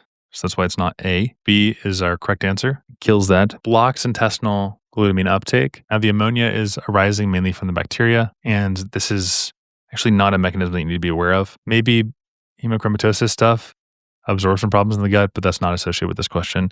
D, enhances ammonia binding to albumin. So albumin dialysis says not going to be the correct answer either. So patients with cirrhosis, the brain can get poisoned by the gut. So 80% of patients in advanced liver disease develop some sort of hepatic encephalopathy. And that's where ammonia or other gut-derived toxins bypass the failing liver, and then they wreak havoc on the astrocytes. And that's why he has asterixis and also spider angiomatia and the confusion. So in cirrhosis, ammonia clearance is impaired. And so you fight it by going to the source, which is the gut. Rifaximin is a non-absorbed antibiotic that kills colonic bacteria that normally generate ammonia from nitrogenous compounds. And when the bacteria are suppressed, less ammonia enters the bloodstream and neurologic symptoms are going to improve. So here it's our 58-year-old dude. He's got cirrhosis, jaundice, asterixis, and he started on rifaximin alongside lactulose. Then it's going to work by killing that colonic bacteria and producing ammonia, or rather killing the bacteria that produce the ammonia. Okay, so when approaching kind of questions like this, I would look out for buzzwords like gastrixis, cirrhosis, elevated ammonia, and then link them mechanistically to the treatment. Even if you didn't know, I feel like you could still do a pretty good job guessing on this question, just with that test prep strategy in mind. All right, I'm kind of feeling like a lightning round for these last 10 of this section. So we'll go quickly here. For 41, we have a 7-year-old boy, history of nephrocalcinosis, evaluated for metabolic acidosis. Even though he's been hydrated, a defect in ammonia production is suspected. What's the renal substrate used to generate ammonia? Okay, so here the answer is going to be B, glutamine. So proximal tubular cells deaminate glutamine, and they generate ammonium, so NH4, to trap the hydronium in the urine and alpha-ketoglutarate for gluconeogenesis. Without adequate glutamine processing, ammonium excretion is going to fail, and that causes a renal tubular acidosis. It's not aspartate that's used in the urea cycle. It's not valine. It's a branched chain amino acid, not going to be associated with like ammoniogenesis. Alanine participates in your gluconeogenesis, but it's just a single amino group. It's not really going to be contributing like glutamine is. Creatinine is a waste product from the muscle, so it's not going to be a source of ammonia. Your kidneys are constantly manufacturing your ammonia just to keep your blood's pH stable. And in the proximal tubule, this runs on glutamine. The amino acid is deaminated by glutaminase, and that releases free ammonia, which then binds to your hydronium ion, and then it can be safely excreted in the urine. When renal tubular acidosis, especially when there's ammoniogenesis. So basically, where does the kidney get its ammonia? And why would the acid excretion fail? Glutamine is the ammonia donor, and that'll help you get this type of question correct. Ammonia genesis takes place in the proximal convoluted tubule by using glutamine, and it's super important for your acid excretion in the urine. So there's that question. Next, really quickly, 42, we'll zoom in on here. It's often hard for patients to get past your planning phase. It's like, I don't know, quitting smoking or changing your medication regimen. But here we have a 52-year-old woman, hypertension, hyperlipidemia, counseled on smoking cessation. She's like, hey, I know it's bad for my heart. I want to quit, but cigarettes are helping me handle the stress. I'm not ready to throw them away. So she's not ready yet. And so she's just contemplating. And that's why the answer is C. Okay, so it's not action, because that would be like if you're already started quitting. Preparation is like, hey, I've set a quit date and I've got the nicotine patches. Maintenance would be you quit months ago and you're just staying smoke free. And then pre-contemplation, that's still when you don't even see that there's a problem. She clearly acknowledges that there's harm. And so it's not pre-contemplation. She's in the contemplation stage. And that's like the reason why the answer here is contemplation. So it's when you say, hey, there's probably a benefit of doing this, but you're not prepared yet to make the change. You're just thinking about it and kind of recognizing that there is a benefit. Preparation is when you've already committed. And so the big thing you hear is you haven't even made plans for contemplation. You're just thinking about it. Okay, for this next question, if I were to tell you the ESR is elevated and it's a self-limiting course and it's thyroid associated and it's painful, you should already know the answer. It's subacute granulomatous thyroiditis. And that's all I'm going to tell you about this one. Lab shows suppressed TSH and elevated free T4. So for question 43, subacute granulomatous is Deucravacian thyroiditis. It's painful inflammation. And that's like so much different than all the other thyroid conditions. And so you should just know that it's painful and then kind of move on there. But the inflammation destroys the follicle. So it dumps the preformed T3 and T4 into the bloodstream. And then you get palpitations, low TSH, and also super tender thyroid on exam. So Graves, there's no eye involvement. And so it's not Graves, right? Because you can have eye involvement with Graves. Hashimoto's, the buzzword there is going to be painless goiter with anti-TPO antibodies. And there's like no acute tenderness with that. Graves would be the eye stuff, the exophthalmos, toxic adenoma. So there you'd have a single hot nodule or an uptake scan. This is painless and chronic. And then Riedell's thyroiditis, that's a rock hard. That's when you have the rock hard fixed thyroid. So painful neck, recent viral illness, suppressed TSH. So make sure you know tender and painful thyroid is Deucravacian. 44, painless non-pruritic macules in the back and chest after sun exposure. KOH prep shows spaghetti and meatballs. It's spaghetti and the meatballs. That's what it looks like here. Seborrheic areas, anesthesia thrives on lipid-rich regions because it's lipophilic. Pathophys, the enzymes alter the melanocyte production, so you get patchy pigmentation. Here's a practice question. She's got regularly shaped, non-itchy macules, hypopigmented, and skin scraping reveals clusters of round spores with curved hyphae. Answer is going to be B. And then I'll just show you kind of what it looks like that. So that's a good example. So this is a tinea versicolor. This is an infection of the epidermis caused by malfurfur. You have the hypopigmented or hyperpigmented patches, and it looks just like this, kind of like in this image over here. And also you should keep in mind one of the risk factors for this one is the sun. Trypanosoma pallidum. So that would be like syphilis, painless chancre, and lomolata, like the raised growth, like the skin in the genital region caused by viral infection. That's Trypanosoma pallidum. Syphilis, staph impetigo, cellulitis, Erythema, pus, not macule. Tinea capitis in kids with hair loss would be Microsporum canis. This top one you don't really need to know. That's a tinea curis. That's the jock itch. Pruritic infection, not pigmentary. Okay, so that's like hair loss stuff. Staph is going to be impetigo cellulitis. And then this is syphilis. Okay, for this next one, we just need to know that cisplatin damages the dorsal root ganglion. So we're just doing really quickly here, 45. Reflex art need intact sensory afferents. Damage leads to hyporeflexia. So paresthesia with chemo, platinum-based. So you get a toxic effect on the DRG. Here's our practice question. 55-year-old man, chemo on the testicular cancer, develops burning sensation in his feet and reduced ankle reflex. Intact strength, but impaired vibration and position sense. Damage is most likely in which structure? And what motor sign would you expect? Answer, DRG hyporeflexia. So just cisplatin damaging the DRG is all you need to know, cutting off the afferent limb. So a reflex hammer taps the tendon. The signal never reaches the spinal cord. And if you don't have that sensory input from the DRG being damaged, then the motor neuron doesn't fire back. So you have hyporeflexia. That's all you need to know for this one. Boom, done. For this next question, we just have to recognize a staghorn. So history of recurrent UTI with alkaline urine. So here around 46. You have large branching stone on imaging. So you could have an indwelling catheter or urinary infection, rapid stone growth, urinalysis. Here's our practice question. We have a 40-year-old man with UTIs and Proteus infections with flank pain and hematuria.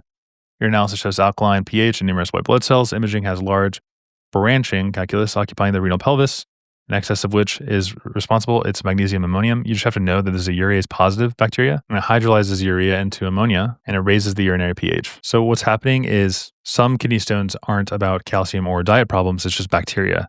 And so if you're infected with a urease positive organism, like, I'll give you some examples, Klebsiella or Proteus mirabilis, then it'll break down urea into ammonia, and that makes the urine really alkaline. And in that environment, magnesium, ammonium, and phosphate will precipitate together to form struvite stones. That's the answer. And the reason why it's not calcium, that's going to be the most common stone, acidic pH. It's not uric acid. That's like gout, tumor, lysis, radiolucency. Cystine, that'd be your hexagonal crystals. Cystine are hexagonal, and also you'll have a hereditary defect, so it's not going to be an infection history if you're dealing with cystine. And then calcium phosphate, that's going to be alkaline urine, but not infection linked. So calcium phosphate is a good answer choice, but it's just a lot less common, and it's usually metabolic. Boom. So we got that one done. Okay, in this next one, we got a 72-year-old woman with osteoporosis falls, FOOSH. We got a FOOSH injury in an older adult. X-ray shows dorsally displaced fracture of the distal radius. What's the diagnosis?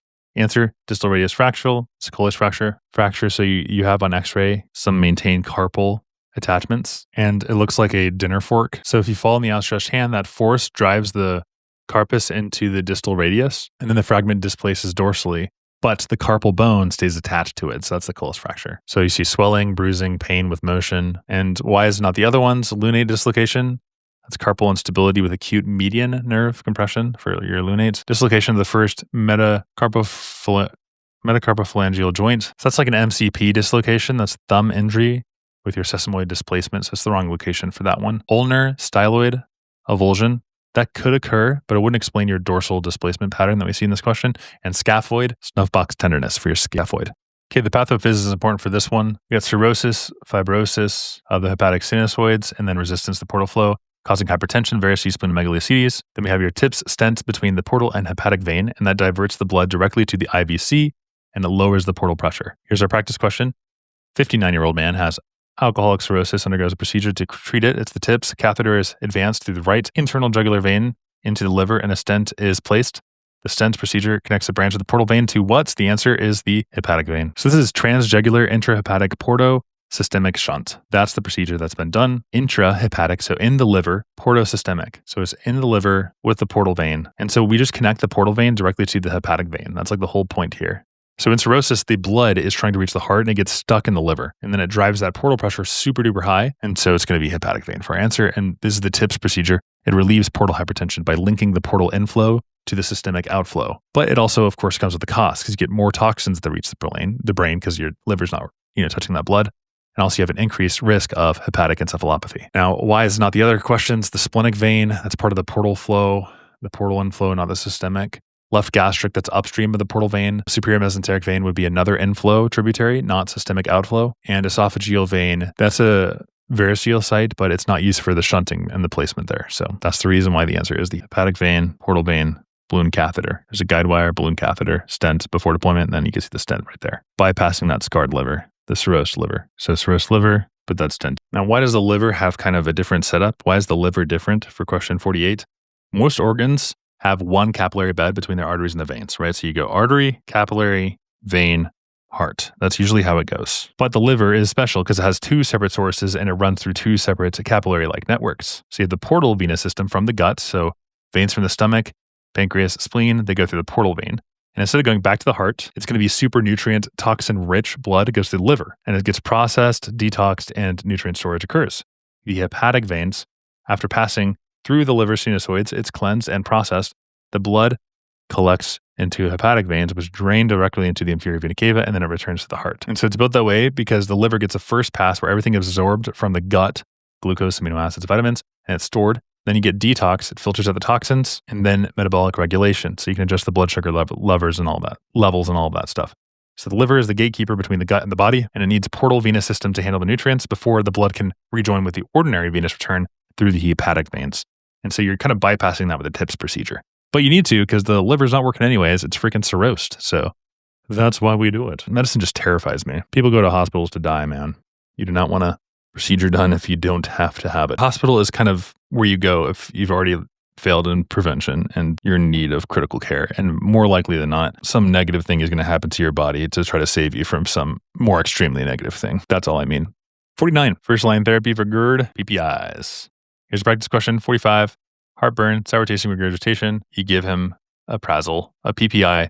Why? Because it irreversibly blocks that hydronium potassium ATPase in the parietal cells and it stops the final step in the acid secretion. Not going to be a lot of these other answers. However, they are enticing. And so I want to talk about them because they kind of do bear on this subject. So A, why is it not our H2 antagonist? Seems right. Well, this is second line GERD and that reduces the stimulation, but not the final acid pump activity.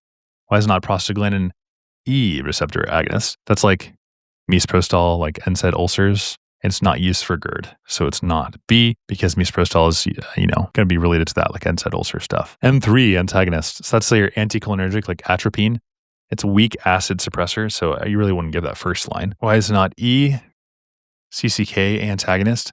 So that's the gastrin blockers, not primary therapy for GERD. So your stomach can secrete over 2 liters of acid every day. And that acid is driven by your hydronium potassium ATPase pump on the parietal cells. So when the patients have GERD, that acid splashes into the esophagus and it erodes the tissue and it causes Barrett's esophagus or a burning sensation. So to stop the damage, you have to go straight to the source. You cut off the pump with a proton pump inhibitor, like omeprazole, the Prazoles. And it's the final step in acid secretion, so it just can't secrete it. And so the erosions will heal and the symptoms will improve. And that's the reason why that's the answer. Okay, last question for this video anyways, and then we're almost finished with NBME 26. By the way, let me know if you like this type of content and you want to see more, and I'll do NBME 27 and so on. So first I'm going to teach some concepts here. Philadelphia chromosome 922 translocation. Got your BCR ABL fusion. But we already knew that, didn't we? So we go straight to the practice question. A 48-year-old man has fatigue, night sweats, and he has this translocation. Which molecular mechanism drives his disease? So imagine your white blood cells are having a stuck accelerator, because that's what happens if you have CML. It's a chromosomal swap where you have the Philadelphia chromosome and it fuses with the ABL1 and it creates a tyrosine kinase that's always turned on. Tyrosine kinase on. Translocation, Philadelphia, go, go, go, like Philadelphia Eagles. And that fusion process, it'll just keep the protein signaling through the JAK-STAT and also the RAS and MAPK pathways, and it pushes the cells to divide and override your normal checkpoints. And so you get massive leukocytosis and basophilia and symptoms like fatigue, easy bruising. And so the key mechanism is going to be the fusion protein influencing the cell cycle. And that's why you get a drug like imatinib, and that'll block your abnormal kinase. And you need to block that abnormal kinase because that's what's causing their problems. Right? So Philadelphia chromosome, BCR, ABL is what you should think of, and then it's like runaway proliferation. So it's a fusion protein that influences the cell cycle. That's the problem. Now, the other answers are really high yield. So like, why are those wrong? Point mutation of this guy right here, P53, that's a buzzword for the loss of tumor suppressor. So Lee-Fraumeni syndrome, things like that. Overexpression of retinoblastoma protein. Yeah. Okay, well, that's like the cell cycle break stuff. So overexpression would inhibit growth, not cause it. Defective JAK-STAT, that's not a primary mechanism in CML. The pathway is downstream, so it's not going to be that. Loss of heterozygosity, so that's associated with breast ovarian cancer, not myeloid diseases. All right, folks, we have done it. Look at that. This is section 4. So let's dive right in. A 27-year-old man frequently experiences gum bleeding and heavy bleeding after dental cleanings. He has a history of prolonged bleeding from small cuts. Family history is notable for similar symptoms in his mother. Exam shows scatterpetechiae. We got some lab values here. And the vistacidin test shows no aggregation. What's the diagnosis? So take a second, try to solve this. Now I'm going to zoom in right here, and there's going to be section 4. So the combination of normal platelet counts, prolonged bleeding time, abnormal risdocetine aggregation, all tells us that this is probably going to be von Willebrand's disease. So this is von Willebrand factor deficiency, where you impair the platelet adhesion and you destabilize factor 8. There's some tempting wrong answers here. For instance, A, that's hemophilia A. That'd be deep tissue and joint bleeds that does not prolong the bleeding time or give you a risdocetine defect. So that's not right. B, correct answer. C, Bernard Soulier, that's the giant platelets, right? You have the low count. That's D. And that is incorrect because that would show low platelets. You'd have thrombocytopenia, not a normal count, unlike in this question. And then E is incorrect, our factor 5 lead-in, because that's hypercoagulable. So that presents with clots, not bleeding. So the most common inherited bleeding disorder is not hemophilia. It's actually von Willebrand's disease. It affects up to 1% of the population and often goes undiagnosed. And von Willebrand factor is important for tethering platelets to expose collagen whenever a vessel is injured. It also stabilizes factor 8 in circulation. So without it, the patients will experience mucocutaneous bleeding, easy bruising, and prolonged bleeding time, even if their platelet count is normal. And you might be asking, okay, well, what's all this crazy stuff I'm hearing about risdocetine? And that's a good question. Well, it's an old antibiotic that in a test tube causes von Willebrand's factor to bind to platelet glycoprotein 1b. So in a normal sample, risdocetine triggers von Willebrand factor, GP1b interaction, the platelets just clump together. But in von Willebrand's disease or Bernard-Soulier syndrome, the link between the platelets and von Willebrand's is defective. And so no aggregation if you have that problematic von Willebrand's factor. So because risdocetine bypasses other clotting factors and specifically tests platelet adhesion via von Willebrand factor and GP1b, that's how you know if aggregation fails, but like the platelet count is normal, it's just going to be von Willebrand. Okay, that was question 1. Here's question 2. Go ahead and try to answer this question. The first priority, anytime that you see an adolescent with weeks of fatigue, appetite changes, SIGI-CAPS, withdrawal, then you should definitely think of a major depressive disorder in teens, because that can masquerade as other vague physical complaints like stomachache or fatigue, but underneath there could be a deeper problem. And so you should always be asking focused questions like, have you had thoughts about hurting yourself or ending life? So some trap answers: childhood trauma. That's a risk factor only. So here they're asking, after confirming duration of symptoms, what's the most critical step? You need to be direct when asking about it. And that's why the answer is C. Dietary history could explain appetite loss, but that's not addressing the imminent harm. And learning disabilities, it's a chronic issue and it's irrelevant to the acute problem. The acute safety is what matters most. And so acute is what matters most. That's how you answer that question. Now, in this next question, we have a 30-year-old climber at high altitude. He's being studied to understand gas transport. Which of the following best explains the phenomena where, during normal cardiac output, his mixed venous blood sample shows increased total CO2 content for a given pCO2 compared with an earlier sample at sea level? Answer: deoxyhemoglobin buffers hydrogen ions more effectively than oxyhemoglobin. So for question 3, what's interesting is that the same pCO2 for your venous blood can actually carry more carbon dioxide than your arterial blood.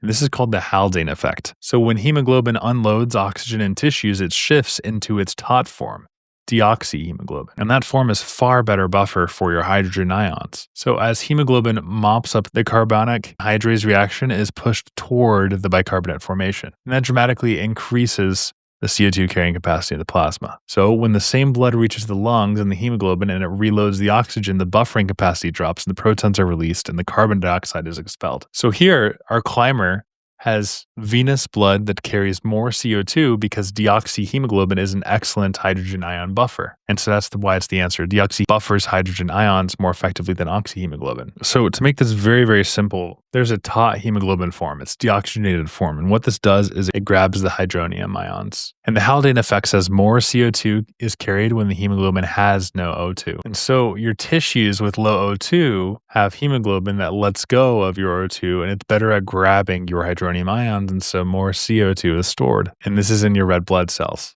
So your deoxyhemoglobin soaks up these hydronium ions, and the reaction makes more of this, which is soluble, and so the blood then carries more CO2.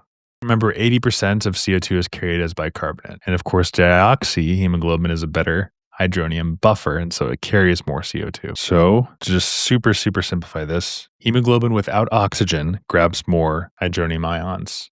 This makes CO2 turn into bicarbonate. And then you get more CO2 that's carried. So that deoxyhemoglobin soaks this guy up, making more of that bicarbonate. So there's more CO2 in the deoxygenated blood. All right, here's our next question. 62-year-old man has a 40-pack year smoking history, presents with 2 weeks of facial puffiness, difficulty breathing and bending forward. He's got dilated neck veins. Which additional finding are you probably going to see? Answer is elevated jugular venous pressure. So you got the swollen face, bulging neck veins, and the blue lips whenever you bend over. Now that is going to be superior vena cava syndrome. This is often caused by mediastinal tumor, like your lung cancer that compresses the SVC. So when the main vein draining your head and your arms is blocked, the venous pressure skyrockets upstream. That leads to facial edema, the swelling you see in distended neck and chest veins.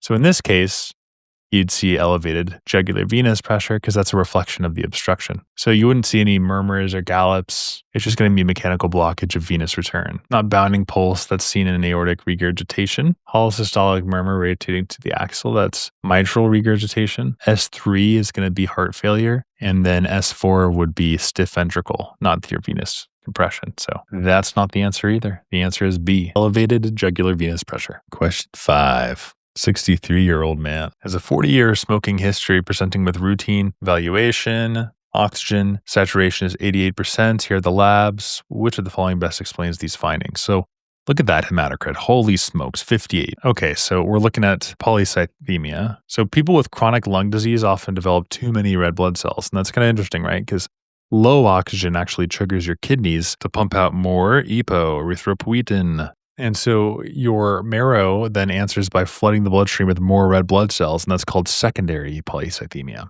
And so here we have a smoker with COPD, he's got hemoglobin of 19, and a smear that's full of normal-looking blood cells that are packed densely together. And so that's going to be your chronic hypoxemia driving your EPO.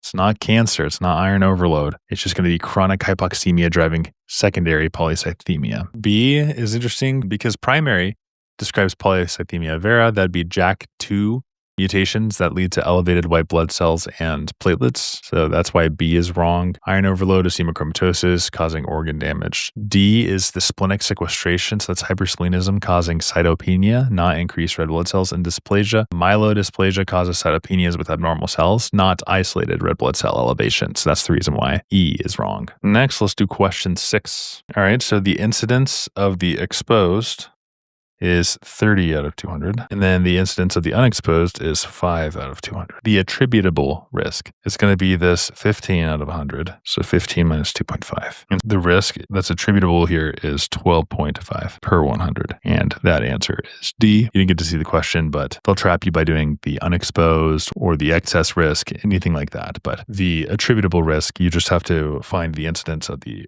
exposed and then subtract it. So that one's not too hard. But that's essentially how you calculate how much disease is directly related to exposure. Very important in public health planning. Okay, let's do question 7. This one's like a really, really buzzy question. And we'll zoom in here. So we have a 76-year-old we're presenting with fatigue, easy bruising on his arm and legs, bleeding gums, mostly bread and canned meat. That should make us think of maybe some deficiencies. D, looking at our answer choices, we have a vitamin C deficiency, which is B, prolyl hydroxylase, vitamin C deficiency. That's the impairment that prevents the hydroxylation of your collagen chains. So they have weak connective tissue and fragile vessels. Okay. Lysyl oxidase, that requires copper and cross-linking collagens. The deficiency causes different findings like Menkes disease. So G6PD, that causes hemolysis with oxygen stress, not bleeding gums. Methionine synthase, that's going to be your B12 deficiency that causes megaloblastic anemia and neuro issues, definitely not bleeding. And then E, pyruvate carboxylase, that's going to be biotin dependent. So the deficiency causes dermatitis, enteritis, not scurvy. That's your biotin you'd think of. All right, question 8. This is just an ethics question, just walking through some ideas here. You have to acknowledge the pain and the hurt that they feel. And so here's your practice question. 32-year-old man, ever since this rash spread, I can't look in the mirror. What's the best answer? It's not asking about things. It's first saying, hey, I'm sorry that's been upsetting. You have to validate the feelings and build empathy, and emotional validation builds trust. It's just that the way that they test this on the NBMEs can be really silly sometimes. But yeah, emotional validation. And when you're breaking apart the ethics questions, you have to look and see what the explicit text is saying. Like, treat it like it's a computer phrase and you're grading it like you're an AI. Like, extend validation. Just treat it like you're a freaking Boy Scout You will do no wrong, and checking all of the boxes is the way to kind of treat these ethics questions. Only 2 more. So here we have a 45-year-old woman, recurrent kidney stones, has calcium at 11. So it's high, low phosphate, and elevated PTH. What's the mechanism by which PTH increases her calcium absorption? It's activation of renal 1 hydroxylase to produce active vitamin D. So PTH's effect on gut calcium absorption is indirect. It stimulates the renal 1 alpha hydroxylase, and that converts your 25 OH vitamin D, your 125 OH 2 vitamin D, which then acts on the intestine to increase absorption. So that's how the sausage is made. Parathyroid hormone doesn't directly tell your intestines absorb more, it sends a signal to the kidneys. Then in primary hyperparathyroidism, like in this patient, with high calcium and kidney stones, PTH stimulates 1 alpha hydroxylase in the proximal tubule, and that enzyme then converts stored 25 OH vitamin D into the active form. That's how that works. Direct stimulation is wrong. PTH has no direct action on the gut epithelium. Decreased degradation. It's not how vitamin D activation works. The issue is activation here. It's not degradation. Inhibition of calcitonin. That's totally unrelated to the intestinal absorption. Calcitonin's role is in bone reabsorption. And then magnesium transport. So PTH does not regulate intestinal magnesium absorption. Question 10. Here we have a 2-month-old knockout mouse, shows profound short stature with markedly short femurs compared to wild type, reveals reduced chondrocyte proliferation within the epiphyseal plate. Which substance is most likely deficient? Definitely going to be insulin-like growth factor. That's because IGF-1 is a key driver of your chondrocyte proliferation and epithelial growth activity. So without IGF-1, the longitudinal bone growth is severely impaired despite your normal mineral handling. So the final reasons why these other choices are incorrect, it would be A, calcitonin that regulates your calcium levels, not your bone lengthening. Cortisol, it's catabolic. Excess causes growth suppression, but the deficiency wouldn't explain the growth plate findings. PDGF that promotes wound healing and angiogenesis, not longitudinal bone growth. T4 is important for metabolism and overall growth, but the lack of T4 causes cretinism with other features, so not isolated plate narrowing. So your long bones don't grow just because of the growth hormone alone. The growth hormone hands it off to another guy, insulin-like growth factor or IGF-1. And so a knockout mouse with half-length femurs and narrow epiphyseal plates, the problem isn't the calcium or the thyroid, it's the absence of IGF-1 signaling. So normally GH, growth hormone from the pituitary, stimulates the liver to release IGF-1, which then makes chondrocytes in the growth plate proliferate and stack up that elongates the bone. But without IGF-1, the growth plate stays thin and the bone barely grows. So there you go. There's the first 10. Only 40 questions left and we have finished the entirety of NBME 26. So be sure to like and subscribe and we'll see you guys in the next video. Hello everybody and welcome back. Today we are covering section 4, question 11 of NBME 26. These questions are my own, and this type of content takes a lot of preparation and time to record and edit. So if you want to show your appreciation, like and subscribe, let's get right into it. So here we have a 50-year-old nurse reporting occasional skipped beats and mild palpitations. She recently started taking over-the-counter weight loss supplements containing high doses of caffeine. Her vitals are normal. A 12-lead ECG shows mostly normal sinus rhythm, but intermediate early beats with different P-wave morphology, followed by a narrow QRS complex and a brief pause before the next sinus beat. I did my best to draw a little squiggly little cartoon there. What explains these findings? Okay, so early beats that originate from an ectopic atrial focus that creates abnormal P waves with normal conduction through the AV node, causing this narrow QRS. This is premature atrial contractions, PAC. And these guys occur when you have ectopic atrial focus that generates premature impulses that go down the conduction pathway, causing this thing right here, this little narrow guy, the narrow QRS. That's also ventricular contraction. So these are often harmless extra little sparks that show up on half of adults with premature atrial contractions. So when like a latent atrial pacemaker is irritated by something like caffeine or heightened sympathetic tone, it'll depolarize early. That causes the abnormal P wave you see, and then a narrow QRS because the conduction through the AV node remains intact.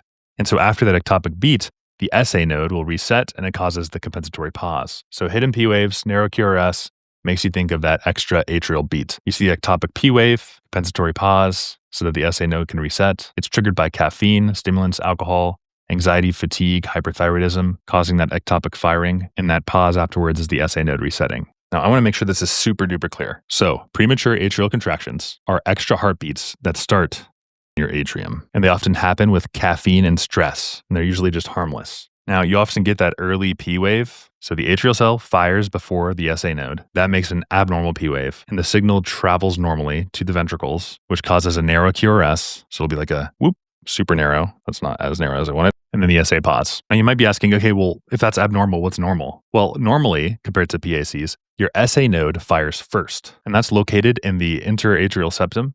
And so there's the pause, which is the PR interval that lets the ventricles fill with blood before they contract. Here's your PR segment right here, right there, P wave, PR interval. So here's a really good look at what I'm talking about. P wave duration, PR segment, QRS, this is what's narrow. Your ST interval, this is what's really high yield for step 1. And of course, your QT interval can be prolonged by certain medications. So like I said, normally the impulse spreads to the atria, they contract together. This is part of the P wave. And then the SA node fires again and it starts the next cycle. So the normal rhythm is the SA node. Go back to this view. So the SA node sets the pace. You get a regular P to QRS and then a T with steady intervals.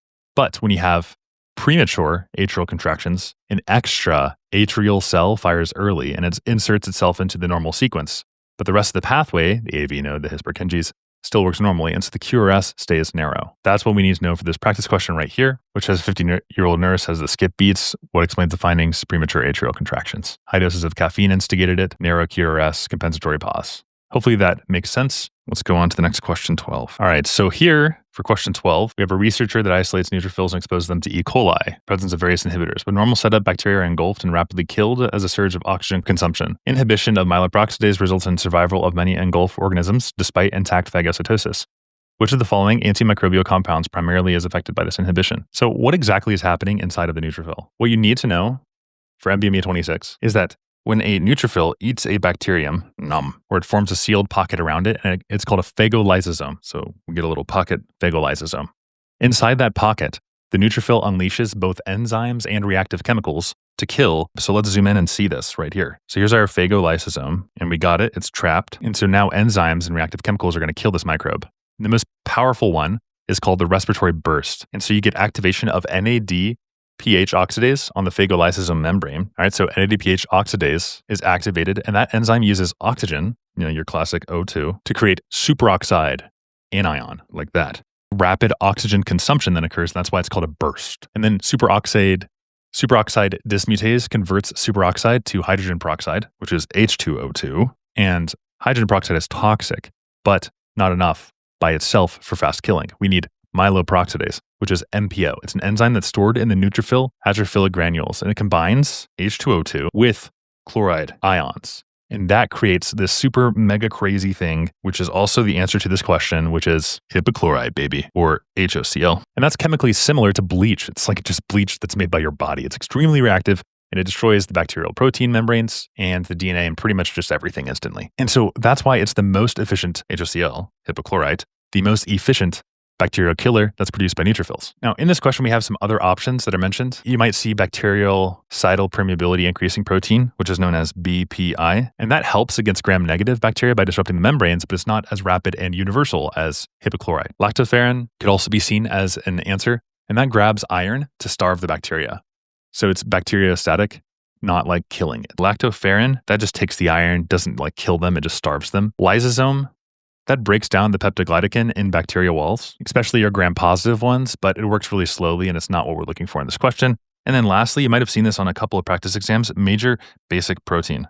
And you're like, oh, what's that? Well, it comes from eosinophils and it's used against parasites. So think of your like helminths, and it's not a primary neutrophil weapon. So it comes from your eosinophils. So what makes this hypochlorite so special that it's the answer to this question? Well, it's made directly from the phagolysosome, so it stays concentrated where the bacteria are. And it reacts instantaneously with your microbial cell walls, lipids, enzymes, and it causes irreversible damage. And it's really good against broad spectrum, so gram-positive, gram-negative, and even some fungi as well. So chronic granulomatous disease, that's defective NADPH oxidase, and so you can't make superoxide, so you have no respiratory burst. And the test you'll see there is a negative nitroblue tetrazolium. So the NBT test is going to be negative if you have that deficiency because there's no ROS, and NBT measures the ROS. Myeloperoxidase deficiency, MPO, that's where your NADPH oxidase is fine, so superoxide and H2O2 are made, but it's without the MPO, and so there's little hypochlorite. And so you have mild susceptibility, especially to Candida, if you have an MPO deficiency, because MPO helps you kind of combine these guys together to make your hypochlorite, which is your power. So you're susceptible to Candida. And that's why our answer is going to be C. So lysosome, peptoglycan cleavage associated. Defensins, those are cationic peptides that disrupt the membranes, not MPO derived. Major basic protein, that's eosinophilic. We talked about that one. Cathelicidin, that's antimicrobial peptide, not going to be part of your burst. I'd be surprised if that is seen on test day. So yeah, it's pretty crazy how your body makes bleed, essentially. Okay, that was 12. Now let's do 13, and we'll zoom on in again. So here we have a 41-year-old man developing severe acute pancreatitis that's complicated by shock. Despite fluid resuscitation, he becomes hypoxemic, and hypoxemic is the condition where you have low levels of oxygen in the blood, emic, and he has bilateral infiltrates on chest imaging. He's intubated, but several days after he dies, lung histology shows diffuse alveolar damage with hyaline membranes.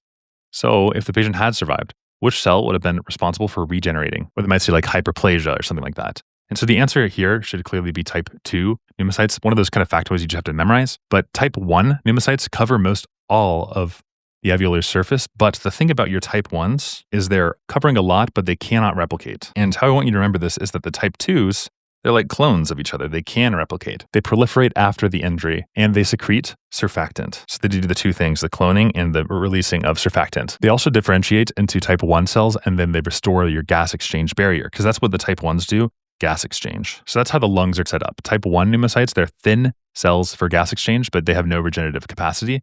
And so that's why it's not A. D, alveolar macrophage. Those are acidic cleanup, not epithelial regeneration. Ciliated columnar epithelial cells. Those are found in proximal airways, not alveoli. E, goblet cells. These guys are just going to be mucus secreting that are located in the large airways, not the alveoli. And so the patient's lungs have ARDS features and rely on the hyperplasia of the type 2 pneumocytes. And now you might be wondering, okay, well, how did you know it's like ARDS? What are the phrases that cues you into ARDS? So everything you need to know about ARDS here is there's diffuse alveolar damage. So there's neutrophil-mediated injury to the alveolar epithelium and endothelium. So then you have shunting and also a VQ mismatch. And that's due to collapse Adenomatosis that can't participate in your gas exchange. So you're also going to see increased alveolar capillary permeability. So the increased permeability is going to be like TNF alpha, IL-1, endothelial and epithelial injury, non-cardiogenic pulmonary edema.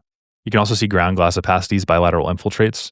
So the alveoli are filled with edema and debris without cardiomegaly or volume overload. And a big thing you'll see on test day as well for ARDS is going to be your type 2 hyperplasia. So the regeneration, the repair phase. So diffuse alveolar damage, hyaline membranes, refractory hypoxemia, and normal wedge pressure. And then the other big thing to think about for ARDS is it's non-cardiac. So not cardiogenic. It's pulmonary edema that's caused by diffuse inflammatory injury to the increased permeability, the flooding of alveoli with protein-rich fluid, impaired gas exchange, severe hypoxemia that does not improve with oxygen therapy. The trigger is sepsis, trauma, pancreatitis, like in this question, pneumonia, transfusions, massive cytokine release like IL-1, TNF-alpha, neutrophil activation, so proteases and free radicals damage the alveoli epithelium. Also barrier disruption, so protein-rich fluid will leak in and cause the hyaline membrane formation. Gas exchange will then fail. You have refractory hypoxemia and stiff non-compliant lungs. So you see this infiltrates, hypoxemia, hyaline membranes, and later type 2 pneumocyte hyperplasia. Okay, that's a deep dive. Let's do question 14 now. Zooming on in. Here we have a 29-year-old surfer noticing a dark, irregular skin lesion on his shoulder that has changed size over the last few months.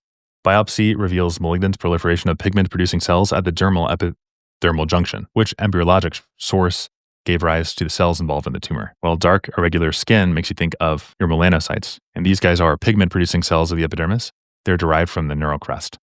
So they migrate widely during development, and they reside in the basal layer of the skin. Some other answers that they might give you is like a dermatome, for instance. And what do you need to know about the dermatome? Well, that's going to be associated with herpes zoster infections, and they replicate in the dorsal root ganglion, the DRG, and especially in the spinal nerve. And then you need to know the mesoderm is one of the three other layers, paraxial, intermediate, and also the lateral. These are the three types of your mesoderm. When fully developed, the dermatome has got those afferent fibers, which travel in the, like we said, the spinal nerve. Why does it not serve as ectoderm? That forms keratinocytes of epidermis, not melanocytes. Paraxial mesoderm, that gives rise to the dermis, muscle, vertebrae. Intermediate, that forms the urogenital structures. So really the biggest trap answer they could have given you was like a surface ectoderm.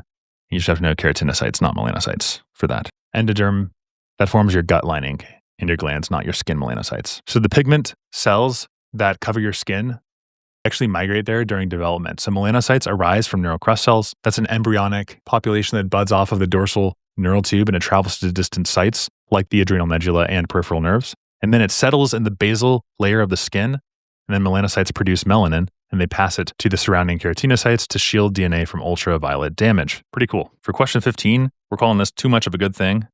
If you have myasthenia gravis, you got some problems with your postsynaptic or nicotinic acetylcholine receptors. You have fewer functional receptors. And so what we do is we give them neostigmine that inhibits acetylcholinesterase. Neo means new. So it's like a new leash on life for these people with myasthenia gravis because you're inhibiting the breakdown of acetylcholine. So you have increased acetylcholine in the synapse. But if you have excessive dosing, you have continuous receptor stimulation. And so you get desensitization. The body strives for equilibrium. So postsynaptic membrane fails to depolarize and you get generalized weakness and respiratory failure. So it's too much of a good thing and it actually causes problems. So prolonged exposure causes the desensitization. So here's our practice question. We have a 20-year-old woman with myasthenia gravis, has worsening weakness and shortness of breath, self-increased her stigmine dose. Examination shows general muscle weakness and fasciculations. Which mechanism best explains her symptoms?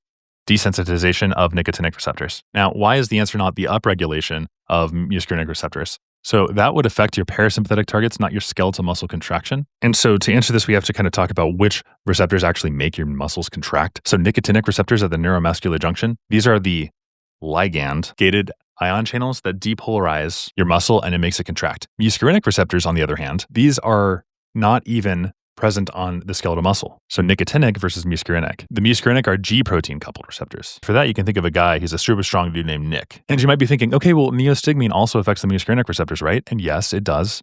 When you give too much neostigmine, you get muscarinic side effects, right? Meiosis, that's the pinpoint pupils, bradycardia, slow heart rate, salivation, lacrimation, urination, diarrhea, dumbbells. But those don't cause skeletal muscle weakness. They cause parasympathetic overstimulation. So why does the weakness happen? Well, that's because the patient took too much neostigmine. And so her nicotinic receptors at the neuromuscular junction are constantly exposed to acetylcholine. So after a while, the nicotinic receptors become desensitized. They're overstimulated until they stop responding. And so there's no effective depolarization of the skeletal muscle. And that is the reason why it's not upregulation of your muscarinic receptors, even though that does occur and causes parasympathetic symptoms like sweating, bradycardia, and secretions, but not skeletal muscle weakness. Hopefully that's clear. I want to make that as simple as possible because I know there are probably some questions about that. Okay, what about accelerated breakdown of acetylcholine? That's kind of the opposite, right? So that's not the mechanism of toxicity. Here, what's happening is the opposite of what acetylcholinesterase inhibitors do. Inhibition of acetylcholine release. So that's just not the mechanism here. We're not inhibiting it at all. Autoimmune activation of nicotinic receptors. There's no known disorder that causes that. So no, not the, don't know why I became British for a second there. Although the way that our politics are trending, might need to move overseas soon. Just a little joke there. I like to keep it kind of light. Like to keep it light and funny. All right, let's get groovy. 16. A 29-year-old woman at term undergoes induction of labor. Shortly after oxytocin infusion begins, her uterine contractions become more frequent and stronger. Which intracellular event in uterine smooth muscle is primarily responsible? Okay, so our first goal here is to identify what chemical is going on in its oxytocin, right? Because that is the signaling which increases the cytosolic calcium by opening calcium channel cells. Oxytocin goes, hey, ligand, let's open. Now we get cytosolic calcium. And then we activate your calmodulin MLCK pathway, and that drives your uterine contractions. So why is it not this guy right here? That maintains your resting gradients, not contraction handling. Why is the answer not D? Well, D is voltage-gated chloride channels. That sets the membrane potential, not contraction. And then E, muscarinic receptors are definitely not going to be the target of oxytocin. So basically what oxytocin does is it flips a calcium switch in the uterus starting labor. So when oxytocin binds its receptor on myometrial cells, a G protein coupled cascade opens a ligand-gated calcium channel, and it floods the cytosol with calcium. Calcium then binds to calmodulin, and that activates myosin light chain kinase, and that powers your actin-myosin cross-bridging. All this stuff we learned in college, resulting in the strong rhythmic contractions that move the baby down the birth canal. So the core mechanism here for your adrenals, because that might have been a little bit surprising about the adrenals relaxing things in camp, because the adrenals are usually like, oh my gosh, fight or flight, right? Your beta-2 adrenergic receptors are the dominant beta subtype in uterine smooth muscle. They are GS protein-coupled receptors. That means they activate and stimulate adenyl cyclase. If you have questions on this, I have a video explaining all of the coupling cascades. Then this increases your cyclic AMP, which is the CAMP, levels inside of the smooth muscle cell. And then the CAMP activates and protein kinase A phosphorylates and inhibits. You're actually going to inhibit the myosin. Myosin light chain kinase is an enzyme that normally phosphorylates myosin light chains, hence the name, allowing your actin-myosin cross-bridging, and which is contraction. So PKA inhibits that, and you have fewer myosin heads that are activated, and so you have less cross-bridge cycling. right? As you contract your muscles, you're moving your myosin chains. And so you have relaxation of your smooth muscle. That's how that works. Now, there are some specifics to the uterus, and I don't want to get too much into this, but uterine specifics are important. The myometrium contracts when intracellular calcium rises and the MLCK is active. And so beta-2 adrenergic signaling pushes the opposite direction. You have strong inhibition of MLCK via CAMP and PKA. And so the net effect is the relaxation. Hey guys, how's it going? Medications like terbutaline, ridodrine, that actually relax and inhibit preterm labor problems. So you're having a baby, oh my gosh. Well, we have beta-2 agonists like these guys, and they go in and do G-coupled S pathway stuff where they activate CAMP, activate PKA, inhibit myosin light chain kinase, and that causes relaxation and no baby. And I was just saying, isn't it so crazy how we have evolved over the last 400,000 years from creating fire to now we're creating artificial intelligence and solving the granular chemical problems of preterm labor. Sometimes I am so impressed with the Homo sapiens, and other times I'm like, come on, guys. But I digress. For this next question, 17, I recommend you listen to Half-Life by Mogan Heap. Super good song, because we are covering half-life. We have a 70-year-old man with hospital-acquired pneumonia, receiving gentamicin because he's a gentleman, 90 mg through IV every 8 hours. After 3 days, peak serum 9. The trough is 2.6. Normal renal function, which change is achieved, will best achieve a trough of less than 2 while maintaining an adequate peak. So gentamicin is one of those drugs that's not about how much you give, but when you give it. So aminoglycosides, which is what it is, it kills bacteria based on the high peaks, but toxicity risk comes from the high troughs. And so in this patient, he has a peak of 8.8 micrograms per milliliter, and that's perfect. But his trough of 2.5 is too high. And so that risks nephrotoxicity, which is a problem with gentamicin and aminoglycosides. So since dose determines the peak and time determines the trough, the solution is not to change the amount, but to extend the dosing interval. And so you're moving from every 8 hours to every 12 hours, then you allow more time. So that's 3 half-lives for the drug to clear, which drops the trough below 2. And that's why our answer is C. Keep the dose at 90 every 12 hours, right? So to make it super duper simple for 17, what we need to know is about the dose amount. The trough is about the interval, so the timing. And a half-life of 4 hours means that 4 hours the drug level falls by half, and a high trough means that there's not enough time in between the doses. So aminoglycosides need high peaks to kill bacteria, but low troughs to avoid kidney damage. And so it's too high of a trough. There's not enough time to clear that drug, and so you keep the same dose, but you wait longer time. That's the simplest way that I know how to say it. You can look at the other answer choices. I think we're done for this question. All right, moving on to 18. Here we have a 16-year-old boy with a history of posterior urethral valves undergoing nephrectomy. With worsening renal function, gross pathology reveals a massively dilated renal pelvis with thin, atrophic parenchyma.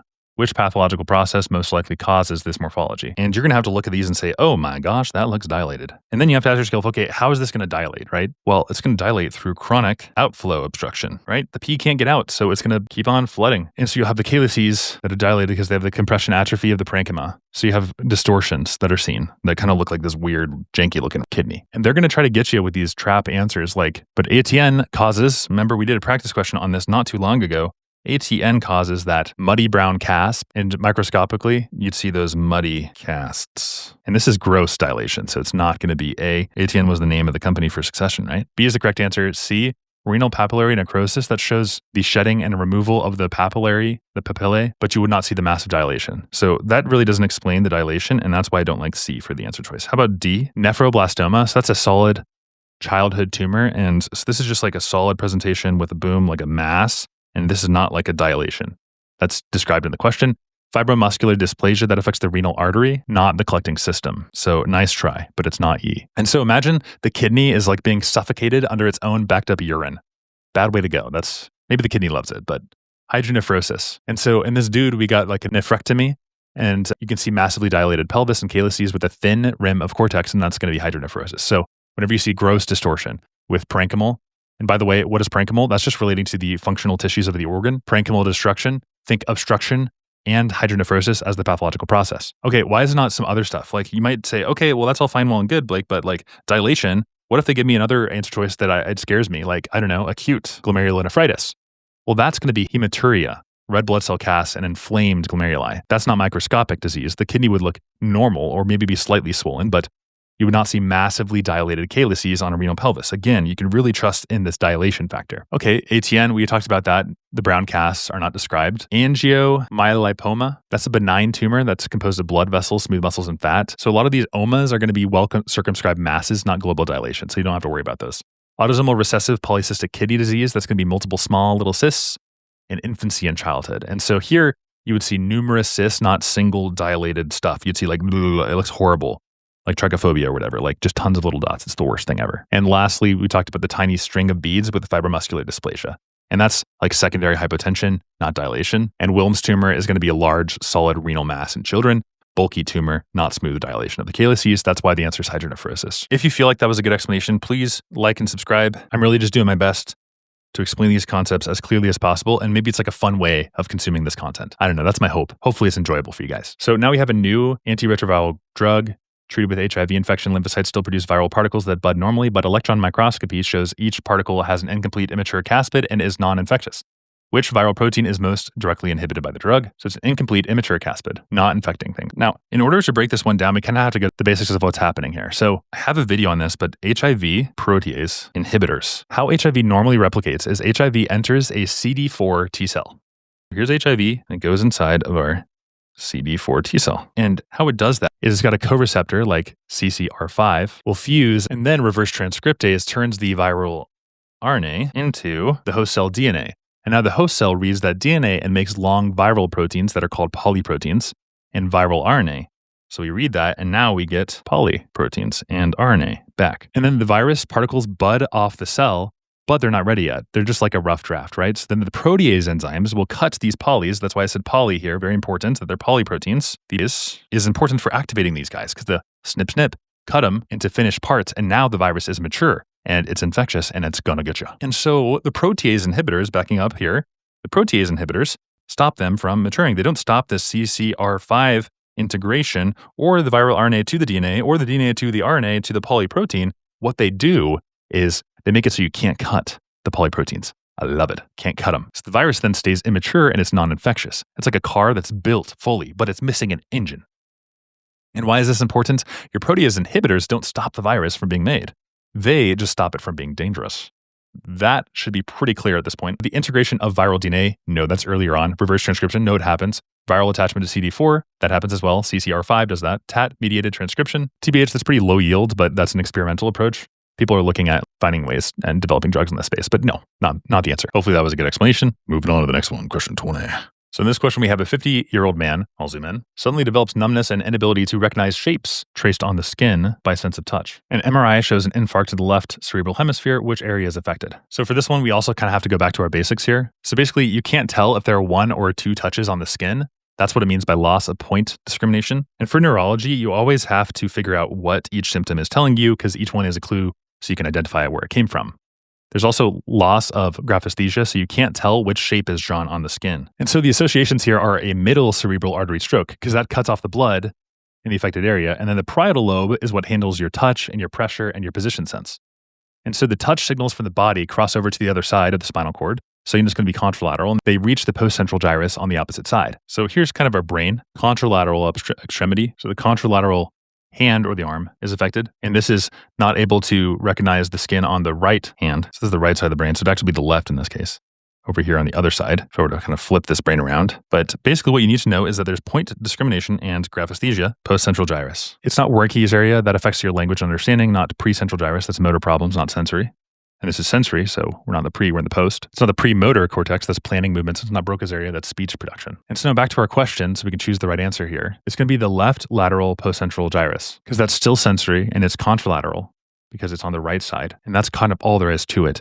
Damage disrupts tactile information, like the 2-point discrimination and graphesthesia. A, left posterior superior temporal gyrus, that's the Wernicke's area, posterior superior of the temporal. So it's kind of like back up temporal. Causes language comprehension and deficits, not your sensory loss. Your pre-central gyrus for C, that's a primary motor cortex that would cause contralateral weakness, not isolated sensory loss. So that's the weakness over there. Left lateral premotor cortex, movement planning. Left inferior frontal gyrus, that's Broca's area. So lesions here have impaired speech production, not tactile perception. Okay, for this next question, I'm including the explanation. It's for 21. 30-year-old man, sickle cell, sudden right flank pain, gross hematuria, filling defects of the calyces and blunting of the papillae. Which process best explains these findings? Renal papillary necrosis, that makes total sense because it's the papillae that kind of give it to you. Sickle cell mediated ischemia causes renal papillae necrosis. causing that shedding, obstruction, and characteristic image findings. Now, importantly, why is it not these guys? Well, we've kind of talked about some of these before. The ATN would be the muddy brown casts, and there's no papillary blunting. C, renal cell carcinoma. That's typically a solid mass, not a papillary loss. Diabetic nephropathy.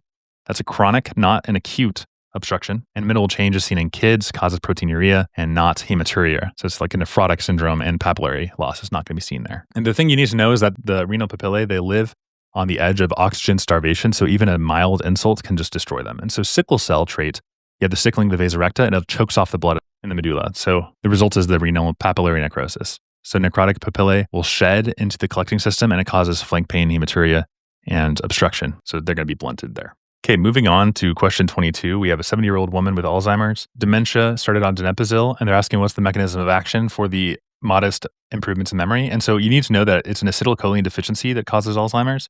And so donepezil is an acetylcholinesterase inhibitor. And so the acetylcholine remains at the synaptic cleft for a longer period of time, and that allows your enhanced postsynaptic receptor activation. If you were to inhibit the choline reuptake, that'd be even worse because you need acetylcholine. And so you can't reduce the synthesis. That'd be a horrible idea. Blocking the nicotinic, that's like the muscular guys. And so that would affect your skeletal muscle. So I don't really know what you're doing there because it's cortical cognition is what we're dealing with. Increased calcium influx of the presynaptic terminals. That would increase the release. So it's not really a known mechanism though. So not C. D, inhibition of acetylcholine release. Why would you inhibit it? That would further reduce your neurotransmissions. That's not going to help at all. So that's donepezil. Okay, for 23, pretty much all you need to know is secreted by the fat cells, the adipocytes, so you have never enough food. The satiety is gone. So hyperphagia, early onset obesity, leptin mutation. So what they'll do in these questions is they'll ask you to kind of plot they'll have like leptin on the y-axis plotted against like BMI on the x-axis, and normal individuals fall where like the more you eat, the more satiety you feel. But there's one patient who's obese and has a BMI that's far above normal, but then they're going to ask like where the leptin levels are going to be. So you have a lot of fat, so it's going to be in this corner. That's how they'll test you on this. So that's my question for 23 for you guys.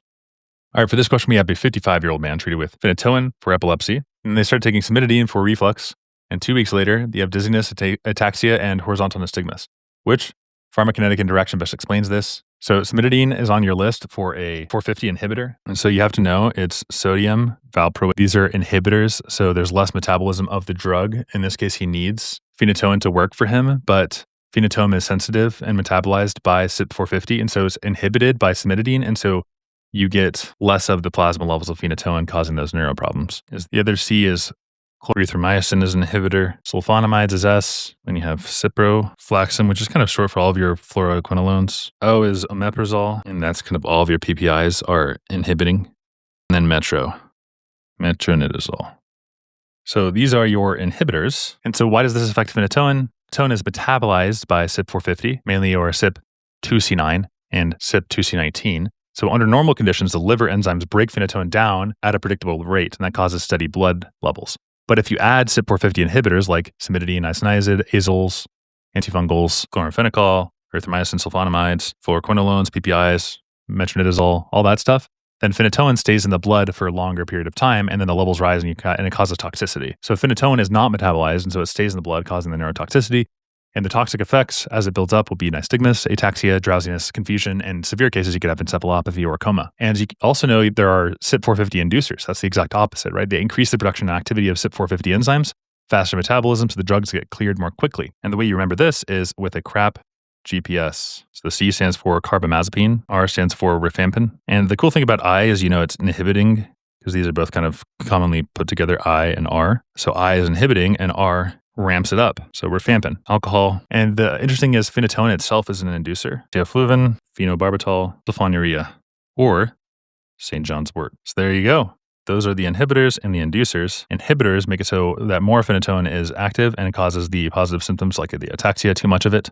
And then the CYP4 inducers like alcohol is going to chomp up all that phenytoin. It's like, hey, do I even have any phenytoin in my system because of all this alcohol that I've been consuming? And that's how the CYP450 inducers and inhibitors work. And you have to recognize for this question that cimetidine is an inhibitor. And so you have inhibition of the metabolism, which causes those side effects that this patient has. For our next question, we have a 62-year-old man with a 40-year past history of smoking, daily alcohol usage, progressive dysphagia for solids, and also some weight loss. Endoscopy reveals ulcerated mid-esophageal mass. Biopsy shows nests of malignant epithelial cells with central whorls. They didn't have to tell you that. That was probably too much. What characterized the neoplasm? It's definitely going to be a foci of keratinization. This is squamous cell carcinoma of the esophagus. The risk factors are smoking, alcohol, achalasia, Lie structures. Repeated epithelial injury causes the dysplastic squamous epithelium to form.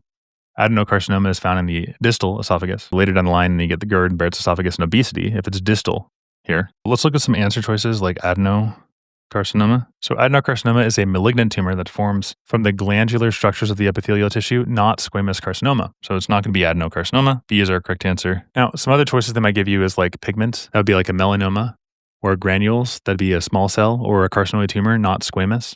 And smooth muscle differentiation is seen with sarcomas. So leiosarcoma is not epithelial tumors. You see an ulcerated mid-esophageal mass in a smoker or a drinker, you should think of squamous cell carcinoma. They form the keratin pearls regardless of the site. It's always squamous cell. So the irritants like the smoke and alcohol drive that. So keratin pearls, whorled eosinophilic structures are important there. Intercellular bridges are remnants of the desmosomes in the squamous carcinoma. So squamous differentiation persists despite your neoplastic transformations. And our chronic tobacco exposure, squamous metaplasia. So the mechanism is the epithelium adapts to irritation, but increases the cell turnover, so it predisposes you to dysplasia. Alcohol use and irritants, synergistic carcinogenic effects in the upper aerodigestive tract. So you have that epithelial injury, squamous cell metaplasia, and mutations. They could also show you things like the signet ring, which is diffuse gastric adenocarcinoma, lobular breast carcinoma. And so you should know the proximal is associated with squamous and the lower is associated with maybe adenocarcinomas. So esophagus, more proximal, squamous, and later adeno. Maybe you can remember that by saying, well, the food goes in first. What is the answer? Squamous. And later on, what is it? I don't know. There it is. I drew it out. Squamous, and then I don't know. Okay, 26, we have a different question here. It's a 32-year-old woman, G2P1, evaluated at 14 weeks gestation for persistent first trimester bleeding and worsening nausea. She has no significant medical history. Pelvic ultrasound shows enlarged uterus with heterogeneous cystic intrauterine mass alongside small gestational sac. Beta HCG is elevated. Urine evacuation is performed. Gross examination of the tissue shows scattered fetal cartilage and skin fragments. Microscopy shows enlarged hydropic chorionic villi with irregular outlines and patchy trophoblastic proliferation. What is the diagnosis? It is a partial hytidiform mole. So sometimes an early pregnancy shows both developing fetus and an abnormal grape-like placenta tissue, and that's a partial mole. It's caused by fertilization of one ovum by two sperm. So it creates a triploid conceptus. And these pregnancies produce hydropic, swollen villi with irregular trophoblastic overgrowth, but they can still form some fetal tissues like cartilage or skin fragments if it's partial. Previous failed pregnancies, partial, cystic, placental tissue, fetal parts, partial, partial. Because if it's complete, then no fetal tissue would be seen, so it's partial. Percreta would be abnormal placental invasion, not villus edema or trophoblastic proliferation. Placental site, there you'd see like some sheets of the trophoblast, not villus structures. So parts, partial. That's all you need to know for 26. All right, so here we have a 3-year-old boy is brought to the emergency department after an episode of generalized weakness and confusion. Poor appetite for 3 days. Now he's lethargic, and his blood glucose is very low, but his ketone is also reduced. And serum carnitine levels are also decreased. After dextrose, he's better. What is his underlying defect? Here, it's going to be important to go over why the incorrect answers are incorrect. So medium chain, that affects the median chain fat oxidation, not the long chain. And you'd have like normal carnitine levels if this were the case. So it's not A. What's striking here is that the ketones are low and also the serum-free carnitine levels are low. That suggests there's a defect in that translocase. And the reason why is that it seems like this kid can't oxidase long-chain fatty acids, but then he has the medium chain just fine. So it's a defect in the carnitine shuttle system. So the carnitine acyl carnate is required to bring your long-chain acyl groups into the mitochondrial matrix. So this is outside of the mitochondrial matrix, and you have a shuttle system which gets things into the mitochondria. And so that carnitine translocase kind of does that job. And so if you don't have it, then the long-chain fatty acids can't be kind of processed, and so you have low ketones. That's what's going on here. So primary carnitine transporter deficiency, that causes systemic carnitine depletion, but not like a specific translocase problem. D, acyl-CoA synthase, that's a very long chain, so that affects the activation of very long chains, not transport through the carnitine shuttle, so that's not the answer. And E, peroxisomal beta oxidation defect, that leads to the accumulation of very long chain fatty acids, so like Zellweger syndrome, and it's not the clinical pattern that we see in this kiddo. So basically you depend on those fatty acids, oxidations for energy, but to burn them, they have to be transported to the mitochondria. And if you can't, then the long chains build up and the ketones aren't going to rise. And so the glucose just goes way down. You have to give him glucose for him to heal. So like, why is it not primary? Well, the child's fasting and he has hypo, keto, and hypoglycemia. So we just can't use his fat stores at all.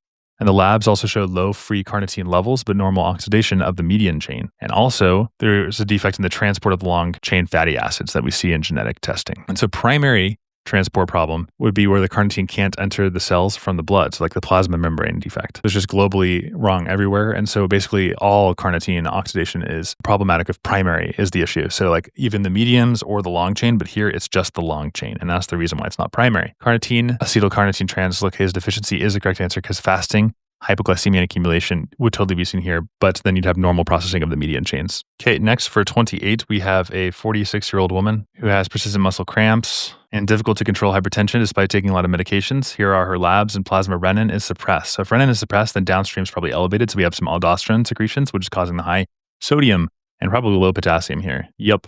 So it's excess aldosterone syndrome. That's certainly going to be like Conn syndrome. Autoimmune destruction of the adrenal cortex. So that's like Addison's disease that causes low blood pressure, hyperkalemia, and acidosis. So it's definitely intact, definitely working, but a different condition. Chronic sympathetic overactivation. That doesn't explain the hypokalemia or the alkalosis. Excess aldosterone, that's good. Hypertension, hypokalemia. Metabolic alkalosis with suppressed renin tells us that we have hyperaldosteronism from the adrenal adenoma that produces aldosterone that's independent of the RAS. That's why the renin is suppressed. Episodic catecholamine, that's like a pheochromocytoma. So it's like episodic hypertension and there's no consistent hypokalemia there. Corticoid excess from pituitary adenoma is Cushing's disease. So that would have elevated cortisol and other Cushingoid features. So hypertension, low potassium, metabolic alkalosis, think of aldosterone. And now why alkalosis though? So aldosterone acts on the principal cells of the late distal tubule of the collecting duct. And so it increases your ENaC channels and it pulls more sodium from the lumen into the cell. More sodium, potassium, ATPase activity, more sodium in the blood. Water then follows, extracellular volume expansion occurs, and there's hypertension. Then to keep the electroneutrality, for every sodium that's absorbed, a positive charge has to leave somewhere. What's secreted? Potassium is secreted by the principal cells, causing hypokalemia by potassium. And then hydronium is secreted by neighboring alpha intercalated cells via the hydronium ATPase pumps. So by potassium, by hydronium ions, hydrogen ions. And the loss of these hydrogen ions means the blood is relatively more alkaline. And that's the reason why you have alkalosis. If you have hyperaldosteronism known as Conn syndrome. Here's your next practice question. 29-year-old man, unconscious in an alley. His pulse is this. Respiration's 8. Blood pressure is low. Cool skin, pinpoint pupils. Only responds to painful stimuli. This is a classic example of opioid. CNS suppression because of opioid intoxication. He might have been taking some heroin. And so you give him an naloxone as the treatment of choice. Barbiturates that would cause sedation and respiratory depression. But the pupils would be like normal or dilated. So those pinpoint pupils would point away from barbiturates, even though those are like going to be sedating and causing respiratory depression.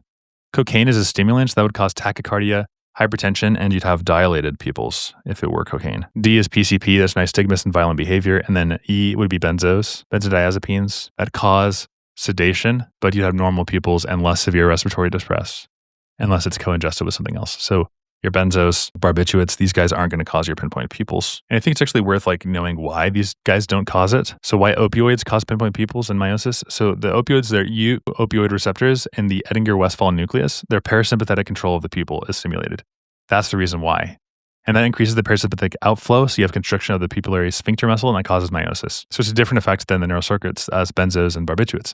Because those guys are also seen as depressants, but they work mainly by enhancing the GABAergic inhibition. They have different sites on the GABA A receptors, and they cause sedation, ataxia, slurred speech, respiratory depression, but they don't act on the parasympathetic pathways that control the pupil. Their effects are autonomic tone and minimal compared to the opioids. So the pupil size in benzo and barb is normal. Different mechanisms. So yeah, it's not magic. It's just receptors. We're on to 30. This is one of the easiest questions. Basically, we got a 30-year-old construction worker for the question 30. He suffers a crush injury of his left forearm. Months later, the lacerated flexor muscles are largely replaced by a fibrotic tissue. Which muscle function would be most impaired as a direct result of the scar formation? So we have replacement of the non-elastic collagen and then passive range of motion. You can't stretch it anymore. So then you can stretch other places, but just not here. So you have the loss of ability to be passively stretched. So scar tissue is different than normal tissue because it lacks the elastin properties and it resists deformation. So you can't passively stretch it anymore. So the muscle is like lacerated or crushed, like a crush injury. It doesn't regrow. The fibroblasts instead move in and they just replace the destroyed myocytes with dense collagen. And that's a fibrotic scar. Unlike normal muscle fibers, the collagen doesn't slide or stretch. It's just super rigid. And so the injured area can no longer lengthen smoothly and patients lose passive range of motion over time. And that can lead to contractures, which is the shortening and hardening of the muscles and the tendons. And so here we have a worker's forearm injury that's healed with scar tissue. And so the function that's impaired is the ability to be passively stretched. Okay, it's not going to be storing glycogen. What on earth? That's unaffected. So like the remaining myocytes can still store glycogen just fine. Ability to maintain tonic contraction That pertains to smooth muscle contraction, not skeletal fibrosis. Ability to relax after contraction. So that's impaired in mitotic disorders, not fibrotic scars. And ability to initiate action potentials. That's electrical property that would actually remain even if you have your fibers. So it's just like electrical property, not your fibrotic density issue, and be replacing with non-elastic collagen. So it's just kind of a different mechanism. That's why it's not E. Okay, so those were the first 30 questions. We went from 11 to 30. Look at that. We're almost finished. Only 20 more, and we've completed my own test questions. Everything you need to know for NBME 26 by the time that you finish. Of course, you should go take those practice tests. The questions are different, but the concepts that you cover are going to be overlapping. So be sure to like and subscribe if you want to follow me along this journey of all of the NBME tests. I'll do as many as possible. And if you guys like and subscribe, it will incentivize me to keep going. See you guys in the next video. Adios. Hello, everybody. Welcome back. The final video, section 4, questions 30 to 50. You're so close. This is the end. We're going to be solving these next 20 questions. Everything you need to know by the time you finish NBME 26. Let's go. So question 31, here's the question over here on the right. A cohort of 1,200 adults aged 30 to 40 is followed over 4 years to monitor the type 2 diabetes. At baseline, 60 have diabetes. At 4-year follow-up, an additional 90 have it. What's the prevalence in this group at the end of the 4 years? So the prevalence is all existing cases divided by the total population. So at 4 years, we have the 60 plus the 90 new, which gives us our 150 out of 1,200. So we just divide that and we get our answer B. The only hard parts you can see in a question like this is they might ask about the incidence, which is the new cases over the population at risk over time. If you want a motion picture over time, then you're looking at the incidence. So that was super simple. Let's do 32. So a 47-year-old woman presents with right-sided neck pain and drooping of her right eyelid after a car accident causing a cervical fracture, meiosis, anhidrosis. Which of the following cord regions contains the sympathetic neurons? So there's a tiny cluster of neurons in your spinal cord that decides whether your pupils dilate or not. When that pathway is interrupted, you get the triad of the Horner syndrome, ptosis, meiosis, and hydrosis. So the sympathetic fibers go from the brain, descending intermediolateral cell column descension, and then they exit the synapse in the superior cervical ganglion. And from there, they ride the blood vessels to control the sweat glands and the eyelids and the pupils. So here's kind of the path. Now, our patient has right-sided ptosis, meiosis, and anhidrosis after neck trauma. And so that's an interruption of the preganglionic sympathetic fibers at the right, because it's right-sided, T1, in the intermediolateral column. Horner syndrome, you think of the sympathetic chain and the vulnerable spots near the lung apex, the subclavian artery, and the cervical spine. So that's why our answer is going to be B, the intermedial cell column at T1. Your C8 to T2 houses the preganglionic sympathetic neurons. Damage those, you get ipsilateral damage. A and E, anterior horns are motor. It's going to be, they block progesterone receptors in the endometrium, stimulating oxytocin in the myometrium. That would cause contractions, but it would not cause the decidual. Refers to the decidual tissue, which is the lining of the uterus, the endometrium, that thickens during the menstrual cycle, or pregnancy to prepare for the potential implantation of the fertilized egg. It's super important in supporting the embryo. So it's not A, because that'd be contractions. B, Cox blockade, that reduces prostaglandins, and that would prevent contractions. C is the correct answer. D, estrogen receptor agonism. That's not going to be part of the abortive regimens. E, HCG neutralization, that's theoretical, but it's not actually used therapeutically. So MIF is a competitive progesterone receptor antagonist. It disrupts the maintenance and primes the uterus for prostaglandin-induced expulsion. Oxytocin, oxytoxics induce labor, but not elective abortion. Prostaglandin inhibits and prevents contractions. And estrogen agonists are unrelated. So normal and early pregnancy progesterone maintains the endometrium, suppressing uterine contractions. Mifepristone blocks the progesterone, so you can't have that maintenance. So it's not ready for it. There's follow-up with misoprostol, and that's a prostaglandin-induced uterine contractions. So you block the maintenance of the endometrium, and then you follow up with prostaglandin-induced uterine contractions. But misoprostol is a different mechanism than mifepristone. And it's that corpus luteum progesterone that maintains the decidua, and the glucocorticoid receptor activity also has partial antagonist effects. Pristone is an antagonist of progesterone, so destabilizes and primes the uterus. And then misoprostol is a prostaglandin E1 analog, stimulating the contractions to expel the products. And you might be wondering, okay, why does prostaglandin E1 analog make the uterus contract and expel the products? So normally in early pregnancy, progesterone from the corpus luteum maintains the decidua, which is a nutrient-rich, firmly attached mass to the trophoblast and the placenta. And as long as progesterone is active, the cervix stays closed and the endometrium stays intact, but the uterus remains relaxed. And so if we give first, the mifepristone will block the progesterone receptors, so the decidua starts to break down and detach. That'll destabilize the implantation site, and it'll prime the uterus. And then so the cervix is going to soften, and the myometrium becomes responsive to the prostaglandins. because progesterone's relaxing influence is gone. So why does misoprostol make contractions? Well, prostaglandins are natural mediators of labor. So prostaglandin E1 analog binds to the prostaglandin receptors in the myometrium, which increases the intracellular calcium in uterine smooth muscle, and that triggers rhythmic uterine contractions that are strong enough to empty the cavity. So mifepristone breaks the decidua, and misoprostol pushes the gas pedal by directly activating uterine muscle to contract. So they use in combination. Break it down, contract. Okay, moving on to 34. Here you have a 3-year-old boy presents with 6 days of fever, red eyes, and a polymorphous rash, and erythematous swollen hands and feet, and strawberry tongue. Cardiac auscultation reveals a gallop rhythm. Without prompt treatment, which of the following findings is most likely to develop? So to answer this question, we got to go back to the basics here. There is a disease, Kawasaki, that is a medium-sized vessel necrotizing vasculitis in children. And this can lead to coronary artery aneurysms. An aneurysm is an excessive localized enlargement of an artery that's caused by a weakening of the arterial wall. And the big buzzwords that you should think of when you think of Kawasaki are fever that's greater than 5 days with a rash, also conjunctivitis and swollen hands and feet and red cracked lips. And the conjunctiva is the mucous membrane that covers the front of the eye and lines the insides of the eyelids. You can also have a cytokine storm, which is an immune reaction where the body releases excessive amounts of a cytokine that leads to uncontrolled inflammation, causing tissue damage in medium-sized arteries.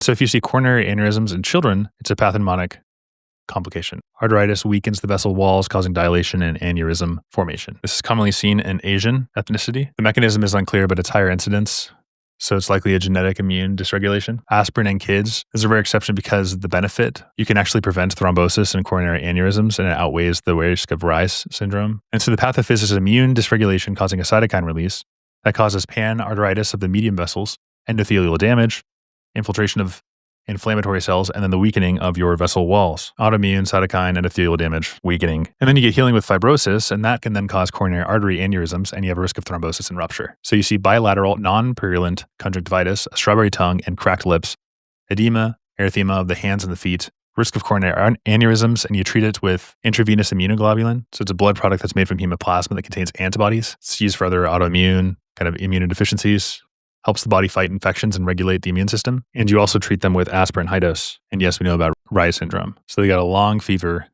they got rash, conjunctivae, and they have an S3 gallop. You might say, okay, why is there an S3 gallop in Kawasaki? Well, it causes acute medium vasculitis. And so in some patients, the inflammation extends to the myocardium itself. When myocarditis is present, which by the way is just inflammation of the heart muscle, the ventricle wall becomes less compliant, stiffer, or dilated. So as the blood rushes in during early diastole, it creates a vibration in the ventricle walls. So S3s can be seen in young, healthy people like athletes and pregnant women. In some cases, the ventricle is super large and very compliant, but here this is a pathological S3 sound. Myocardial disease, dilated cardiomyopathy, myocarditis, systolic heart failure. So the ventricle is dilated and dysfunctional. So the filling pressures are high, and there's a rapid deceleration of the blood into a stiff or failing chamber. So it's a similar mechanism. It's rapid filling because of overload or impaired contractility. Okay, A, segmental transmural inflammation of the renal arteries. So the renal arteries, they're trying to get you to think of other vasculitis like PAN, polyarteritis nodosa. That's not linked to this mucocutaneous syndrome here that we see in this child, like the conjunctiva stuff. C, arterial onion skin would be malignant hypertension, not Kawasaki's. D, granulomatous inflammation of the temporal. That's giant cell. So what they're making you think of occurs in the elderly, not toddlers. Invasive endocarditis obliterans of the vasa vasorum and the aorta. Syphilitic aortitis, unrelated to this presentation. So vasa vasorum are just vessels of the vessels, right? They're the small blood vessels in the walls of large arteries and veins that supply the nutrients and the oxygen of the outer layers of the big vessels. And they're most prominently found in large vessels with very thick walls. And that's where diffusion from the lumen isn't enough. You get the thoracic aorta, abdominal aorta, large veins. So also tertiary syphilis, so treponema pallidum infection. You have an immune reaction, obliterative endocarditis of vasorum, and it cuts off the blood supply to the outer media of the aorta. You get atrophy of the vessel wall, aneurysms. So classically, you get the thoracic aortic aneurysm with the tree bark appearance. Vasorum also has a disruption. Basically, it refers to any of the small vessel damage or malfunction, the things that supply the walls of the larger arteries, and it contributes to a lot of different cardiovascular diseases like aortic dissection, atherosclerosis, really those outer adventitia, the outer media, and they can be disrupted by hypertension, atherosclerosis, inflammation, rupture, hypoxemia, necrosis. And so the consequences of the disruption can be manifold, but aortic dissection, atherosclerotic progression, aneurysm formation, and acute aortic syndrome can all be seen. And so you think of the vasa vasorum for E. On exams, if you see syphilis and aortic aneurysms and tree bark aorta, then you think of obliterative endarteritis of the vasa vasorum. All right, moving on. Our next question, 35.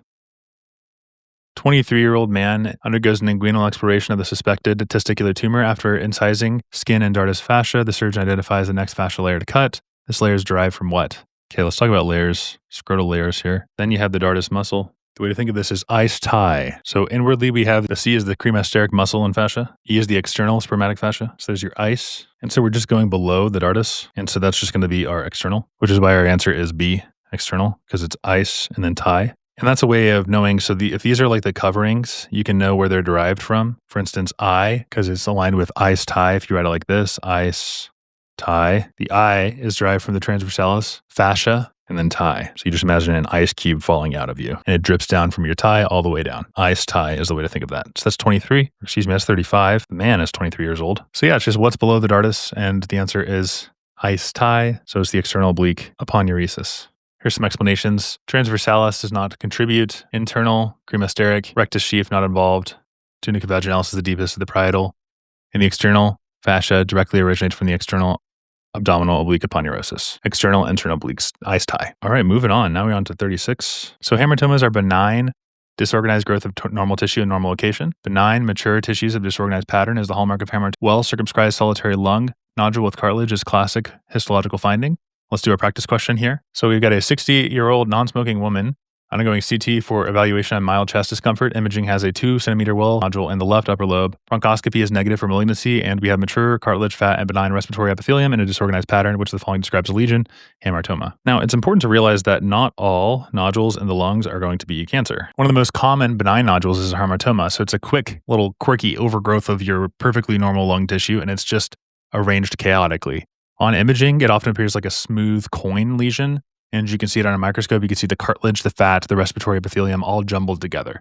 And so in this question, the patient's lesion is exactly that. It's just disorganized, but it's benign. It's a collection of native lung elements, and that's the definition of a hamartoma. Non-cancerous growth that's made up of a mixture of cells of tissues that are normally found in an area of the body where it develops, but the cells are just arranged like really abnormally. That's literally the definition of a hamartoma. So next time you see a well-circumscribed lung nodule with cartilage, then think of a hamartoma, not necessarily cancer. And I might be saying, okay, well, why was it not like adenoma, for instance? So adenomas are purely epithelial neoplasms, and they wouldn't contain any cartilage or fat. A choristoma, that's normal tissue in the wrong location. So think like a gastric mucosa in the ileum, but here it's just kind of normal, a normal position. It's just disorganized. D, metastatic carcinoma, that would show malignant cytology. And then bronchogenic cyst is a developmental cyst that's lined by ciliated epithelium, not solid cartilage. Bronchogenic, so it's benign. It just looks a little bit weird, and that's all there is to it. Okay, let's go on to 37. All right, 37. A 40-year-old mechanic is brought to the emergency department with confusion, rapid breathing, and visual blurring after drinking an unknown clear liquid from a shop. Labs show anion gap, metabolic acidosis. Fundoscopic exam shows optic disc edema. Which of the following enzyme activities should be inhibited to prevent further production of the toxic metabolite? Okay, so we got a guy who's exposed to paint thinner, and paint thinner contains methanol as a toxic, colorless, volatile, flammable liquid version of alcohol that's originally made by distillation from wood, now by oxidizing methane. So by itself, it's not super toxic, but when your body tries to process it, then it gets turned into some really bad stuff. So how does the body process or fail to process methanol? Alcohol dehydrogenase is an enzyme in your liver, and it converts methanol to a formaldehyde. And formaldehyde is also colorless, but it's a pungent gas in solution that's made by oxidizing methanol. So we get oxidized, then we get aldehyde, dehydrogenase, then converts formaldehyde, and formic acid is the real problem because that can damage the optic nerve, cause blurred vision and retinal edema, and optic disc swelling. It can also cause an anion gap, metabolic acidosis. You get confusion, vomiting, and rapid breathing. All right, so why do we care about alcohol dehydrogenase? What's the big deal about this guy? Well, if we could block step 1, right, where methanol stays in its original form and doesn't turn toxic into formic acid, that's exactly what we want. And that's exactly what famotidine does. So there's a drug, legend has it, famotidine. It inhibits alcohol dehydrogenase, and so you don't get that methanol into formaldehyde into formic acid kind of pipeline. So you give famotidine, and it stops methanol from turning into toxic products. And you sometimes give ethanol, which competes for the enzyme, in places without famotidine, and use dialysis if it's really severe. So the enzyme that you need to block is alcohol dehydrogenase because that is what causes the problems with methanol. Got to stop the poison. Right. Man, I can't do it anymore. All right. Here's our next question. 70-year-old man, long-standing hypertension, type 2 diabetes, is evaluated for sudden left-sided weakness. Neurologic exam reveals dysarthria, left facial droop, left hemiparesis, sensation and visual fields intact. What's the most likely pathological process? All right, so we just got a weakness, but there's no sensory problems. And so the internal capsule is going to be involved. So here's our brain, frontal lobe, corpus callosum, lateral ventricle, fornix, all that good stuff. Here's our caudate nucleus, globus, and putamen, and the thalamus, and the caudate nucleus. So there's the head, there's the tail. So we have a pure motor stroke. And if there's long-standing hypertension, like this guy has, then it'll lead to lipohyalinosis and atherosclerosis that causes a lacunar infarct. And here we have our lacunar infection. Our lacunar infarction is what you get when you get a small blood vessel that gets blocked. You get tissue damage. Weakness and paralysis are seen. You get the motor deficits. So the way to break this one down is we got a tiny deep stroke from years of uncontrolled hypertension, and it causes like a thickening and a scar in the small penetrating arteries. And when these arteries through the internal capsule are closed off, then you knock out the corticospinal and corticobulbar fibers.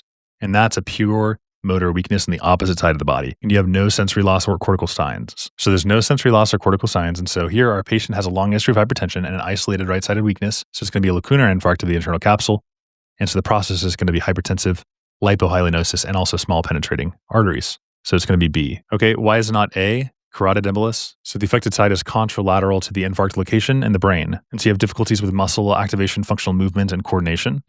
You can also have sensory defects because it affects the somatosensory cortex, or it can. That's located in the parietal lobe, causing various sensory defects on the side of the body that's opposite, contralateral to the lesion, and also gaze deviation, conjugate eye deviation, that's sustained shift in a horizontal gaze, and that's well-recognized finding of acute strokes in about 20% of the cases. And so toward the lesion, if it's a stroke affecting the frontal eye part, and away from the lesion is a lot less common, that's a conjugate eye deviation, can be contralateral, like a brainstem stroke that affects the paramedium pontine reticular formation, but typically it's toward the lesion in terms of the deviation when we're talking about a cortical stroke. But alas, not the right answer. C, thrombosis of a posterior cerebral artery. So PCA thrombosis, that causes a visual field cut, not isolated motor defects. D, hypoperfusion of ACAMCA. So that's a border zone hypoperfusion. That's bilateral proximal weakness in hypotensive states. And then rupture of a saccular aneurysm. That's going to be thunderclap headaches, not hemiparesis.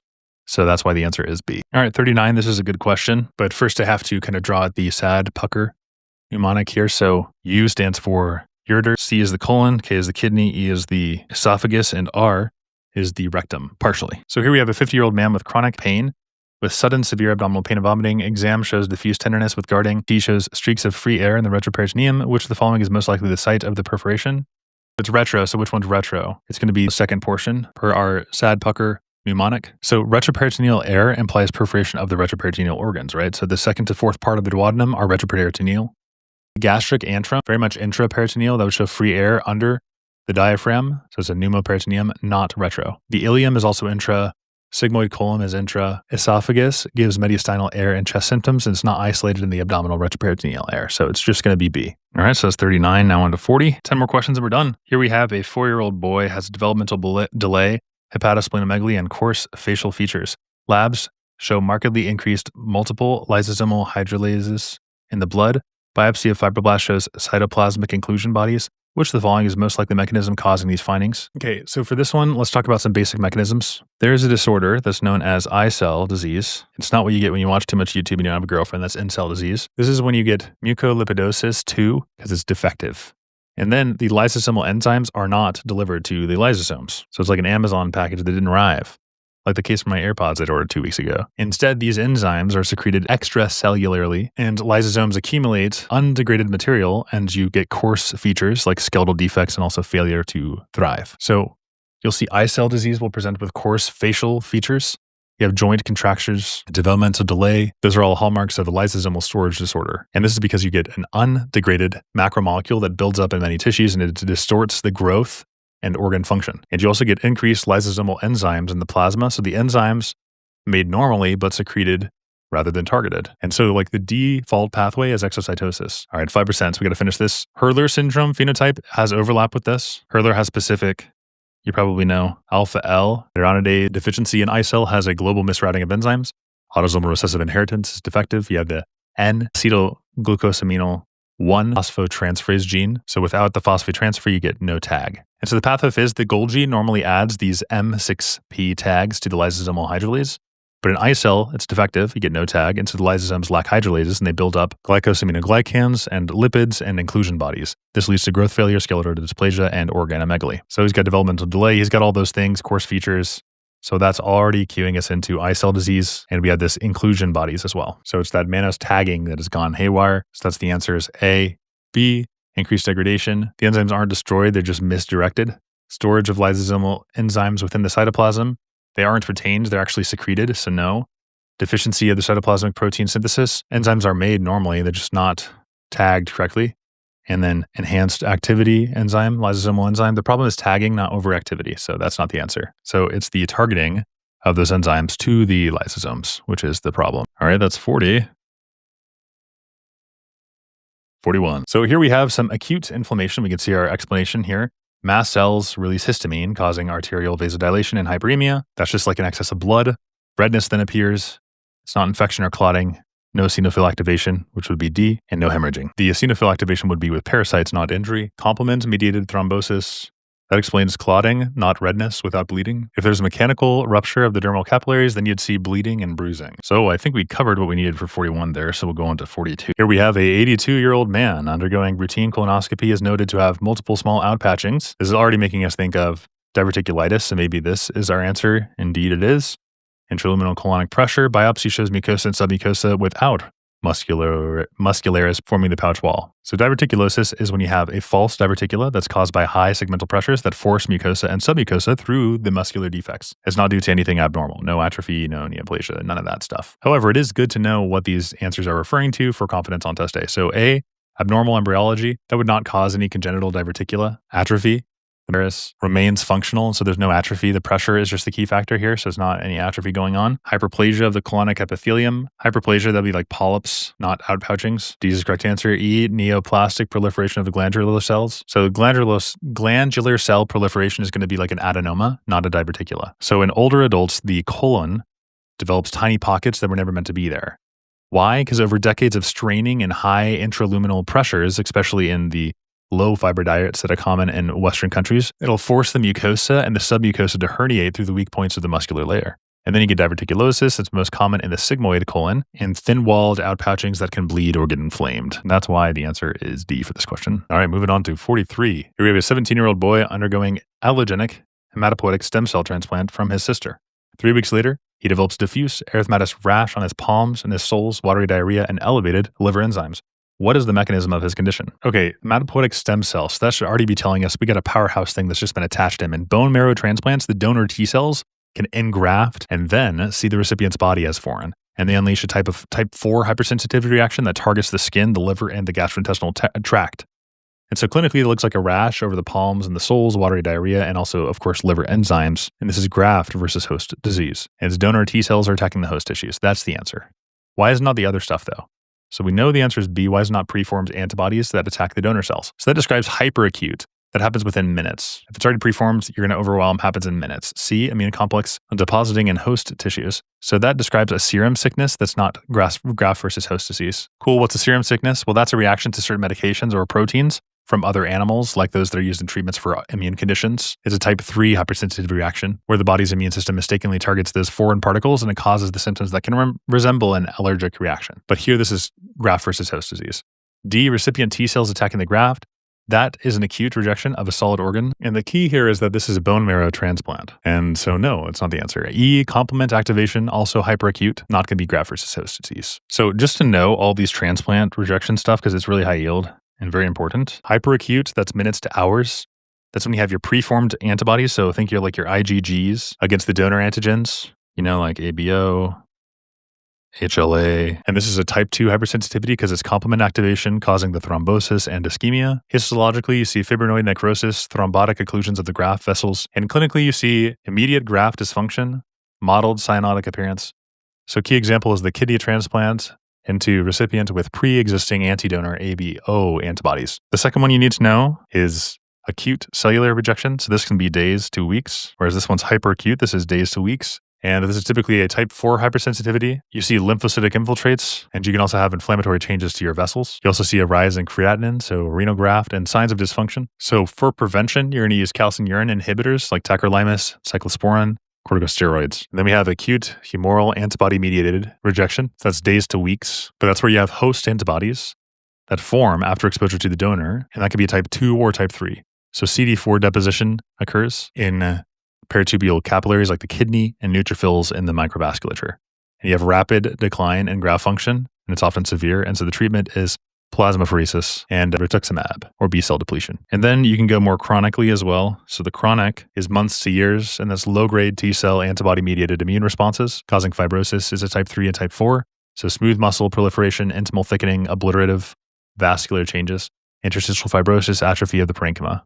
And then, of course, graft versus host disease. That's days or weeks after the bone marrow and liver transplant, donor T cells attacking type 4 hypersensitivity. You get the skin, rash, the palms, diarrhea, LFT, elevation. So the prevention is immunosuppressive therapy, calcineurin, and methotrexate. So minutes is hyperacute. Acute is days to weeks. So there's acute cellular and acute humoral. The cellular is the T cells and the donor MHCs. And then the de novo antibodies is going to be your acute humoral. And then if it's months, it's chronic. And then graft versus host disease is the donor T cells when you're doing a bone marrow transplant, like in this question.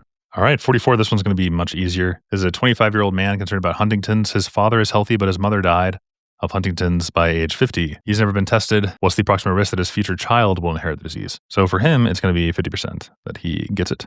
And then for his child, it's also 50% of that 50%, so it's 25%, and that is our correct answer, which is B. All right, it's just autosomal dominant, super easy. All right, for this question 45, we have a 35-year-old man sustaining a stab wound just below the xiphoid process during an assault. He arrives but is tachycardic, and we have a foreign object protruding from the pericardial sac from the anterior chest wall, which the following was most likely injured. So the secret here is you look at your heart and you tilt it counterclockwise, and that's how it's going to be presenting in the human body. So it's going to be, that's how it's presented in the body, just counterclockwise rotation. And so it's going to be your right ventricle, which forms the anterior heart surface directly behind the sternum. Left atrium is deep and most posterior. Left ventricle, posterior lateral position, it's shielded by the right. Pulmonary trunk is superior and medial, not the first though. Right atrium is on the right border. All right, so it's the right ventricle. All right, 5 more questions. 46. Here we have a 25-year-old woman participating in cycling experiment at 72 degrees Fahrenheit ambient temperature. After 10 minutes, her oxygen consumption triples and she reaches a steady exercised state. Compared with the rest, the vascular bed is most likely to show the greatest increase in resistance during the first few minutes of exercise. The answer is splanchnic.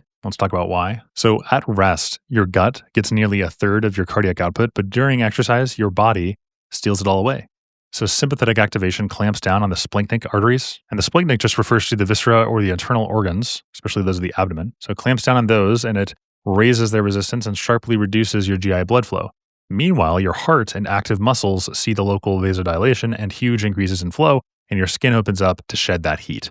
And so here we have a vascular bed with the greatest increase in resistance during early exercise in the splanchnic circulation. Why is it not coronary resistance that rises to the coronary resistance? You need that, right? That's going to supply your active myocardium. What about the cutaneous? So their resistance will fall to dissipate your heat. So we got to get rid of that heat, so it's not going to be B. The muscles obviously are going to drop resistance because you got to use them. The pulmonary resistance will fall because you need that as well. The renal resistance will rise a little bit, but not so much as the splanchnic, because you don't need that splanchnic when you're activating your sympathetic system. All right, so now moving on to 47. This question's kind of simple. We've got a 30-year-old man who returns from field work in Guatemala. He reports fever, fatigue, non-productive cough for 1 week. He recalls heavy exposure to soil and bat-infested cave. Oh, what are we thinking of there? Probably histo. Chest ray shows bilateral nodule infiltrates and a fungal infection. Histo is suspected. Organism is dependent on which mechanism. It's going to be the macrophages because it's histo. It allows dissemination and immune evasion. So here, histoplasma capsulatum is the fungus that you inhale from a bat-infested cave, and it hides inside of your own immune cells. Once you inhale it, the spores convert it to yeast, and it lives within the non-activated macrophages. That's where it evades destruction there. That's why patients who are exposed to bat or bird droppings can show reticular nodule infiltrates on imaging. Basically, the reticular pattern is the fine line pattern, and the nodular pattern is the small dot pattern. So yeah, that's the answer. And the reason why it's not A, that would be your thick capsule is going to be Cryptococcus neoformans. So it's not that. Hyphae at the body temperature. So that's Candida albicans for switching your phenotype. Toxin-mediated, not going to be related to like a fungus, and direct invasion of pulmonary arterioles. That's seen in angioevasive molds like Aspergillus. And you might be wondering, okay, well, how do you know that the toxin-mediated epithelial injury is not going to be the answer? So toxin-mediated injury refers to organisms that secrete specific toxins to damage the host cells. So Corynebacterium diphtheriae releases diphtheria toxin that halts protein synthesis, or Vibrio releases cholera toxin that drives the secretory diarrhea. But histo, however, does not rely on any secreting toxins. The virulence strategy is just hiding and persisting. It's kind of like what I do whenever I play Warzone. So it's an intracellular lifestyle, not super active there. It's toxin-mediated as organisms and a molecule that damage the host cells, and that's not what histo does. All right, trapped air. Obstructive lung disease. That's when you have that lowered ratio due to the airflow limitation, and COPD is a type of that. So our question, we have a 60-year-old man with a 30-pack history. He obviously has COPD. Look at that, 60%, and that's 55%. Which of the following is most likely diagnosis? Easy, chronic obstructive pulmonary. That's like the world's easiest question. Not going to labor on this one. Idiopathic pulmonary fibrosis. That's restrictive, so you have a decreased total lung capacity, and you would have a higher FEV to FVC ratio. That's the right answer. Pleural effusion. It's also restrictive. On spirometry, it's not obstructive. In fact, restrictive here is obviously restrictive pulmonary hypertension. That doesn't even produce obstructive changes on spirometry at all. So yeah, COPD, up to 80% of the small airways can be damaged before symptoms ever even show up. So you have the distant heart sounds because the sound doesn't travel well through the overinflated lung tissue. So decreased heart sounds, COPD. Oh my goodness, we are on the last question 50, the last one. So a 59-year-old man has had pruritic red scaly patches on his thighs and lower back. Emollients and topical steroids provide little relief. Exam shows thin, wrinkled erythematous on the sun-protected skin. Lab reveals eosinophilia and elevated IgE. Skin biopsy demonstrates atypical lymphocytes with cerebriform nuclei infiltrating the epidermis. Malignant transformation of which cell type explains this finding? So this is a rash that's actually a lymphoma. So you have mycosis fungoides. That's a skin lymphoma that's made of T cells. And it shows a red, scaly, itchy patch that slowly grows and thickens. So that red itchiness really gives it away in the sun-protected areas. It's mycosis. And mycosis is just basically saying a disease caused by infection of a fungus, like a ringworm or thrush. And fungoides, that's just a cutaneous T-cell lymphoma. It's a cancer that affects the skin. You get the patches, the tumors, misdiagnosed for eczema and psoriasis in its early stages all the time, but it progresses slowly over many years. And it's often in areas that aren't exposed to the sun, like the butt or the thigh or the underarms. And that's how you can really kind of spot it. You're like, wait, that's not the sun. Common symptoms are itchiness, rash, formation of patches, tumors. Starts with patches, then plaques, and then tumors. So treatment depends on the stage, but topical, phototherapy, radiation. It's generally not curable, but you can generally live with early stage disease and have a normal life. In fact, in a normal lifespan too, especially if you have effective treatment. So early diagnosis is super crucial for your outcomes. Basically, T cells in the skin cause long-lasting rash and plaques. So your T cells in the skin start growing out, and they invade the top layers of the skin, and they're itchy, and you have plaques and tumors for over years. Malignant T cells, abnormal T cells. So they're going to get, on the test day, there'll be like a really long history. So 59-year-old man, scaly patches for 5 years, wrinkled in the sun-protected areas. That makes you think of T cells. This is lymphoma from the T lymphocytes. So it's mycosis, which again just is a disease by a fungus, fungoides, and that happens because the T cells in the skin become cancerous. All right, folks, that's everything. We did it. That is the entirety of NBME 26, everything that I think you should know. These questions are not the actual NBME questions, they're just what I think that you should know. So definitely go out and take those exams, and I think you should be in pretty good shape after having finished this video series. To have fun and like and subscribe. As always, I have been Blake, and we will see you guys in the next video.